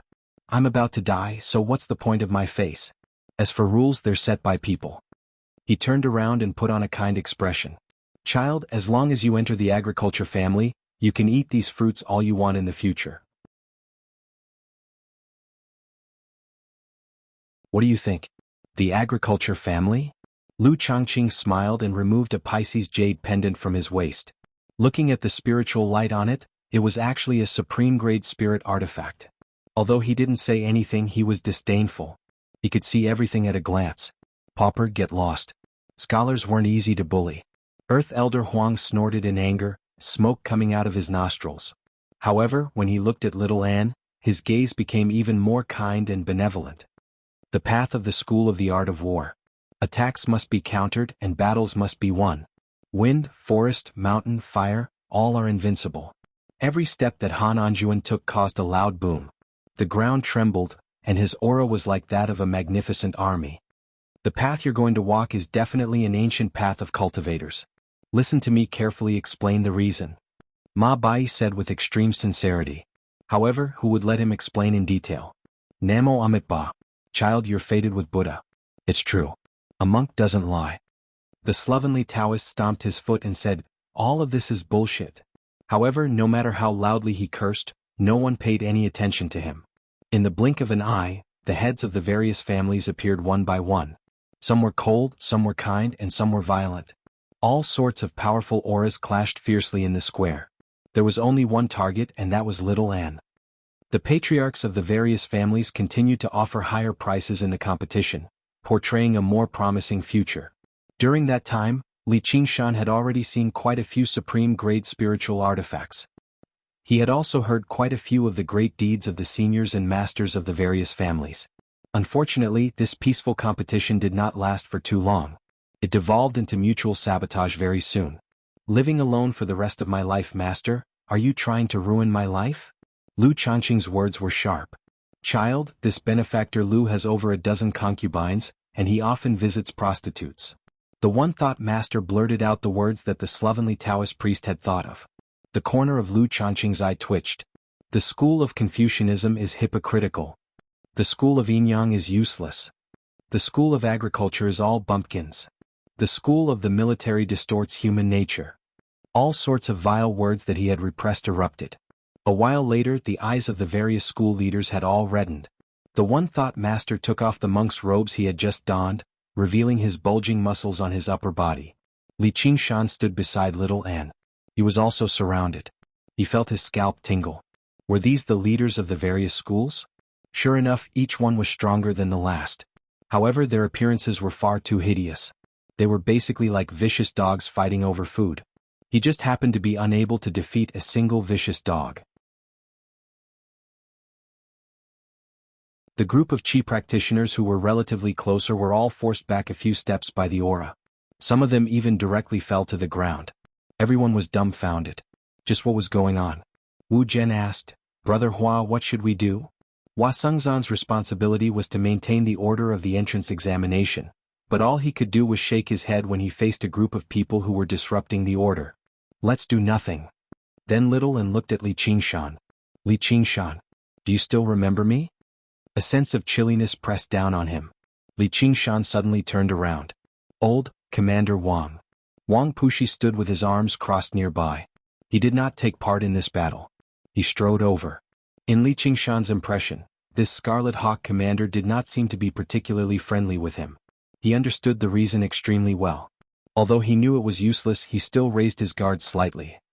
Wang Pushi slapped his shoulder viciously and laughed aloud. "Nice one, kid. It's been so long and you've already reached the 6th layer. I wasn't wrong in the past." Li Qingshan grinned. "You weren't wrong in the past?" He wanted to understand the reason behind it once again. "You're qualified to be promoted to a Black Wolf Guard. As long as you cultivate in the school of legalism for a while, there's a great chance for you to become a Black Wolf commander in the future." "Thank you for your favor, Commander Wang. I will definitely work hard so that I won't let you down." If Li Qingshan still could not tell what he was hinting at, then he would have lived for nothing. Wang Pushi sniggered inside. "This time old Wang have taken the initiative." The various school leaders immediately returned to their senses. They all looked at Li Qingshan. "Oh no, how could I forget that this kid was the one who brought this child here? She's so young, so she'll definitely listen to adults." The slovenly Taoist priest tried to remedy the situation in a hurry. "You better think it through." The one-thought master said, "Exactly." Various gazes landed on him. Li Qingshan immediately felt the pressure on him increase drastically. He exhaled gently and crouched down. He said to little Anne, "Do you have a home you want to go to? I'll go with you." Little Anne ignored the gazes in the surroundings and said softly. Wang Pushi's smile widened. According to the rules, as long as this child had made a decision, no one could forcefully interfere. Even if they wanted to interfere, they would have to ask him, Wang Pushi, or ask the Hawkwolf Guard. Li Qingshan smiled. "That'll be rather difficult. You know that I can't read those Buddhist scriptures." He stood up and brought his palms together. "One thought, Master, just like you said, little Anne is fated with the Buddha. Let her join the school of Buddhism and cultivate." From a certain perspective, the path of white bone and great beauty was a Buddhist ability. She had always been reading various Buddhist scriptures to increase her comprehension of this ability. Now that she had come across this opportunity, she obviously could not miss it. In her hands, a strength talisman of the Guardian Kings could unleash extraordinary power. If it were an even more powerful Buddhist technique, just how powerful would it be? And, in the competition just now, the one-thought master's conditions and the sincerity he had expressed were extremely rare. As her guardian, he had to choose the most suitable path for her. The one-thought master was mildly surprised before ravishing with joy. Originally, he thought it was impossible for him to succeed this time. The school of Buddhism was one of the greatest schools among the 100 schools, but they did not have as many disciples as the schools of Confucianism, legalism, and so on. They were nowhere close to their old rivals, the schools of Taoism. After all, most people still held various thoughts in their hearts, especially young people. Just how many people were willing to follow the precepts and accept the emptiness of the world to comprehend the supreme Buddhist Dharma, not to mention that little Anne was still a little girl. Her chances of success became even slimmer. However, he had never expected there to be a glimmer of hope in the end. Instead, he got what he wanted. He brought his palms together and lowered his head to return the greeting. "Good indeed, good indeed. Sir, your eyes truly are sharp. It's no exaggeration to say that you are fated with the Buddha. All of this has been arranged by the Buddha. Li Qingshan thought, if the Buddha really did know about Little Anne's existence, he would probably kill her immediately. Seeing how Little Anne frowned as if she was rather unhappy, he comforted her. Don't be like that. We're all in the academy, so we'll have plenty of time to meet in the future. Little Anne would not disobey him. She also knew he was doing this for her own good, so she nodded gently. All right. The one-thought master smiled in relief. The outcome had been decided. Thank you for going easy on me, sir. Wang Pushi's face immediately turned cold, turning into a mask of steel. He shot a stern glance at Li Qingshan before leaving in a flash.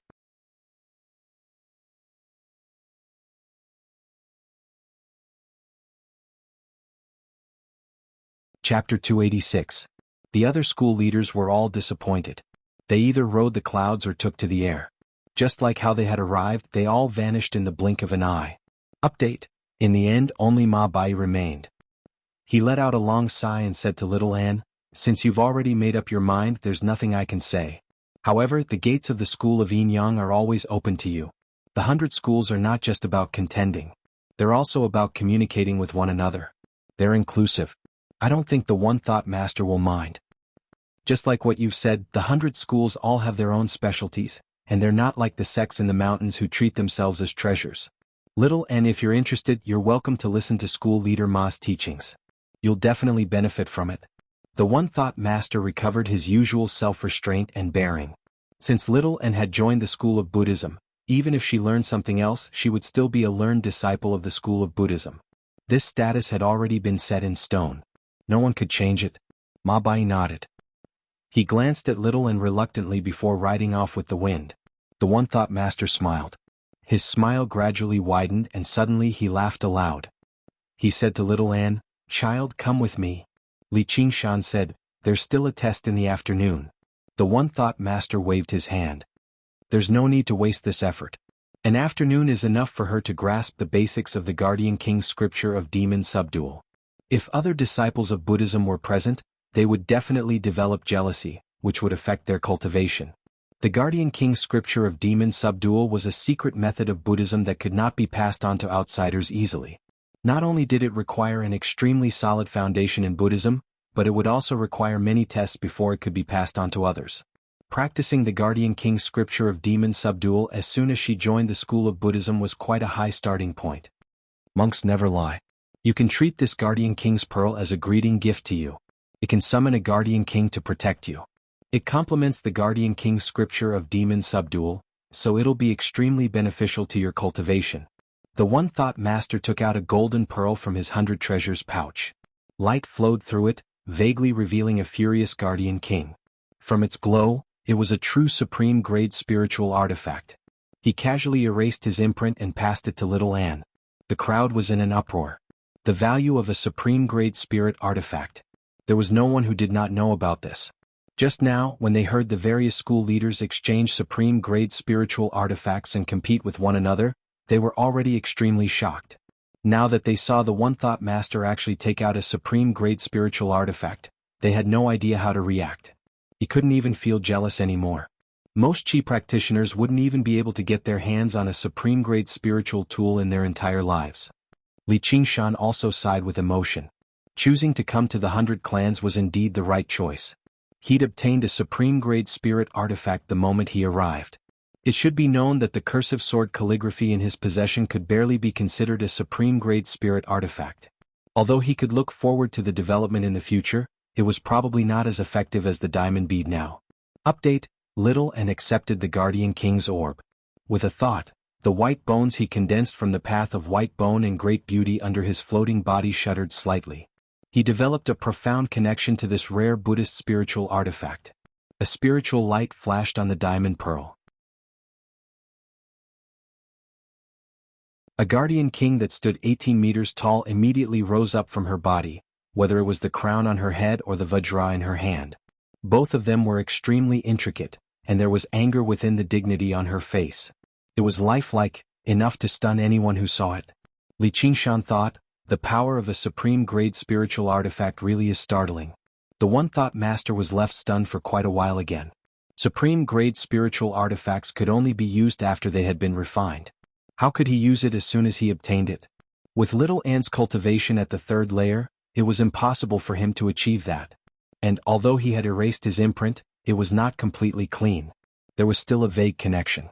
Little Anne needed to completely erase it before he could use the Guardian King's orb as he wished.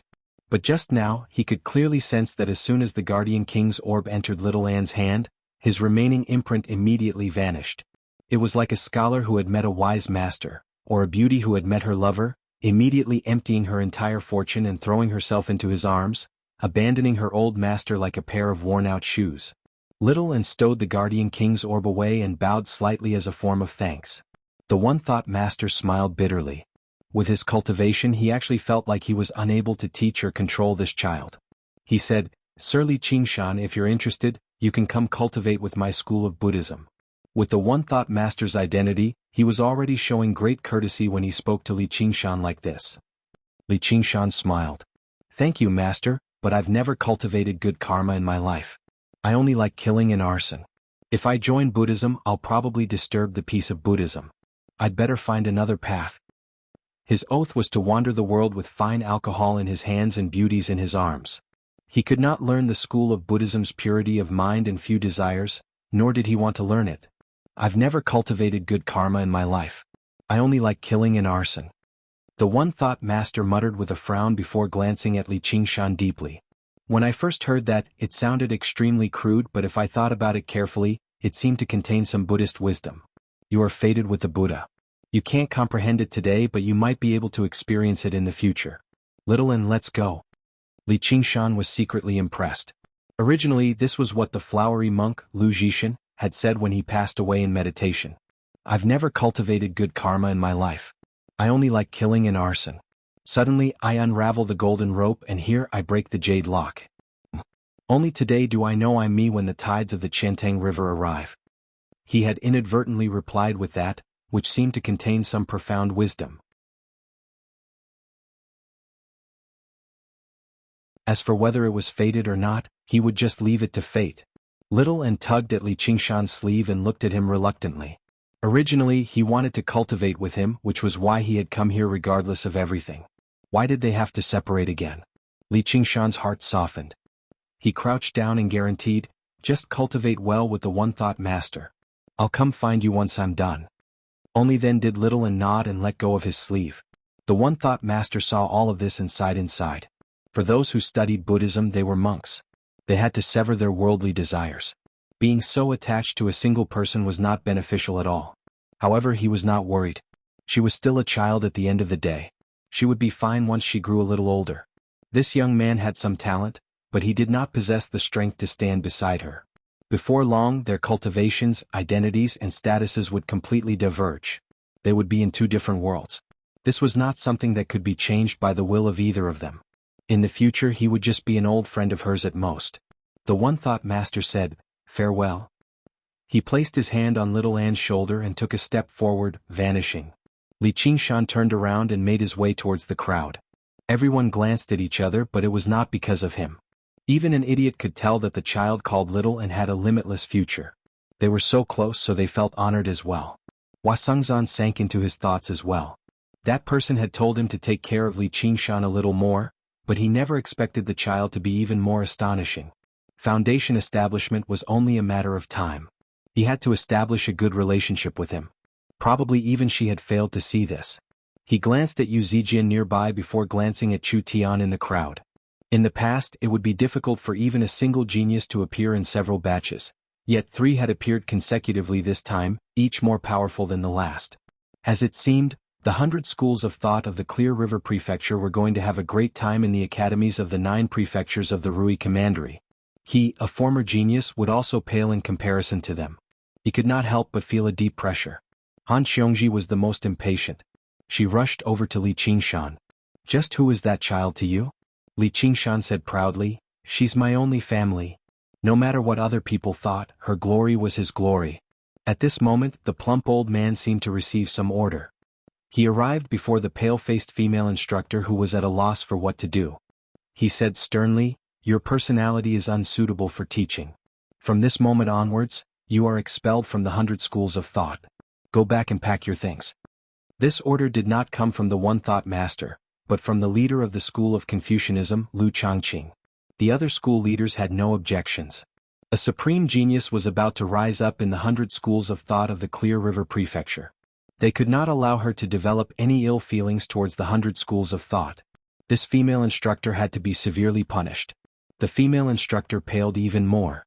Originally, she wanted to find an opportunity to expel Little and from the 100 schools of thought, but she never thought it would be her in the end. She shrieked, "I don't." The plump old man interrupted her sternly, "This is for your own good." The female instructor shuddered. She was harsh, but she was not stupid. She understood that even if she ignored the consequences of defying the school leaders, just this child alone would probably become a great figure that she could not afford to provoke as long as she had a few years to grow. By then, if she recalled her old grievances and decided to seek revenge, it might be a disaster for her. The best method was to vanish from her sight as soon as possible and hope that she would never think of her again. She immediately stomped her foot and left furiously.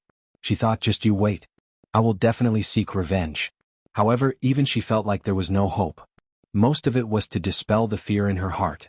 Of course, no one knew that apart from matters related to Li Qingshan, Little and had no concept of the ways of the world, nor did he feel any anger or hatred.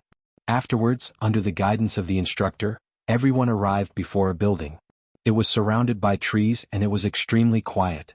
They could smell a strange fragrance from afar. Li Qingshan raised his head and saw the 3 large words, 100 Flavors Tower. He could not help but think about the 100 Flavors Tower he had eaten in the market below the Green Vine Mountain. As it turned out, this was the source. That night, he heard that the town of Flowing Clouds would reopen for the entrance examination. I wonder where it is now. Li Qingshan's question was answered very soon, as after eating in the 100 Flavors Tower, their next stop was the town of Flowing Clouds. The close relationship between the 100 schools of thought and the town was evident. At the very least, the school of miscellany would never let go of an opportunity to earn spiritual stones. The town was located on an empty beach to the southwest of the island. Although the location was different, the structure was exactly the same as the one below the Greenvine Mountain. At the entrance of the town, the instructor clapped his hands. Everyone, you may move about freely here for now. Consider which school you want to join and make some preparations for the upcoming exam. Do not leave the town carelessly. Afterwards, he passed out the colored papers one by one. I think all of you understand the rules. Each person can only join 5 schools at most. If there are more, it will be invalid. In 4 hours, please come back here to collect your papers. Li Qingshan also received his colored paper. He discovered that various information had already been recorded on it, including the attributes of yin, yang, and the 5 elements. However, there were 5 empty spaces.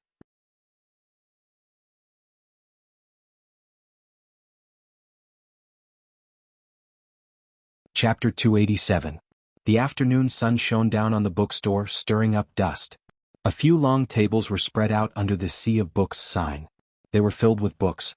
Sun Fubai lowered his head and tidied them up. Suddenly, his vision darkened. A young man stood before the table. He was well built, and his bronze face was not handsome, but he gave off a sense of masculinity. What would you like, sir? Li Qingshan glanced at Sun Fubai. How had he been? He lowered his head and almost broke into laughter. The tables were filled with books like The Secrets of the Confucian Examinations and the 8 Methods of the Taoist Examinations. They were not expensive, only a single spiritual stone each. I still haven't decided which school I should join. Do you have any suggestions, uncle? Sun Fubai immediately took out a book that introduced the various schools. Li Qingshan flipped through it slightly and paid a spiritual stone before placing the book back down. I don't read these things. There aren't any customers right now, so why don't you give me some suggestions? I'll buy 5 more books according to what I need. Li Qingshan trusted Sun Fubai's experience and character very much. After coming to the town of Flowing Clouds, he had directly come here to listen to his suggestions. Sun Fubai was taken aback. There were not a lot of people like that. He passed the spiritual stone to Li Qingshan and smiled. If you're willing to buy it, I'll tell you about it for free. Let me have a look. After looking through the colored paper, he nodded. 17 years old. Not bad, not bad. Do you have any schools you'd like to join? Li Qingshan said, I originally belonged to the Hawkwolf Guard. The School of Legalism is my first choice. I've learnt body practitioners, and the school of the military doesn't seem too bad either. I have an old friend in the school of Moism. He's also considering it. As for the schools of Confucianism and Taoism, they're both rare schools. That seems to be enough for 5.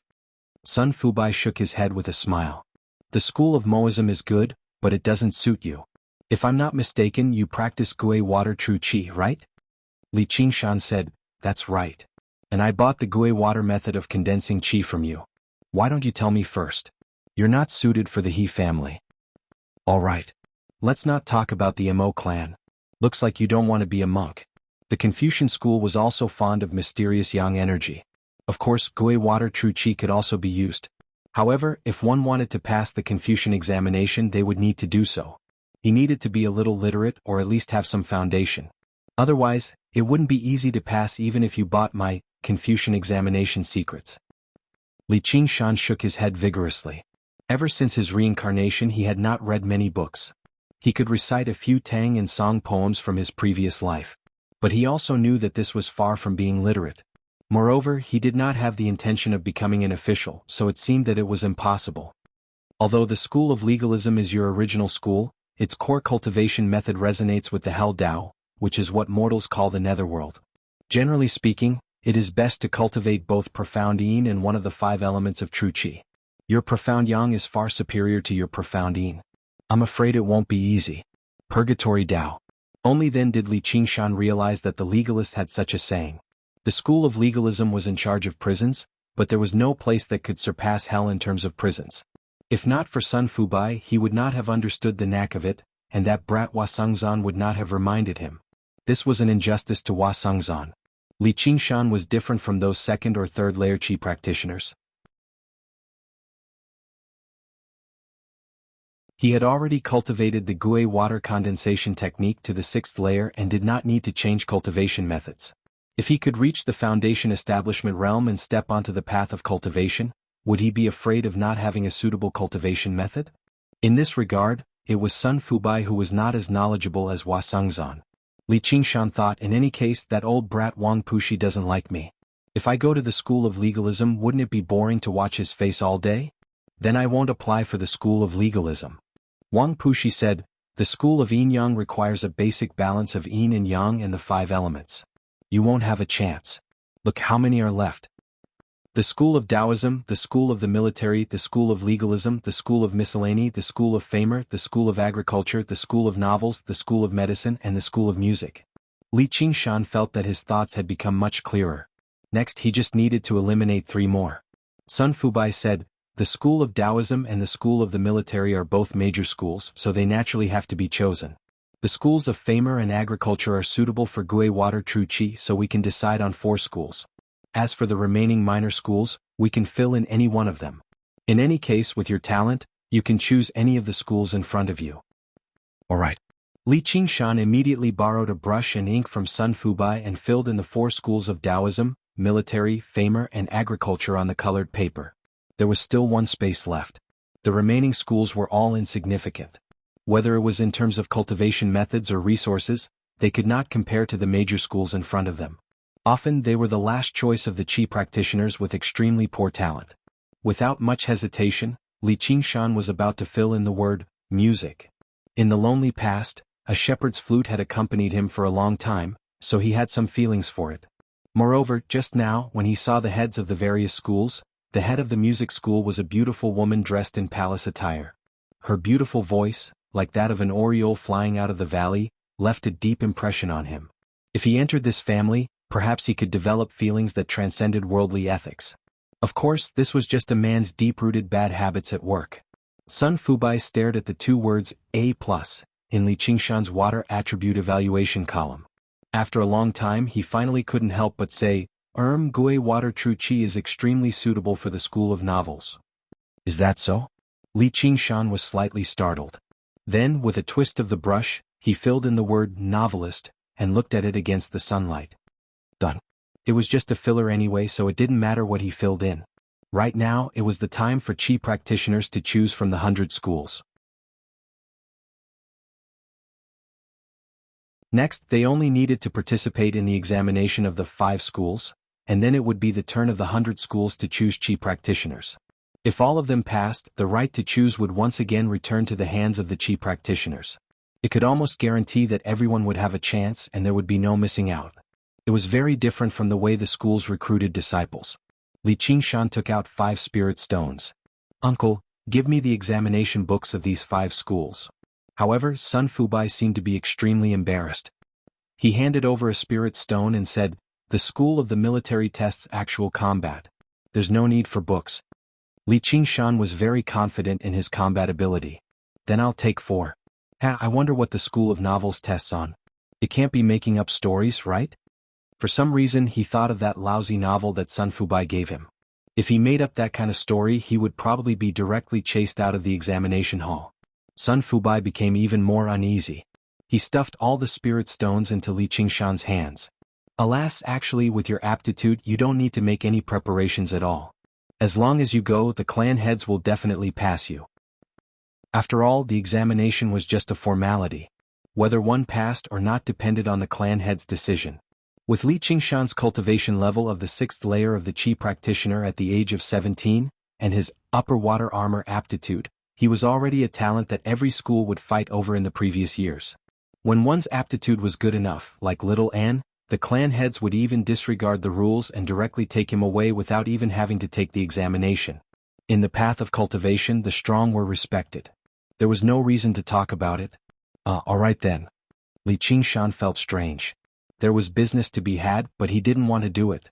At this time the Qi practitioners walked over in groups of 3 to 5. Sun Fubai's eyes flickered. "I have a guest. You can go." After Li Qingshan had left, he suddenly shook his head with a bitter smile. What was there to be uneasy about?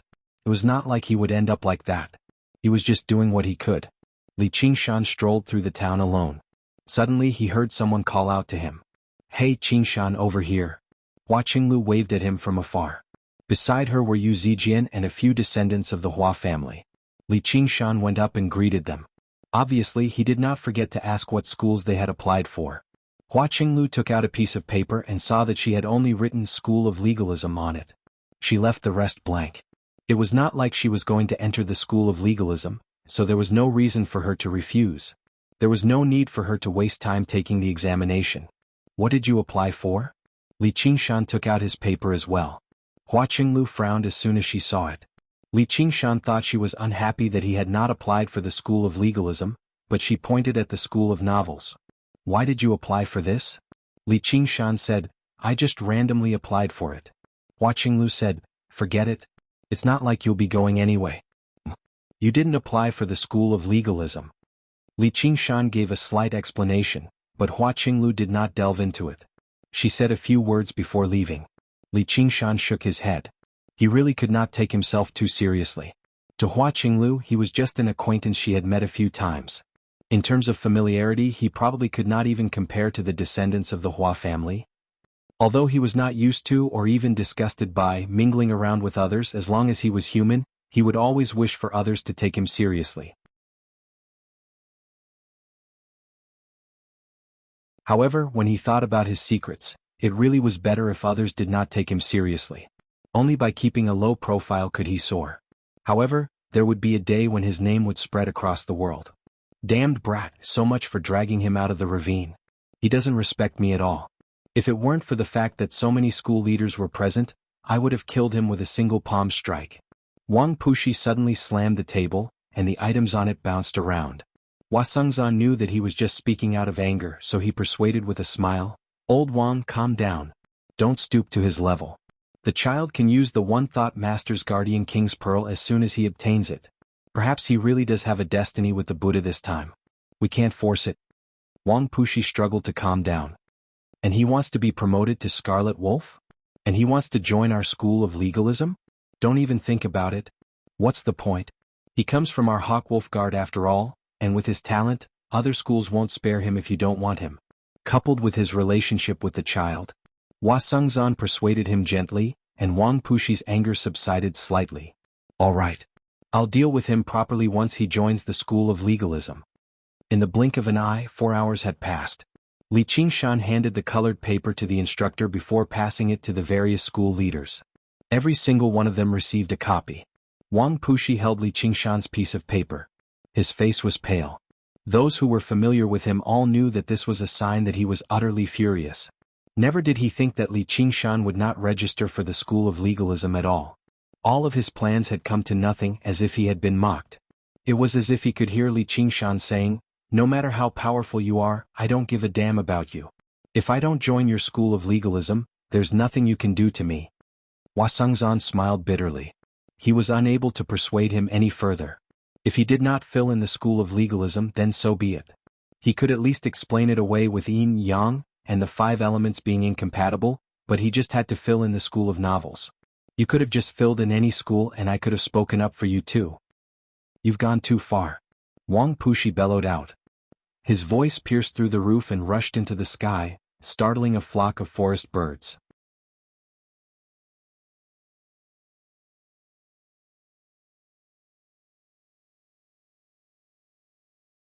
Chapter 288. Birds flew over the lake.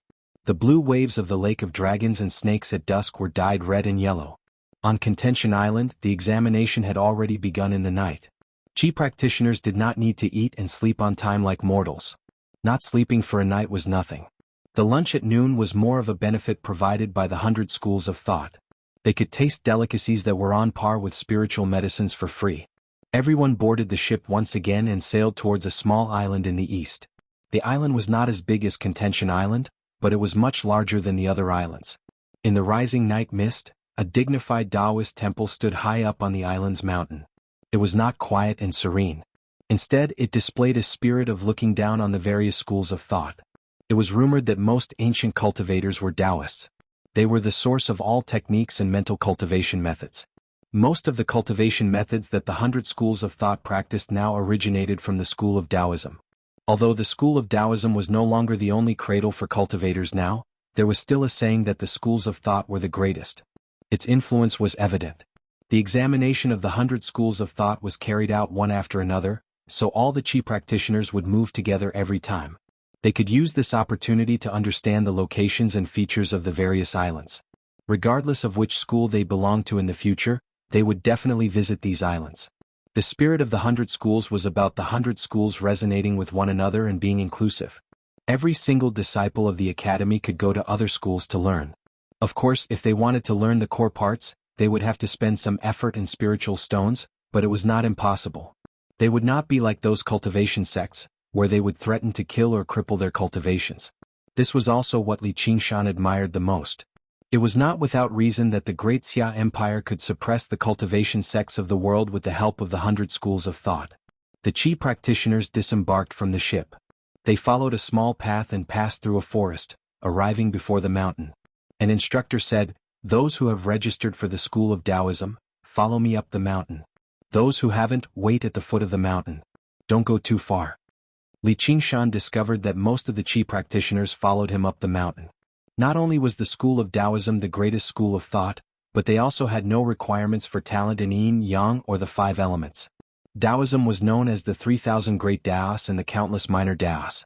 No matter who it was, they would be able to find a suitable path for themselves. As a result, basically every single person filled in the 5 spots with the word Taoism and made it their first target. Li Qingshan was no different. His target was only between the school of Taoism and the school of the military, but the school of Taoism was a little more suitable. Halfway up the mountain, Zhang Xian was surrounded by clouds. Li Qingshan realized that everyone had disappeared. He was the only one left on the mountain path. He knew that he had fallen into a formation. "The exam has begun," a voice boomed. Li Qingshan roused himself and took a step forward. As soon as he took a step forward, his body suddenly became several times heavier. His true energy was also completely suppressed by the invisible formation. He couldn't even open his 100 treasures pouch, let alone use any magical techniques. At this moment, all the Qi practitioners ascending the mountain became ordinary people. This Taoism's mountain guarding formation began to display its astonishing power. Li Qingshan didn't think much of it. He took another step forward, and the originally wide stone steps suddenly became an extremely narrow path. On both sides were cliffs that were tens of thousands of feet high. He couldn't see the bottom at a glance. It could be imagined that if he fell down, even if he didn't die from the fall, he would lose the right to enter the school of Taoism. But at this moment, a strong wind surged, moving east and west without any direction. Ah! With a scream, a Qi practitioner fell from the mountain path and spun down the cliff. Even though he knew that he would be fine, he couldn't help but be scared out of his wits. Just as he was about to fall to the bottom of the cliff, the scenery around him suddenly twisted and changed. When he looked again, he was back at the foot of the mountain. A group of Qi practitioners waiting at the foot of the mountain looked at him with contempt. He called out, "I refuse to accept this. I was blown down by the wind. With my cultivation at the third layer, how can I fend off the protective formation of the school of Taoism? The more chaotic your mind is, the stronger the wind and the narrower the path. You can't even control your fear when you know it's all an illusion, so what's the point of cultivating? Piss off." A voice boomed out. It was the slovenly Taoist priest's voice. Hua Qinglu curled her lip. "You're clearly the one who's useless. My brother said that if you can calm your mind, even ordinary people can reach the end of this path. So I wonder if Zijian is fine or not." The Qi practitioner finally became dejected. He came from a small clan. With his cultivation, he could already be regarded as a genius in his clan. He was protected like a treasure, so he had never experienced any danger. Only now did his legs give way from fright, which was why he lost his footing and fell. However, this principle did not seem to apply to Li Qingshan. His gaze was calm and his steps were steady. After experiencing so many battles of life and death, a path like this did not inspire any fear in him. However, the path just happened to become thinner and thinner, and the wind became stronger and stronger, more and more chaotic. He remained unfazed. His body swayed with the wind each time, but his footsteps remained steady the entire time. He admired the rare sights on both sides as leisurely as a tourist climbing a mountain. Towards the end, he basically felt like he was walking on a narrow wall that was over 10,000 meters tall, but he still had the spare time to look around. He thought to himself, the tests of the school of Taoism sure are a little difficult. The slovenly Taoist priest saw this and snorted coldly. "Kid, I'd like to see how long you can last." With a thought, rain began to fall from above Li Qingshan. The path became even more slippery and difficult to walk on. Suddenly, there was a clap of thunder, so close that it seemed to be right above him. Even if regular people stood on flat ground, they would fall over in fright. The slovenly Taoist priest sniggered and shifted his gaze, looking at someone else. Sweat dripped from the tip of Yu Zijian's nose as she remembered Hua Qinglu's warning. She stared at the path ahead, afraid to look to the sides. Suddenly, a violent gust of wind blew over and her body swayed. Because she was holding a sword, she lost her balance.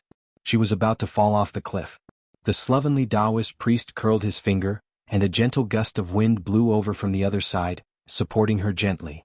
Only then did she stabilize herself. "Master, that's not a good idea." A young Taoist priest with thin eyebrows and eyes had been watching on from one side the entire time. He could not help but speak up when he saw how the slovenly Taoist priest treated one over the other. He wore green clothes and a Taoist crown. Silk wrapped around his waist and a tablet hung from his waist. It was engraved with the number 1, the symbol of a primary disciple. His cultivation was at the 10th layer as well. The slovenly Taoist priest reddened. He did not behave as rudely to his beloved disciple as he did to the leaders of the various schools. Instead, he explained himself, "Jichenzi, she's a girl. It's very normal for her to be afraid of heights. No one is born fearless. Temperament was something that could be slowly honed. When it comes to men, you have to be a little more vicious. The edge of a treasured sword can only be sharpened." "Master, this treasured sword is still here," Jichenzi pointed out. The slovenly Taoist priest looked over. Neither the wind, frost, nor the waterfall could make Li Qingshan's gaze waver. Instead, he sped up, rushing through the wind and rain.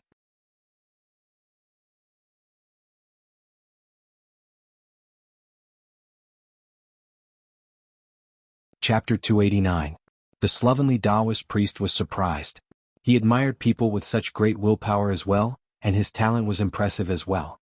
If it were in the past, he definitely would have tried to persuade him to stay in the school of Taoism. If Li Qingshan had told little and to go to another school, then so be it, but he just had to go to the school of Buddhism. That darn Baldy was pleased with himself, which was intolerable. Suddenly an idea came to him. With a wave of his sleeve, the wind and rain were swept away. Moonlight landed on Li Qingshan. To his surprise, the path before him had recovered its original width, and his true qi was no longer suppressed. The stars flickered in the sky, and the Taoist temple was nearby. He dared not be careless. He slowed down and arrived before the temple. He saw a young Taoist with thin eyebrows and eyes waiting there. He nodded. "Congratulations, fellow. You're the first." Li Qingshan looked back. Only 200 or 300 Qi practitioners advanced with difficulty on the mountain path. Some swayed while others staggered. As long as they lost their balance, they would be sent to the foot of the mountain immediately. "Someone's broken out of the formation. Is that Li Qingshan?" A Qi practitioner called out. Hua Qinglu asked in confusion, "How did he break out of the formation midway?" Qian Rongji sat in a pavilion nearby and looked at him indifferently. She smiled. "He's probably in trouble this time." She was the same as Hua Qinglu, only registering for the School of Legalism. Long before the entrance examination, she had studied the personalities of the various school leaders in detail through Wu Zhen and Fang Yinshang. The leader of the School of Taoism was the strongest. He was at late foundation establishment and close to condensing a golden core. He was also the most unruly. He had never liked the school of Buddhism. Even if the other school leaders were slightly displeased with Li Qingshan's choice, they would probably not lose their temper, perhaps because of their status, or because they cared about little and or because they valued talent. However, this old Taoist was different. When he lost his temper, he was even bold enough to curse at the other school leaders. For Li Qingshan to be able to break out of the formation halfway through, there must be something strange about it. "My name is Li Qingshan. May I know how to address you?" Li Qingshan turned around and cupped his hands. Even though his aura was calm, the cultivation of the 10th layer of Qi refining was clearly not to be underestimated. "I am Jichenzi. Please come with me, fellow." Jichenzi led Li Qingshan to the main hall. When they arrived at the front of the hall, Jichenzi gave Li Qingshan a look that told him to take care of himself before letting him in. The large hall was empty except for the formation diagram on the ground, which gave off a faint glow. An unkempt Taoist was sitting in front of the statue of a god. His hair had already turned white, but his spirit was hale and hearty. His eyes were bright and he said slowly, "Li Qingshan, do you still recognize me?" As soon as the words left his mouth, it was like a thunderous roar rolling and reverberating. Of course. Among the various patriarchs, the one who gave Li Qingshan the most powerful and terrifying feeling was this sloppy Taoist priest. "Please remember," the sloppy Taoist priest said. "Then why did you still dare to come?" Li Qingshan asked, "Why wouldn't I dare? In what way is the school of Taoism inferior to the school of Buddhism? Tell me clearly." Li Qingshan was stunned. He finally understood why it had been so difficult for him to walk that mountain path. It was clearly this sloppy Taoist priest who had done something to it. He was secretly furious. "What, you can't answer?" Li Qingshan shrugged. "I didn't expect a great patriarch to be so narrow-minded."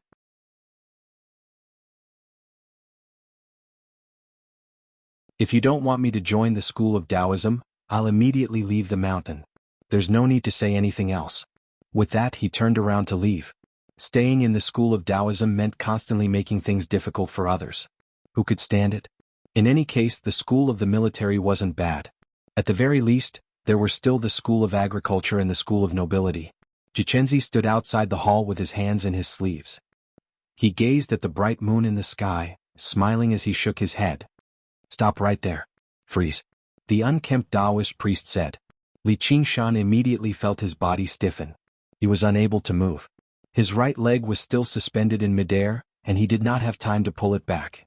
This was a curse. The unkempt Taoist priest said, "Are you blaming me for being unfair?" Li Qingshan did not answer. He glared at the unkempt Taoist priest and gathered all the true qi in his body. His sea of qi surged and his veins and muscles bulged. His right leg, which was suspended in midair, slowly descended. With a boom, it landed on the ground. He turned around and said, "Yes." His eyes shone like a wolf's. The unkempt Taoist priest was shocked. He was not particularly skilled in curses, and he had only cast the freeze curse casually. However, with Li Qingshan's cultivation at the 6th layer of qi refinement, he was actually able to forcefully break through. This was truly inconceivable. He had not only relied on his strength, but also his extraordinary willpower. "All right, then I'll give you a chance. Let's make a bet." Li Qingshan asked, "What are we betting on?" "Naturally, on what you're skilled in, drinking wine." A jar of wine suddenly appeared in the unkempt Taoist priest's hand. He removed the clay seal and a streak of spiritual light shot out. The fragrance of wine filled the entire hall. "What are the stakes? If you drink this jar of wine and don't get drunk, then I'll accept you into the school of Taoism." Furthermore, I won't hold you accountable for what happened in the past. If you get drunk, then you can scram down the mountain. What if I don't bet? It's fine if you don't want to bet. I'll take it that you've passed the examination. However, don't even think about joining my school of Taoism. I have plenty of ways to deal with you, brat.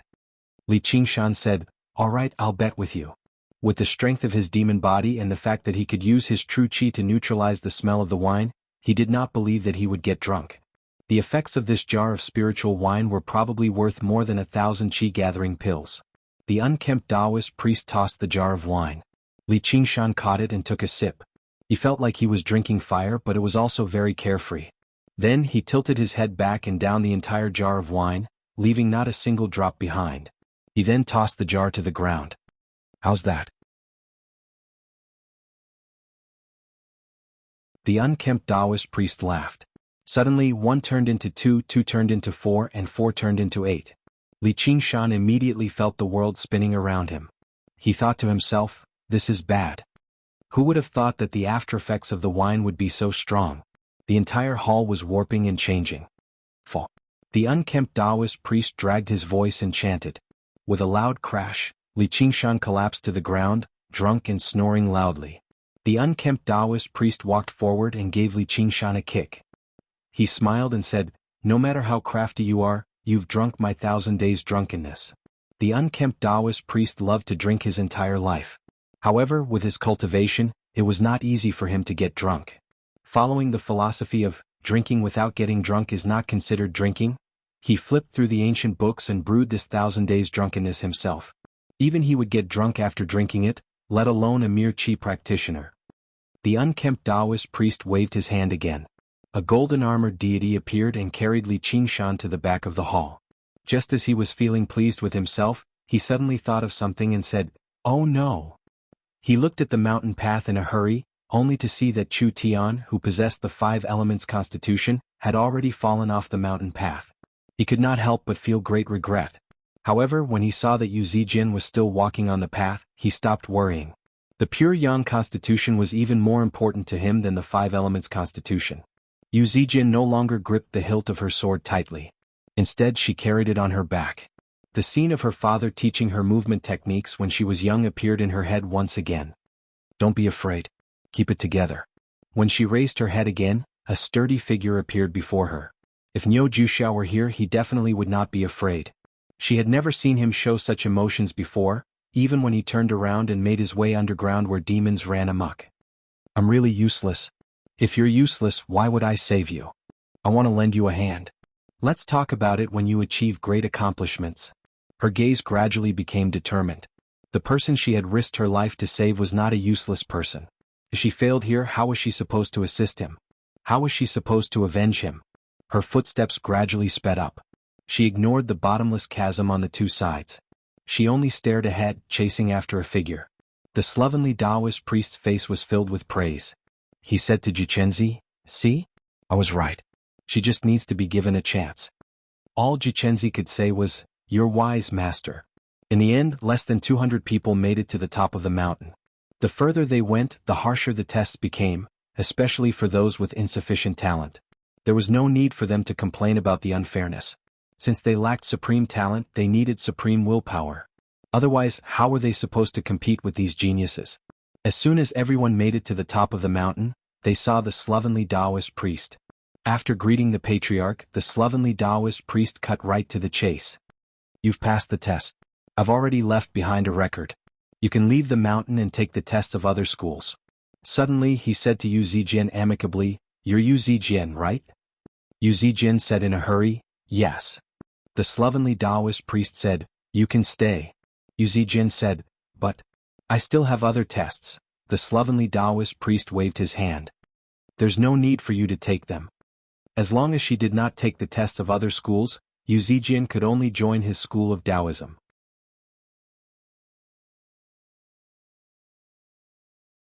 Jichenzi said softly, Master, that's against the rules. The slovenly Taoist priest bellowed, my ass. Just because of that damn baldy, he can directly take someone away. He doesn't even need to take a test, so why can't I keep someone away? Jichenzi thought, you'll be the ones taking her away too. Seeing how Yu Zijian hesitated, the slovenly Taoist priest said, "With your pure yang body, there's no place more suitable than my school of Taoism. Only here can you unleash the full potential of your talent. As for the pills and spiritual medicines, although I refer to myself as a poor Taoist, I'm still slightly wealthier than a poor monk. I can see how you like swords, so I'll give you the 9-yang sword as a greeting gift." A shining sword was tossed out, stabbing into the ground before Yu Zijian. It was a supreme-grade spiritual artifact as well. It was impossible for talented disciples to be directly bestowed with a spiritual artifact like that as soon as they joined the school of Taoism. This was mostly for the sake of standing up to the school of Buddhism. Yu Zijian closed her eyes and sucked in a deep breath.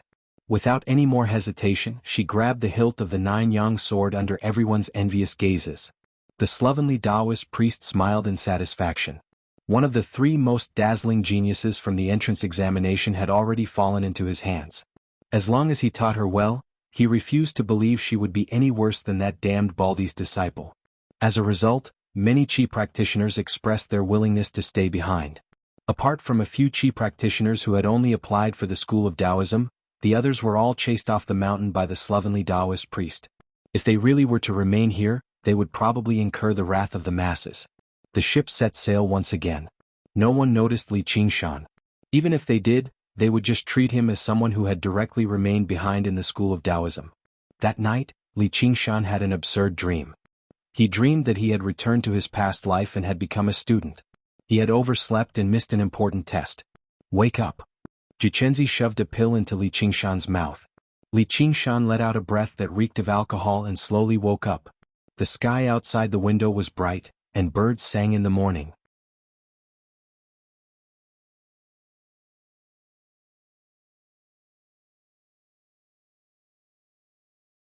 Chapter 290. Li Qingshan leapt up. "Now. What time is it now?" As if Jiqianzi had been expecting him to ask this, he said, "The examinations for the various schools have already ended." Li Qingshan collapsed on the ground again. He had been fooled by the ox nose. The alcohol was far too strange. If that was the case, there would be no place for him in the academy anymore. Jiqianzi said, "You don't have to worry too much, fellow. There's still another school you can go to." "Where?" Jiqianzi pointed below his feet. "Here." Li Qingshan was mildly surprised. "But I've already lost the bet and your master doesn't like me either." Jiqianzi smiled. "You've basically passed the school of Taoism's examination. My master has a fiery temper, but he still appreciates talent. Do you know how much that jar of 1,000 days intoxication you drank is worth? Normally, he doesn't even have enough for himself. If it were just to harm you, why would he take it out? As long as you beg him properly and get him to regain his dignity, he'll definitely accept you." Li Qingshan said, "Beg? How do I beg? Is he the only one who has dignity and I don't?" Jiqianzi said, "What do you think?" Li Qingshan let out a heavy sigh and stood up. Dignity was earned with strength, not with words. Just what right did a Qi practitioner have to be mentioned in the same breath as a foundation establishment cultivator? Jiqianzi said, "Come with me. Master is explaining the Tao to the new disciples up ahead." With no other choice, Li Qingshan could only follow along. Along the way, Jiqianzi taught him, no matter how Master humiliates you, just endure it. On the mountain path you have to overcome your fear. Right now you have to overcome your pride. Only by enduring 100 times can you achieve greatness. Li Qingshan said nothing. He arrived at the front hall. The slovenly Taoist priest sat high up, while the new disciples sat in the hall. Yu Zijian sat the closest to him. When they saw Li Qingshan, everyone looked over. The slovenly Taoist priest continued to explain the Tao, as if he did not hear him at all. Li Qingshan went up reluctantly. "I've lost this bet." The sloppy Taoist said, "Since you know you've lost, why don't you scram down the mountain?" Li Qingshan suddenly raised his head. He saw Jiqianzi standing behind the slovenly Taoist priest, saying the word, "endure," and clenching his fists. The slovenly Taoist sneered and said, "What? Do you have anything else to say?" Thus, he scolded and mocked Li Qingshan in front of everyone. Everyone revealed looks of disdain. Since you're in the limelight, there will naturally be people who will take care of you. Yu Zijian could not help but say, "Master?" Jiqianzi looked at him and said, "Zijian?" He understood his master's temper. The more people tried to dissuade him, the more he refused. The more the slovenly Taoist scolded, the more pleased he became. "I see that you're just a piece of trash who managed to climb up the mountain by luck. Now kneel down and kowtow 3 times. Shut up. Li Qingshan yelled, interrupting the slovenly Taoist. The hall was silent. He actually dared to speak to a patriarch like this, and it was the patriarch of the Taoist school who was the most powerful. The slovenly Taoist priest's face changed. He needed to teach this kid a good lesson so that he would understand who had the final say in the school of Taoism. Li Qingshan said loudly, "If I've lost, then I've lost. I, Li Qingshan, admit that I've lost the bet. Why do you have to keep harping on, you ox nose? Your words are like farts. So smelly. So what if it's the school of Taoism? I won't join it." With that he left. Jichenzi said sternly, "Fellow, don't speak nonsense." "Master." The slovenly Taoist priest's face darkened. "Make him piss off." Li Qingshan was not obstructed. He made his way down the mountain in a single breath, and his anger subsided slightly. He leapt into the air and took off on a cloud, flying towards the lake of dragons and snakes. However, he was rather lost for a moment. He had no idea where he should go. If he were alone, it would be easier.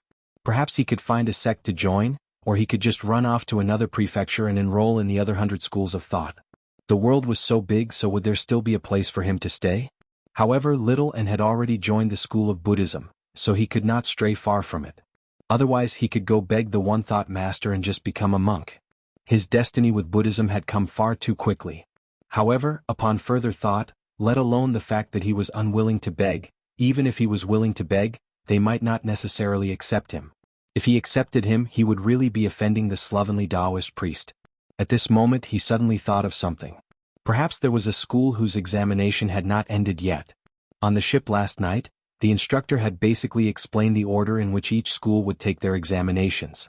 The school of Taoism was the first stop, and then they toured the various islands in a clockwise fashion. They did not specifically place everyone first. Li Qingshan could not help but ask, "Did we miss one school?" "Which one?" "The School of Novels." "You've signed up for the School of Novels?" The instructor looked at him in disbelief. The other Qi practitioners were no different. "Yeah." The instructor pointed at the mental map. "Here it is. It's the last stop. You can go there yourself when the time comes." "Shouldn't it be the 4th stop according to the order? And why am I going there myself?" Li Qingshan did not think too deeply about these questions. He had never taken the School of Novels to heart. A while later, Li Qingshan set foot on the quiet, rather desolate island. This was the Cloud Wisp Island where the School of Novels resided. Although an entire night had passed, the examination for the School of Novels, who was ranked last, might not have ended just yet. However, he had guessed wrong. Li Qingshan walked along the cobblestone path and passed through a bamboo forest. He saw a simple and unadorned courtyard. The courtyard was covered in fallen leaves as if no one had cleaned it for a long time. It was as if no one lived there at all. There seemed to be the moaning of a woman coming from there. He frowned, knocked on the door and called out, "Is anyone there?" A lazy voice came from the depths of the courtyard. "Who is it?" Li Qingshan said, "I'm here for the examination." As soon as he finished speaking, a strong gust of wind blew up the fallen leaves. A middle-aged man rushed out of the courtyard and came before Li Qingshan. He could not be considered handsome. He had a mustache and his clothes were disheveled. There was also a faint fragrance of cosmetics on his body. There were quite a few lipstick marks on his face, and there were even clear bite marks on his neck. Combined with the moaning just now, it was obvious what he was doing. "It's you?" Li Qingshan suddenly remembered that he had met this person in the tower the day before yesterday. "It's you." The middle-aged man also thought of Li Qingshan. All kinds of information appeared in his mind. Water element A+, 17 years old, 6th layer Qi practitioner. Genius. He thought excitedly, "Senior brother really didn't lie to me, senior brother really didn't lie to me. You're the instructor of the School of Novels?" Judging from his age, Li Qingshan was definitely not a disciple. As for the possibility of him being the head of the school, he did not even consider it. He had met all the heads of the schools before and they all had their own temperaments. Even that sloppy Taoist who made his teeth itch had his own style of a head of the school. The middle-aged man hurriedly tidied up his clothes and wiped off the lipstick marks. He coughed lightly and stood with his hands behind his back. "I am the head of the School of Novels, Lu Chuanfeng." Li Qingshan was taken aback. He turned around and wanted to leave. No wonder no one had applied for the School of Novels. He then thought about how the most important thing right now was to find a place to stay. He asked patiently, "May I ask how the exam will be? Don't tell me it's composition?"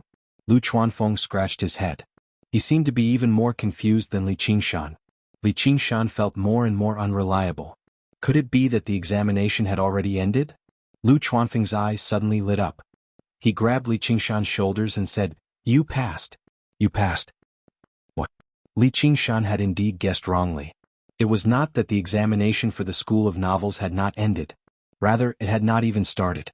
Lu Chuanfeng's next words made Li Qingshan feel as if he had been struck by lightning. "From today onwards, you are the top disciple of my School of Novels." As he said this, he took out a token with the word 1 from his 100 treasures pouch and personally hung it on Li Qingshan's waist. He did not even ask which school Li Qingshan was going to choose and just wanted to confusedly decide on his status. Li Qingshan took a deep breath and asked softly, "It can't be that I'm the only disciple in the School of Novels, right? It couldn't be like this. It definitely couldn't be like this." Yes, it was indeed like this. Li Qingshan expressionlessly took off his token and threw it with force. With a whoosh, the token disappeared into the bamboo forest. He turned around and left. Behind him, Lu Chuanfeng shouted, "Stop right there." Li Qingshan was instantly on guard. However, he saw that Lu Chuanfeng did not make a move. Instead, he took out an item from his 100 treasures pouch and threw it in front of Li Qingshan. "As long as you join my School of Novels, this cloud wisp brush that I specially made will be yours." Li Qingshan did not expect that he would be hit by a spirit artifact one day. His heart trembled slightly. He looked down and saw that it was a middle-grade spirit artifact. Instantly, his heart sank. Even if 100 of these items were added together, they would not be able to exchange for one supreme-grade spirit artifact. Rather than calling it a bribe, it would be more accurate to call it a humiliation. Li Qingshan did not say much. He only silently took out 10 middle-grade spirit artifacts from his 100 treasures pouch and put them away. He cupped his hands and was about to leave. Lu Chuanfeng cried out, "Fellow cultivator, I'm begging you." Li Qingshan stood still. He raised his head and let out a long sigh. Forget it. It was better to be begged than begged. Most importantly, he had a place to stay. This place was so cold and quiet.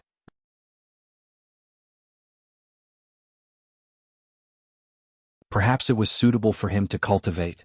He turned around and stretched out his hand. What? The token. Li Qingshan heard that the head disciple would have many privileges when he traveled among the 100 clans. He could freely enter places that normal disciples could not. This would make it convenient for Li Qingshan to study in the various clans in the future. Lu Chuanfeng was overjoyed. He did not expect Li Qingshan to really agree. Suddenly he waved his hand. A small dog appeared out of nowhere. It barked and ran into the depths of the bamboo forest. After a while it came back with a token in its mouth. Li Qingshan took it. The small dog disappeared as if it had never appeared. He could not help but ask in surprise, "This is?" Lu Chuanfeng said proudly, "The secret technique of our School of Novels. It is not something ordinary people can imagine." Li Qingshan keenly noticed that the hickeys on Lu Chuanfeng's face had disappeared. Even the fragrance of the cosmetics had disappeared. Perhaps the School of Novels really did have some extraordinary abilities. Lu Chuanfeng invited Li Qingshan into a room. It was a bamboo house that was suspended in the air. The smell of ink floated in the dark room. The short table that was covered in papers was messy. There were many words written on it. Lu Chuanfeng pushed the papers aside and revealed the table. He invited Li Qingshan to sit down and poured him a cup of tea. Li Qingshan then picked up a piece of paper and asked, "You wrote all these?" Lu Chuanfeng said proudly, "Yes. You can call me Mistress Breeze. That is my pen name." It sounded familiar. Really sounded familiar. He must have heard it somewhere before. A thought suddenly flashed in Li Qingshan's mind.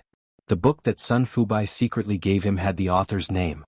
Wasn't it Mistress Breeze? He suddenly understood why Sun Fubai had that kind of performance and why no one applied for the School of Novels. He suddenly stood up and kicked the short table in front of him.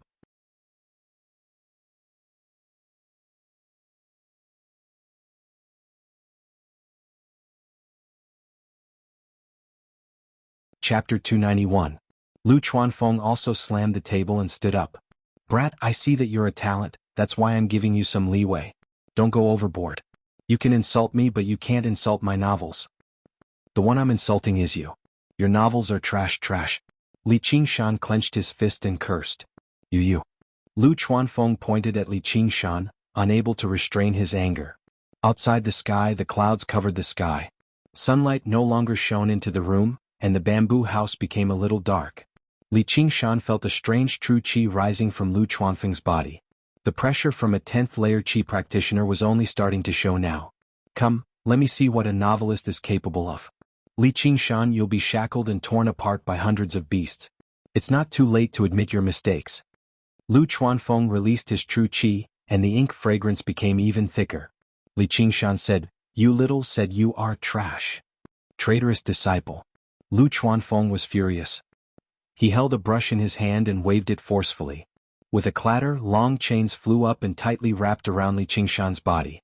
With a crack, a wooden shackle wrapped around Li Qingshan's neck. 100 beasts roar.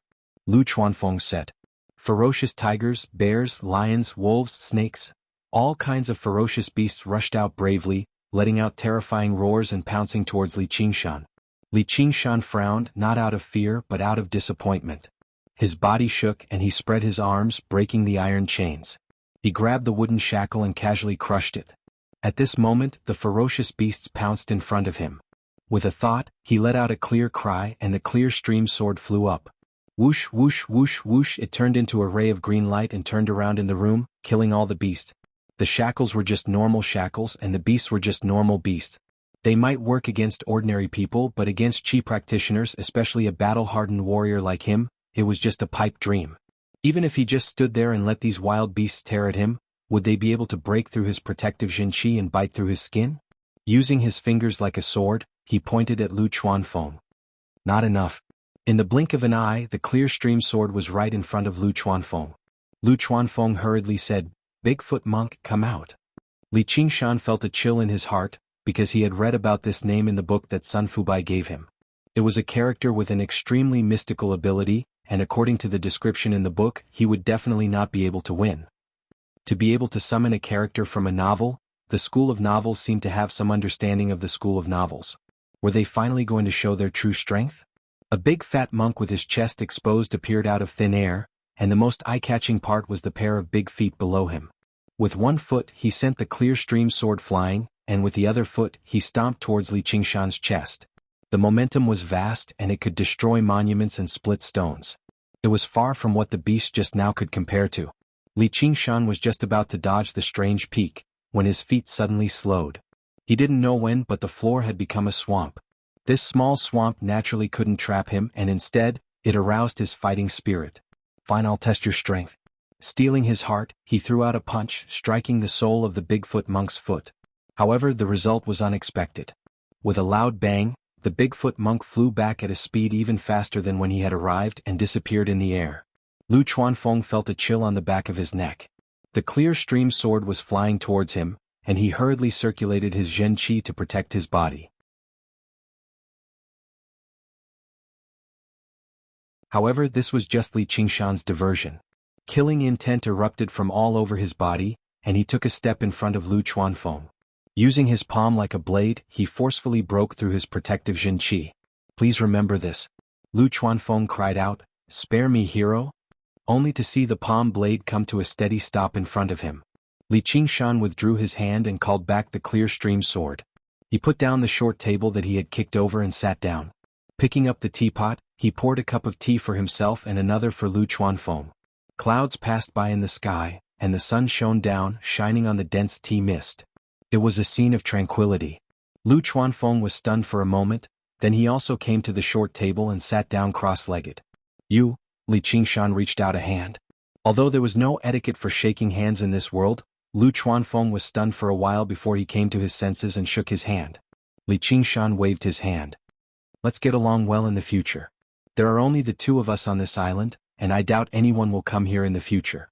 Just now, in the battle, if Lu Chuanfeng did not use the power of the School of Novels and only used his identity as a 10th layer Qi practitioner to cast some normal spells. If Li Qingshan did not use the cursive sword calligraphy, it would be very difficult for him to win. Even if he had a strong body, it would be very difficult to make up for the difference if his opponent had no will to fight.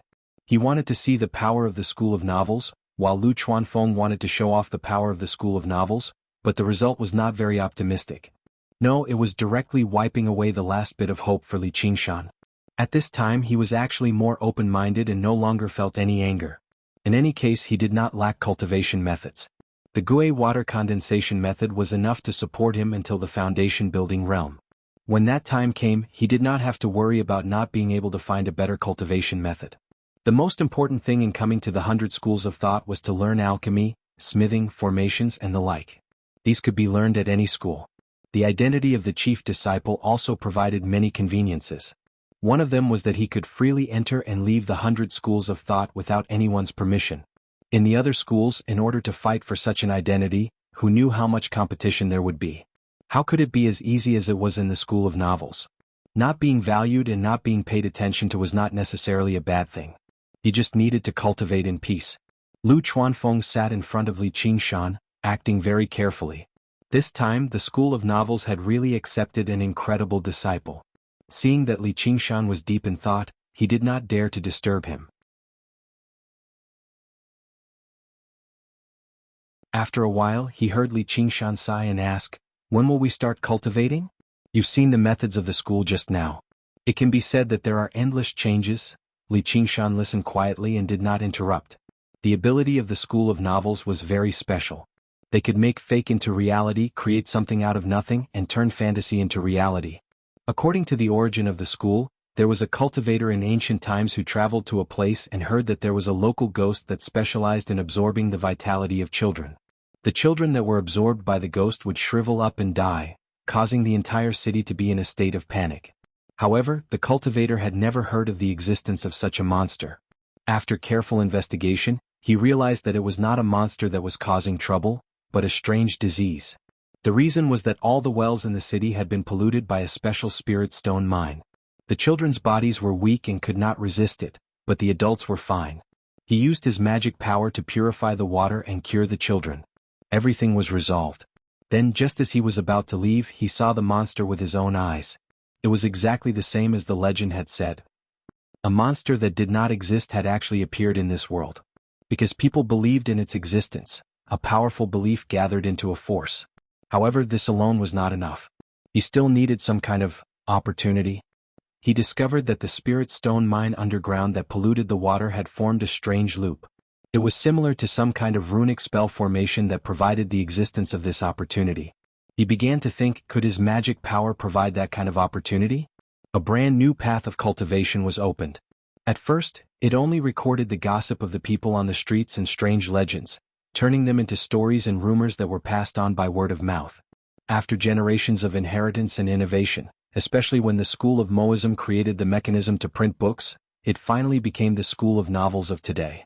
A lie told 1,000 times would become the truth. They used pen and ink to create legends, turning themselves into an opportunity. The illusory could be resurrected in their hands. It could be all-encompassing and all-encompassing. In terms of interest, there was probably no school that could compare to the school of novels. However, Li Qingshan had already witnessed the effects of the actual battle earlier. Unfortunately, it was only interesting. Being interesting was not enough to defeat the enemy.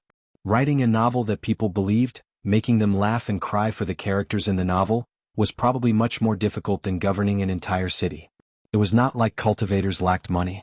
All they needed to do was hire a few advisors who knew how to govern and pour millions of taels of silver into it, and they would be able to govern a region until it prospered. Although Li Qingshan had read quite a few decent novels in his past life, and he did not mind being a plagiarist, over a decade had passed. He had already forgotten about it. Compared to that, he was better off practicing his Gui water method of condensing qi obediently.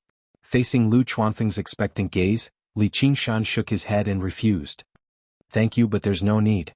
Where is my room?" Lu Chuanfeng's face was full of disappointment. He forced a smile and said, "This place is very big. Feel free to stay." Li Qingshan bowed slightly and walked out. He walked around the courtyard and realized that although it was not as big as the Taoist palace, it was not small either. The bamboo and wood buildings were built in the air, forming winding corridors. Stepping on the ground would give off hollow echoes. The spring breeze caressed his face and the bamboo forest swayed, bringing with it a trace of coolness.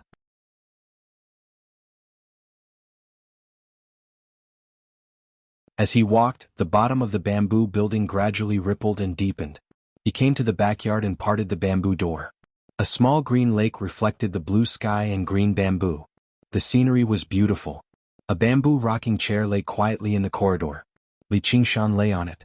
With a creak, he gently rocked it, as if he could spend the rest of his life and wash away his worldly thoughts. After lying down for a while, he stood up and smiled. Finally, he had a place to rest. Here, he did not need to worry about being harmed or thinking about killing people. He could slowly cultivate. Now it was time to see little N. When he came to the front hall, Lu Chuanfeng was nowhere to be seen. A set of green robes was neatly folded in front of the door. There was even a cloud illusionary brush on it. Li Qingshan changed his clothes, picked up the brush and put on his waist token. He rode the clouds and flew toward the Buddhist Sansrava Island. Its full name was Sansrava Island. It was a Buddhist term for the three studies of precepts, concentration, and wisdom.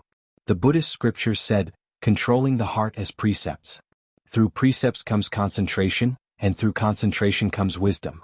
This is called the Sansrava Island. It was also known as the Sansrava Island or the Island of Precepts, Concentration, and Wisdom. When he came to the sky above the island, he could see a forest of Buddhist pagodas from afar. They looked dignified and there were faint sounds of Buddhist chanting. Its scale was no smaller than the Taoist Wuwei Island. Little N was among them. In the Sea of Books bookstore in Flowing Cloud Workshop, Lu Chuanfeng entered and bowed to the ground. Sun Fubai's heart sank. Junior brother, what are you doing?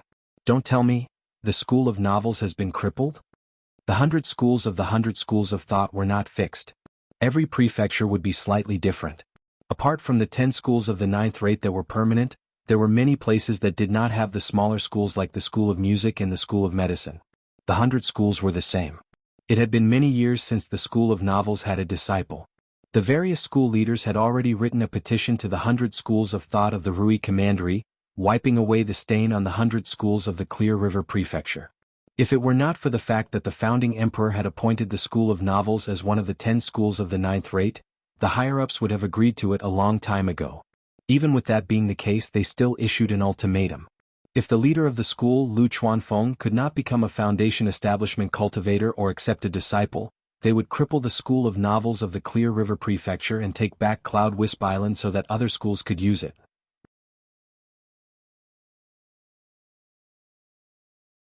Sun Fubai came from the School of Novels, so he could not bear to see something like that happen.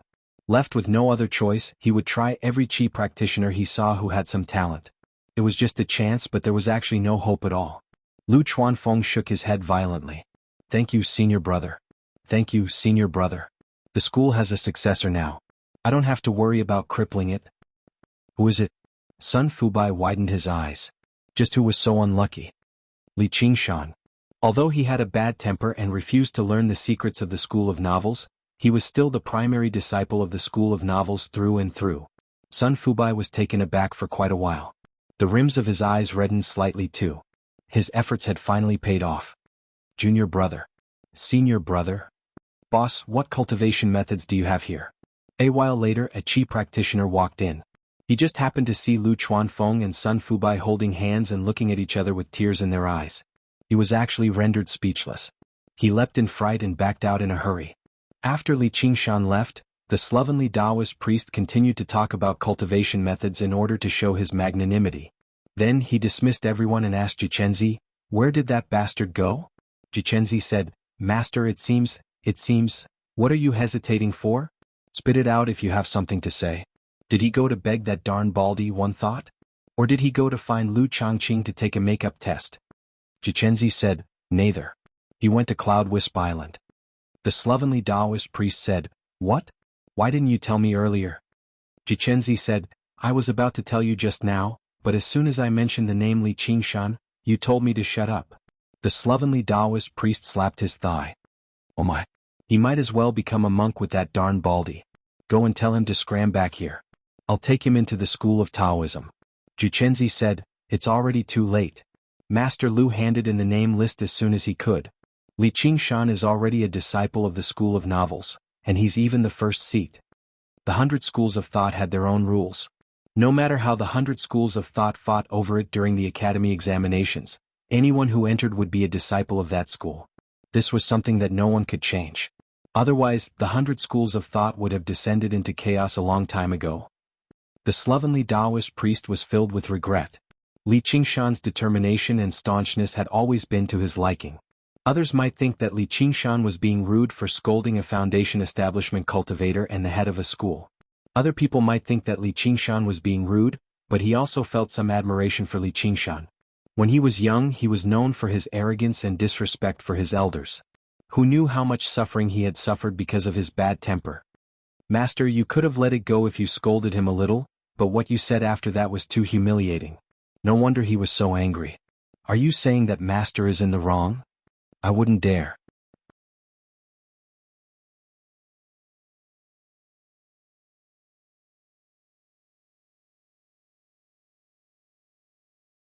Chapter 292. That kid joined the school of novels? Wang Pushi was shocked, wondering if he had heard wrong. Hua Sengzan smiled bitterly and explained the whole story. Gu Yinying had wanted him to take care of her, but he had taken care of the school of novels instead. He did not know how he was going to explain himself the next time they met. Wang Pushi exhaled deeply. Zhou Tong has gone too far this time. Forget it, this is his fate. Tell the kid that if he's bold enough to copy Lu Chuanfeng and write those obscene things, I'll expel him from the Hawkwolf Guard. Hua Sengzan said, Lu family head has already invited all the family heads to Contention Island to discuss this matter. You should go quickly, you should go quickly. After Wang Pushi left, Hua Sengzan turned around and walked through the door. Nearly 100 new disciples of legalism sat upright in the hall. Hua Sengzan pressed his hands against the air several times. Everyone, there is no need to be nervous. This isn't the Confucian school, so there aren't many rules and etiquette. From now on, we will all be fellow apprentices, and I will be your elder apprentice brother, Hua Sengzan. He bowed slightly. His demeanor was easygoing, his demeanor elegant, and his demeanor charming. Everyone returned the greeting in a hurry and felt much more at ease. Hua Qinglu's eyes even lit up. This was her elder brother. Hua Sengzan said solemnly, although the school of legalism doesn't have so many elaborate and over-elaborate rituals, we do have rules, and these rules are the law. In the Confucian school, your words and actions are not in accordance with etiquette, and you will be criticized and corrected, but here there is only punishment. There's no harm in telling everyone that I've tried the legalists' punishments a few times. There's caning, rod, whipping, and lashing. There's also the water prison, black prison, and fire prison. Feels pretty good. Among them, I seriously recommend whipping. If a female disciple breaks the law, I'll consider personally executing it. Hua Sengzan winked, causing the entire hall to roar with laughter. The oppressive atmosphere was swept away, and the men smiled knowingly. Although the women were shy, they also felt a little annoyed. Who asked this famous playboy to be so elegant and romantic? The chief disciple played an extremely important role in the various clans. Most of the time he was the replacement of the clan head. Book C Pavilion, Net. Li Qingshan descended and arrived outside the pagoda forest. Two gray-robed monks flashed out. Who are you? What are you doing here? Li Qingshan introduced himself and stated the purpose of his visit. However, when he referred to himself as the chief disciple of the school of novels, the two monks first looked at each other, then at him as if they were looking at a rare animal. Strange smiles appeared on their faces. It wasn't until they heard little Anne's name that they immediately became solemn. Although they hadn't left Ansrava Island, they had heard about what had happened on Contention Island from the new disciples. That junior sister Little Anne had an extraordinary position in their master's heart. Perhaps even their eldest senior brother couldn't compare. Please come with me, sir. The older monk on the left brought his palms together. The monk led Li Qingshan through the pagoda forest and arrived outside a meditation hall. Afterwards he told Li Qingshan to wait outside. He entered the meditation hall and said softly, "First senior brother, there's a fellow called Li Qingshan outside. He claims to be the primary disciple of the school of novels. He's come to see junior sister Little Anne." No matter how terrible the reputation of the school of novels was, they could not treat the primary disciple lightly. Apart from the one-thought master, only the primary disciple of the school of Buddhism had the right to receive him. The door to the meditation hall opened and a large, fat monk emerged. He smiled like the Maitreya Buddha, but when he heard the two words little and, a cold light flashed through his eyes. He ignored the monk and made his way out of the meditation hall. He saw Li Qingshan waiting outside and asked, "Are you Li Qingshan?" Li Qingshan bowed. "I am. May I ask for senior brother's Dharma name?" Mind Enlightenment studied Li Qingshan. When he saw that he was only a 6th layer Qi practitioner, he showed some contempt. You're bold enough to claim to be the primary disciple with your measly cultivation and stand on equal footing with me? He said coldly, Mind enlightenment. Book C Pavilion. Book C Pavilion. Book C Pavilion. Li Qingshan frowned slightly. He had no idea how he had offended him. He said patiently, May I ask where little N is? Please take me to her, senior brother. Master has gone to Contention Island to discuss matters with the various school leaders. Before he left, he told me that junior sister Little N is currently cultivating in seclusion and that no one is to disturb her. Please return, sir. When Mind Enlightenment heard the two words Little N, the nameless anger in his chest flared up again. He became even more rude with his words. Yesterday, he had heard that not only had the One Thought Master bestowed him with the supreme grade spiritual artifact, the Guardian King's Pearl, but he had even personally taught him the Guardian King's scripture of demon subdual. Mind Enlightenment felt rather indignant. The Guardian King's Pearl was something he had been looking forward to for a very long time. Even as the primary disciple, he did not possess a single supreme grade spiritual artifact. Originally, only he, the primary disciple, had the right to practice the Guardian King's scripture of demon subdual, which made him feel even more threatened. He could not help but say a few things to the One Thought Master, but he was scolded by the One Thought Master instead. He told him to be a role model for the first senior brother and not rely on external items or become jealous. He was not bold enough to argue back. He expressed his deep regret on the surface and punished himself by facing a wall and reflecting on his mistakes. Only then did he gain the One Thought Master's recognition. However, he became even more furious inside. He knew it was impossible for him to take revenge on little Anne, or even the One Thought Master would not spare him. Now that Li Qingshan had delivered himself to him, and he seemed to be very familiar with little Anne, he obviously would not let this opportunity slip by. He wanted to vent his anger. If you won't take me with you, I'll go find her myself. Li Qingshan could not be bothered with talking to him. Even if little Anne had something major to attend to, it was impossible for her not to see him. Even if she was about to enter secluded cultivation, she still had to let him know.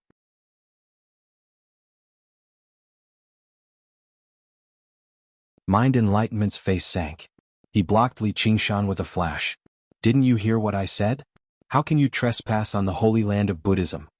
Li Qingshan was annoyed. As the primary disciple, I can move about freely even if I'm on the various islands of the various schools. How am I trespassing? Baldy, I'll give you some face for the sake of the One Thought Master, but don't you dare turn me down. Mind Enlightenment had never seen a new disciple act so arrogantly towards him. As the primary disciple of the school of Buddhism, he possessed great authority. In terms of status, he was no weaker than someone like Hua Sangzan, so how could he tolerate the disobedience of a person of lower status?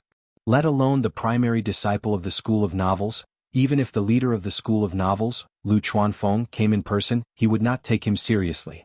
I've never heard of someone like you in the 100 schools of thought. Who knows if you've stolen these clothes and come to our school of Buddhism with ill intentions? As the primary disciple of the School of Buddhism, I obviously have to follow my master's orders and watch over junior sister little Anne. If you want to see her, you'll have to get past me first. He took out a shining monk's spade and placed it before him. Among the 100 schools of thought, the School of Buddhism had many body practitioners apart from the School of the Military. They practiced both the body and the chi known as warrior monks. His stance was extremely methodical. It was heavy and forceful, kicking up fierce winds and rustling leaves. Li Qingshan immediately felt a great pressure, even greater than Wei Zhongyuan's.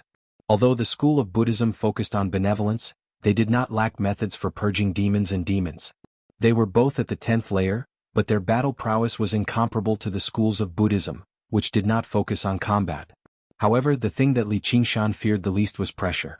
He raised an eyebrow and was about to lose his temper, but on second thought, this is the territory of the School of Buddhism after all. Little Anne would still need to cultivate here in the future. Offending this primary disciple of the School of Buddhism would probably be detrimental to her, so he withdrew his true chi again. When Mind Enlightenment saw that Li Qingshan was afraid, he became even more contemptuous. I thought you would really dare to fight me, but it turns out you're just a pretentious coward. The Pure Lands of the School of Buddhism are not a place where a lowly novelist like you can behave atrociously. If you know what's good for you, leave quickly and don't come back. Li Qingshan clenched his teeth, raised his hand and lightly knocked on his thumb ring. He said, Little Anne, where are you? Little Anne's surprised voice immediately came from within. The two exchanged a few words. It turned out that little Anne was not in the Anusrava temple. Temples were all places for monks to cultivate. To the south of the Anusrava temple was the Pure Moon Nunnery. There was an old nun with the identity of a professor who was in charge of teaching nuns. Li Qingshan said, "If you want to cultivate, go ahead. I'll come find you in a few days." Little Anne only said, "Wait for me." Li Qingshan said to Mind Enlightenment, "If you don't let me go find her, you can't say anything if she comes looking for me, right?" Mind Enlightenment's eyebrows stood up. His plump and chubby face immediately revealed a hint of savagery. He swung down the heavy monk's spade in his hand. "Vile spawn, get out of here."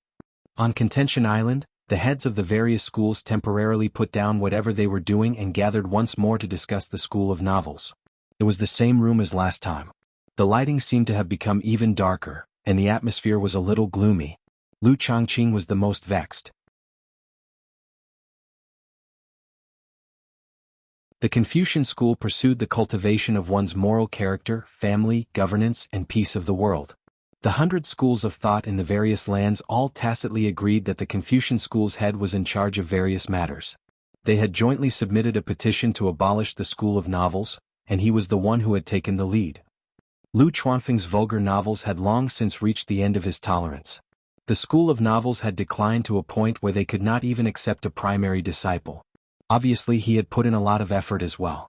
He thought the School of Novels would definitely be abolished after the entrance examination, but who would have thought something like this would happen? He had already promised Cloud Wisp Island to someone else, along with his identity as the leader of the School of Painting. The future leader of the School of Painting had already promised him many benefits that even tempted him. Now all of his plans had come to nothing. He felt indescribably vexed. He could not help but grumble a little about the slovenly Taoist priest. The various school leaders had already voiced their dissatisfaction with the slovenly Taoist priest's words and actions. They used this opportunity to erupt, all criticizing him. The slovenly Taoist priest was not one to be mistreated. He immediately launched into a verbal attack, turning the meeting into a mess. When he became excited, he stepped on the table and rolled up his sleeves. Come. Who's not convinced?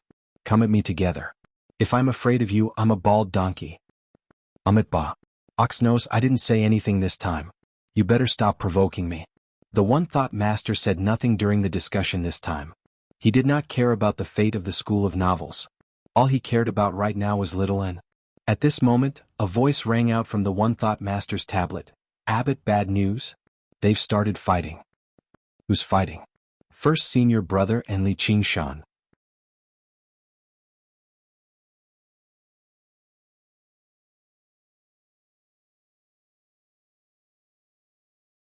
Chapter 293.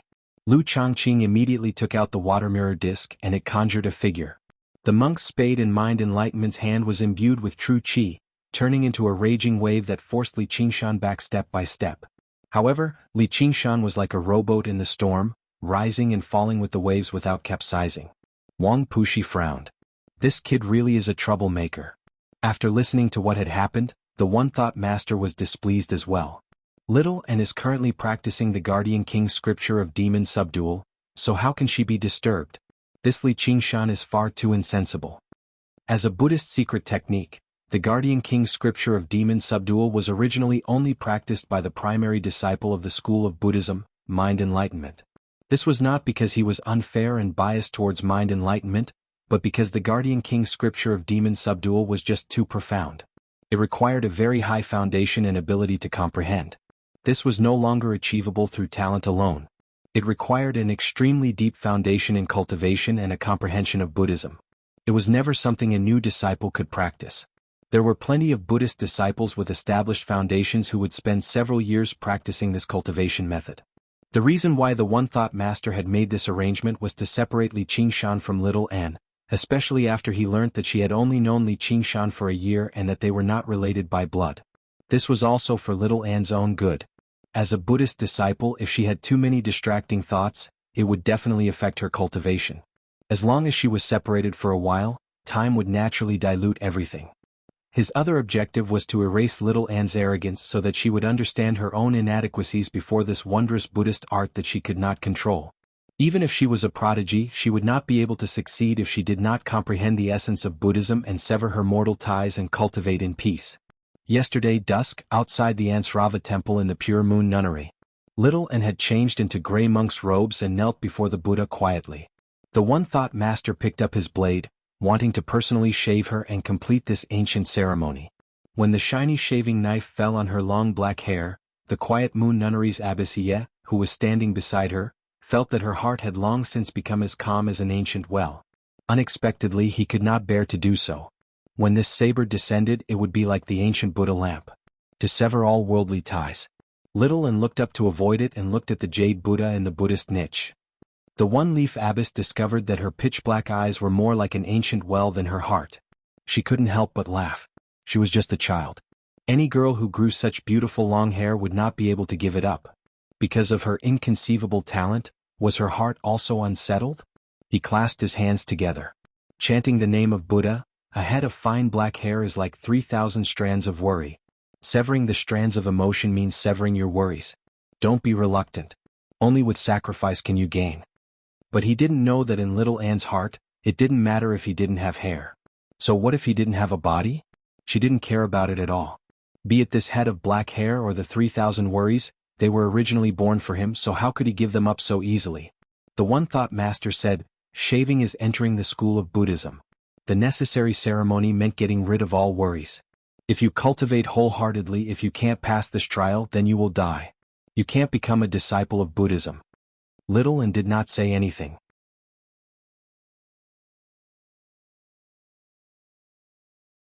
He took out the diamond pearl and placed it in front of the Buddha. Needless to say, a supreme-grade spirit artifact was nothing to be pitted about. The one-thought master remained silent for quite a while before letting out a long sigh.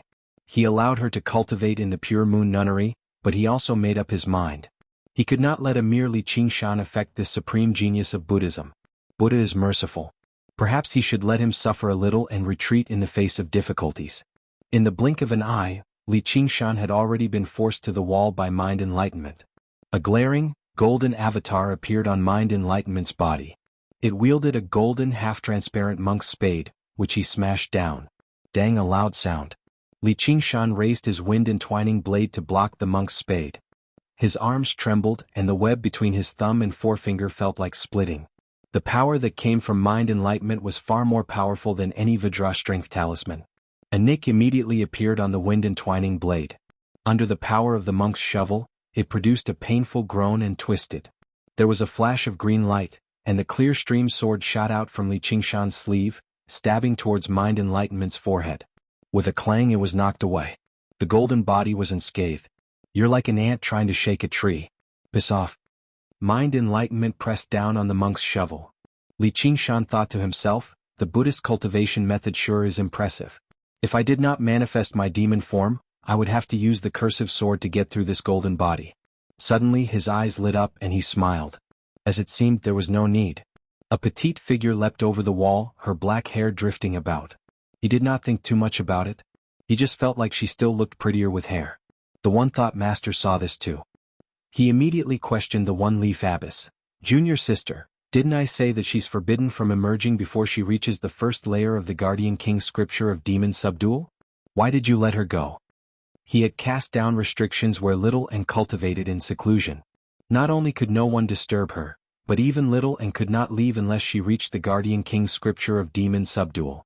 Apart from him, only the one-leaf abbess could let her out. He had left behind a lot of food and precious pills for her. It was enough for her to cultivate for a while. Before the two open doors, the one-leaf abbess stood blankly. She did not answer. She only murmured, "That's impossible." The one-thought master understood the reason very soon. In the water mirror disk, Little Anne's aura had already reached the 6th layer. With her vitality and the pills the one-thought master had left behind, she used an afternoon and a night to push her cultivation up by another 3 layers.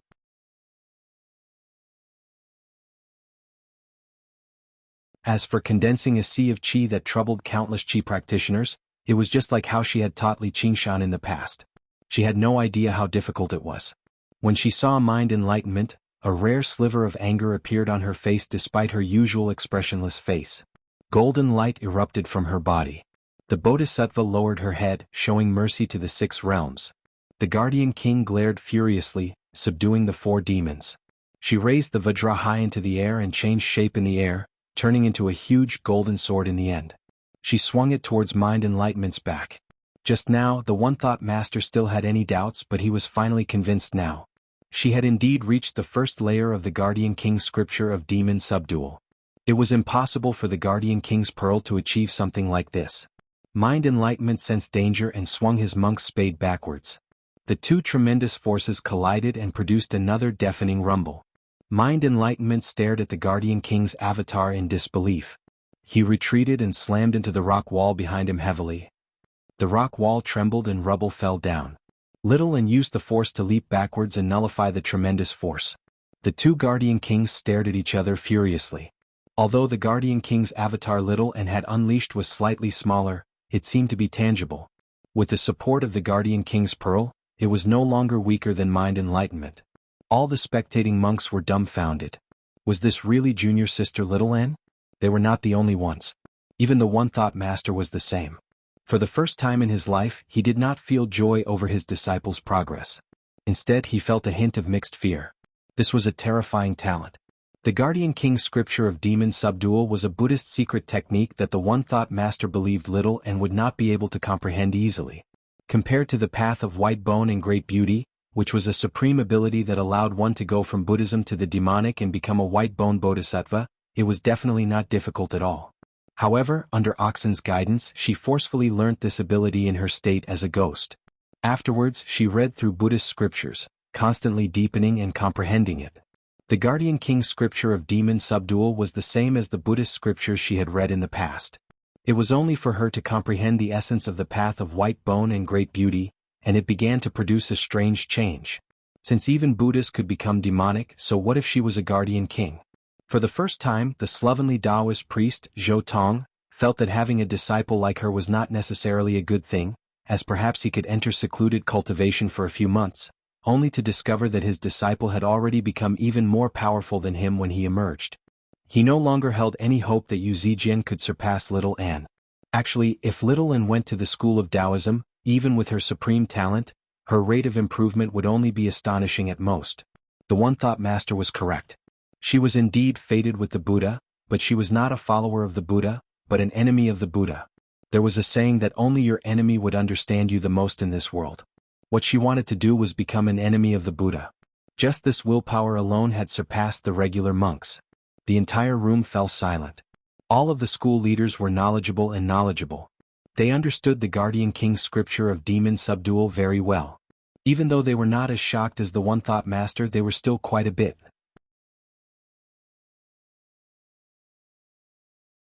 The slovenly Taoist priest asked the One-Thought Master, "How long did it take you to reach the first layer of the Guardian King's scripture of demon subdual?"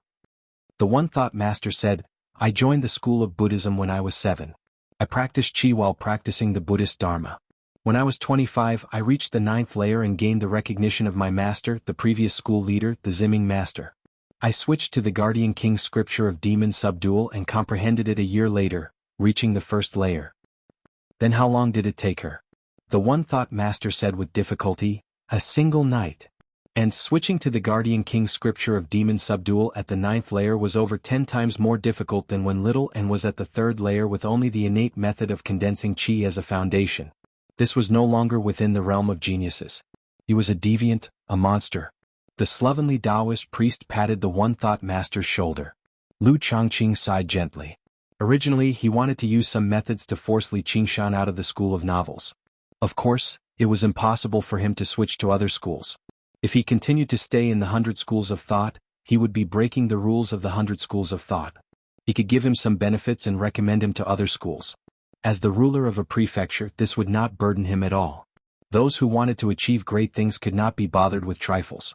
But now he had to reconsider this plan. At the very least, he had to change the word force to persuade. In this child's heart, Li Qingshan clearly occupied an extremely important position. Even though time could erase everything, it would not take her too much time to reach his current level. He did not want and probably had never wanted to endure the hostility of a person like that. In the Ansrava temple, Little N was currently engaged in an intense battle with Mind Enlightenment. The Vajra sword and the monk's spade constantly clashed, creating tremors that made the bells in the surroundings ring.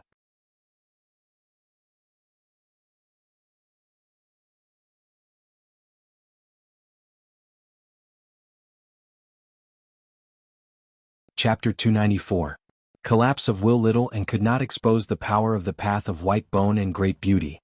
Originally, it would have been impossible for her to contend against Mind Enlightenment, a 10th layer Qi practitioner. However, the supreme grade spiritual artifact the One Thought Master had bestowed upon her, the Guardian King's Pearl, played a crucial role at a time like this. Supreme grade spiritual artifacts were not items that Qi practitioners could completely control. Only Foundation establishment cultivators could unleash their true power. However, as soon as the Guardian King's Pearl was in Little Anne's hands, she could use it. When she reached the first layer of the Guardian King's scripture of demon subdual, she unleashed its full effects. Its power was no weaker than when it was in the One Thought Master's hands. In Li Qingshan's hands, the cursive sword calligraphy that could barely be regarded as a supreme-grade spiritual artifact possessed such power despite not being able to refine it completely, let alone the fact that a true supreme-grade spiritual artifact could unleash its full power. In Little Anne's hands, the Vajra sword was like an embroidery needle. She used it to the limit, swinging, stabbing, flicking and sweeping. When she swung it, it seemed like it could split a mountain. In Li Qingshan's eyes, he could not help but think of the thick, heavy vertical stroke from the cursive sword calligraphy. When she swung it, it seemed like it could cut off the flow, just like the gentle, casual horizontal stroke from the cursive sword calligraphy. She had mastered the sword intent within the 3 scrolls of the cursive sword calligraphy, and the Vajra sword turned into a streak of golden light.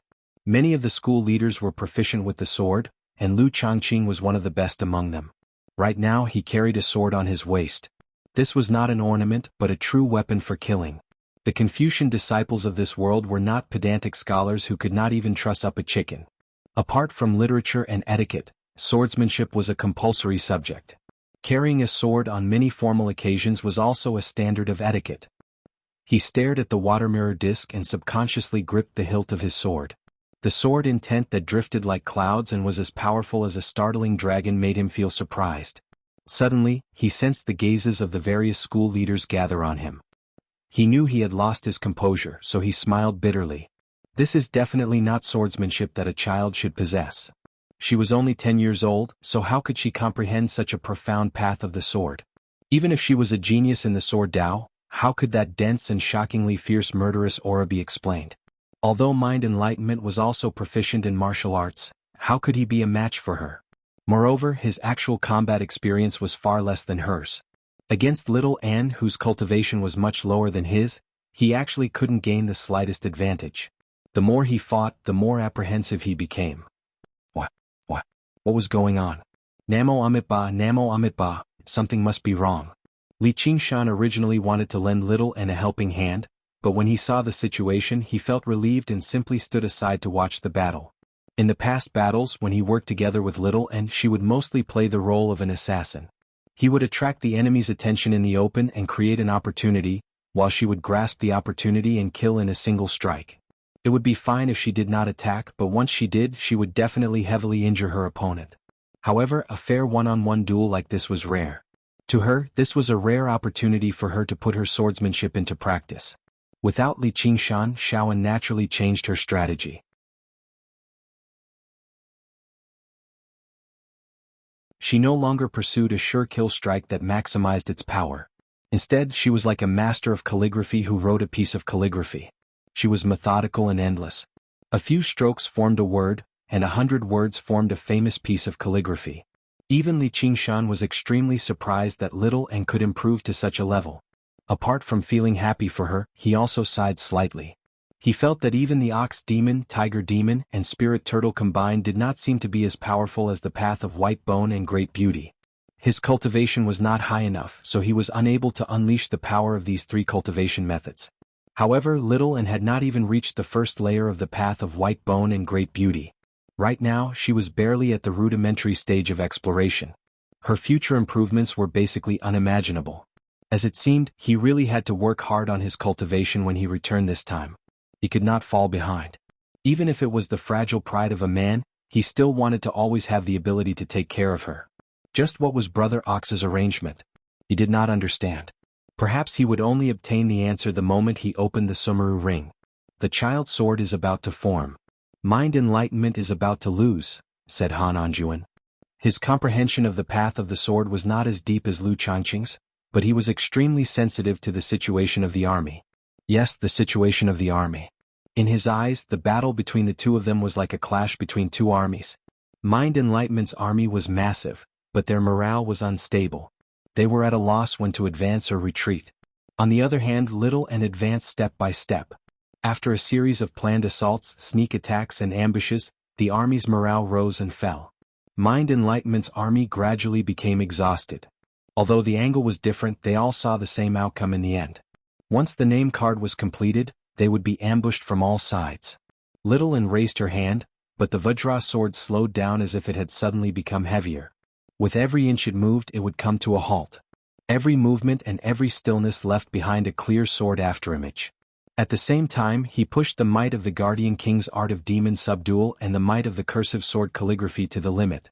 It seemed extremely slow, but Mind Enlightenment just happened to feel like he was in dire straits with nowhere to run. Under the attention of so many monks, how could he accept an outcome like this?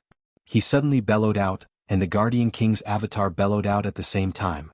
The bell in the temple rang out loudly, and the monk's spade shone with golden light.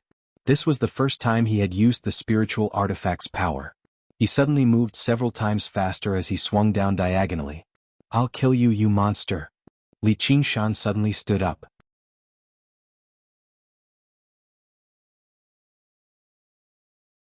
He had never expected the primary disciple's counterattack to be so startling.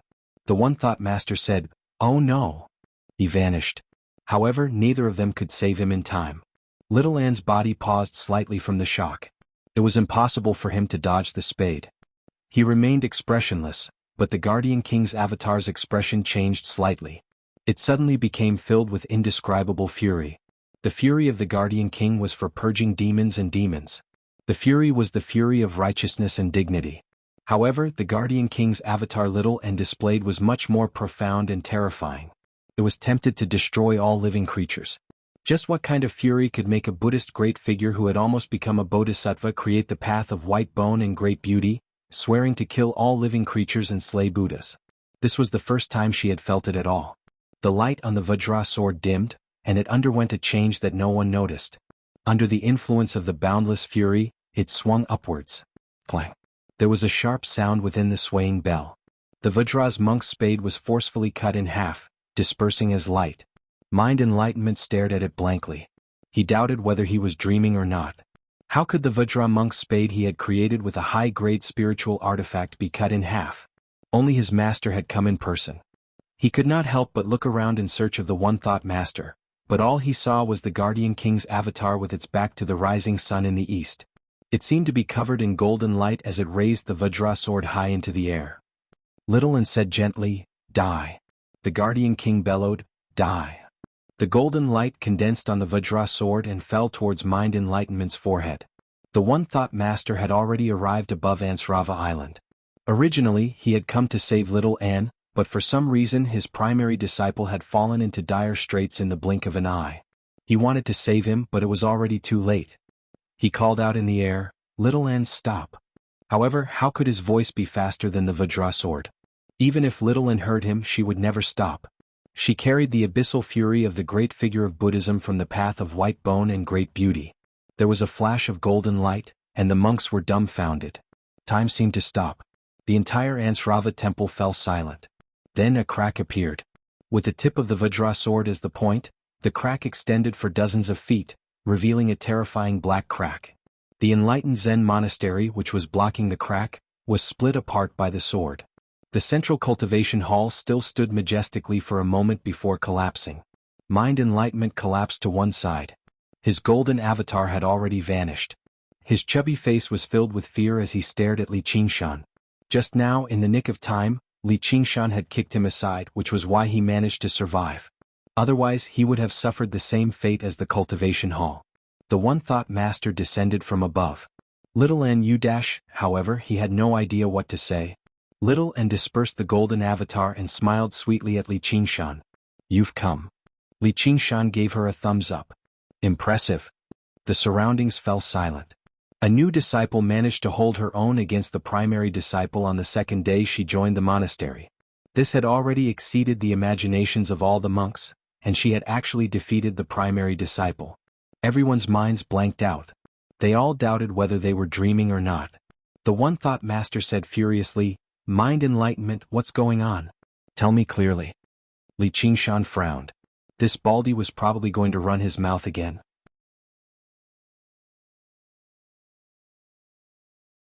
Mind enlightenment climbed to his feet and knelt before the one-thought master, knocking his head against the ground 3 times. He said, "Please be wise, master. This is all my fault. Because of master's love for junior sister little Anne, I became envious, which led to me making things difficult for fellow Li Qingshan. I've also broken the precepts of anger and attacked fellow Li Qingshan first. Please punish me, master." Originally, Li Qingshan thought mind enlightenment would complain first. He had prepared a series of rebuttals, but he was immediately left speechless. The one-thought master was stunned as well. "Mind enlightenment, you? I'm willing to resign from my position as the primary disciple of the school of Buddhism and pass it to junior sister little Anne. Please forgive me, junior sister." Then mind enlightenment said to Li Qingshan, "Thank you for saving my life, fellow." Mind enlightenment's face was pale and his eyes were dim, but there really was no longer any resentment. He definitely did not have any hidden intentions. No matter how powerful the enemy was, he would always endure and seek revenge, confident that there would be a day when he could exact revenge. But right now the enemy he faced was a child who had become a chi practitioner yesterday and defeated him today. To be able to reach the position of primary disciple of the school of Buddhism step by step, how could he not possess some intelligence? However, it was exactly because he was intelligent enough that he felt despair. Although little Anne's strike had not landed on him, it had shattered his arrogance, jealousy, and anger, forcing him into a state of epiphany. You're tuning in to the Han Li's Wuxia Adventures YouTube channel. We're so grateful for your support, and don't forget to subscribe to join us on this incredible journey through captivating stories. Your generosity through donations truly makes a world of difference, as it's the primary source of revenue that allows me to expand and enhance this channel for you.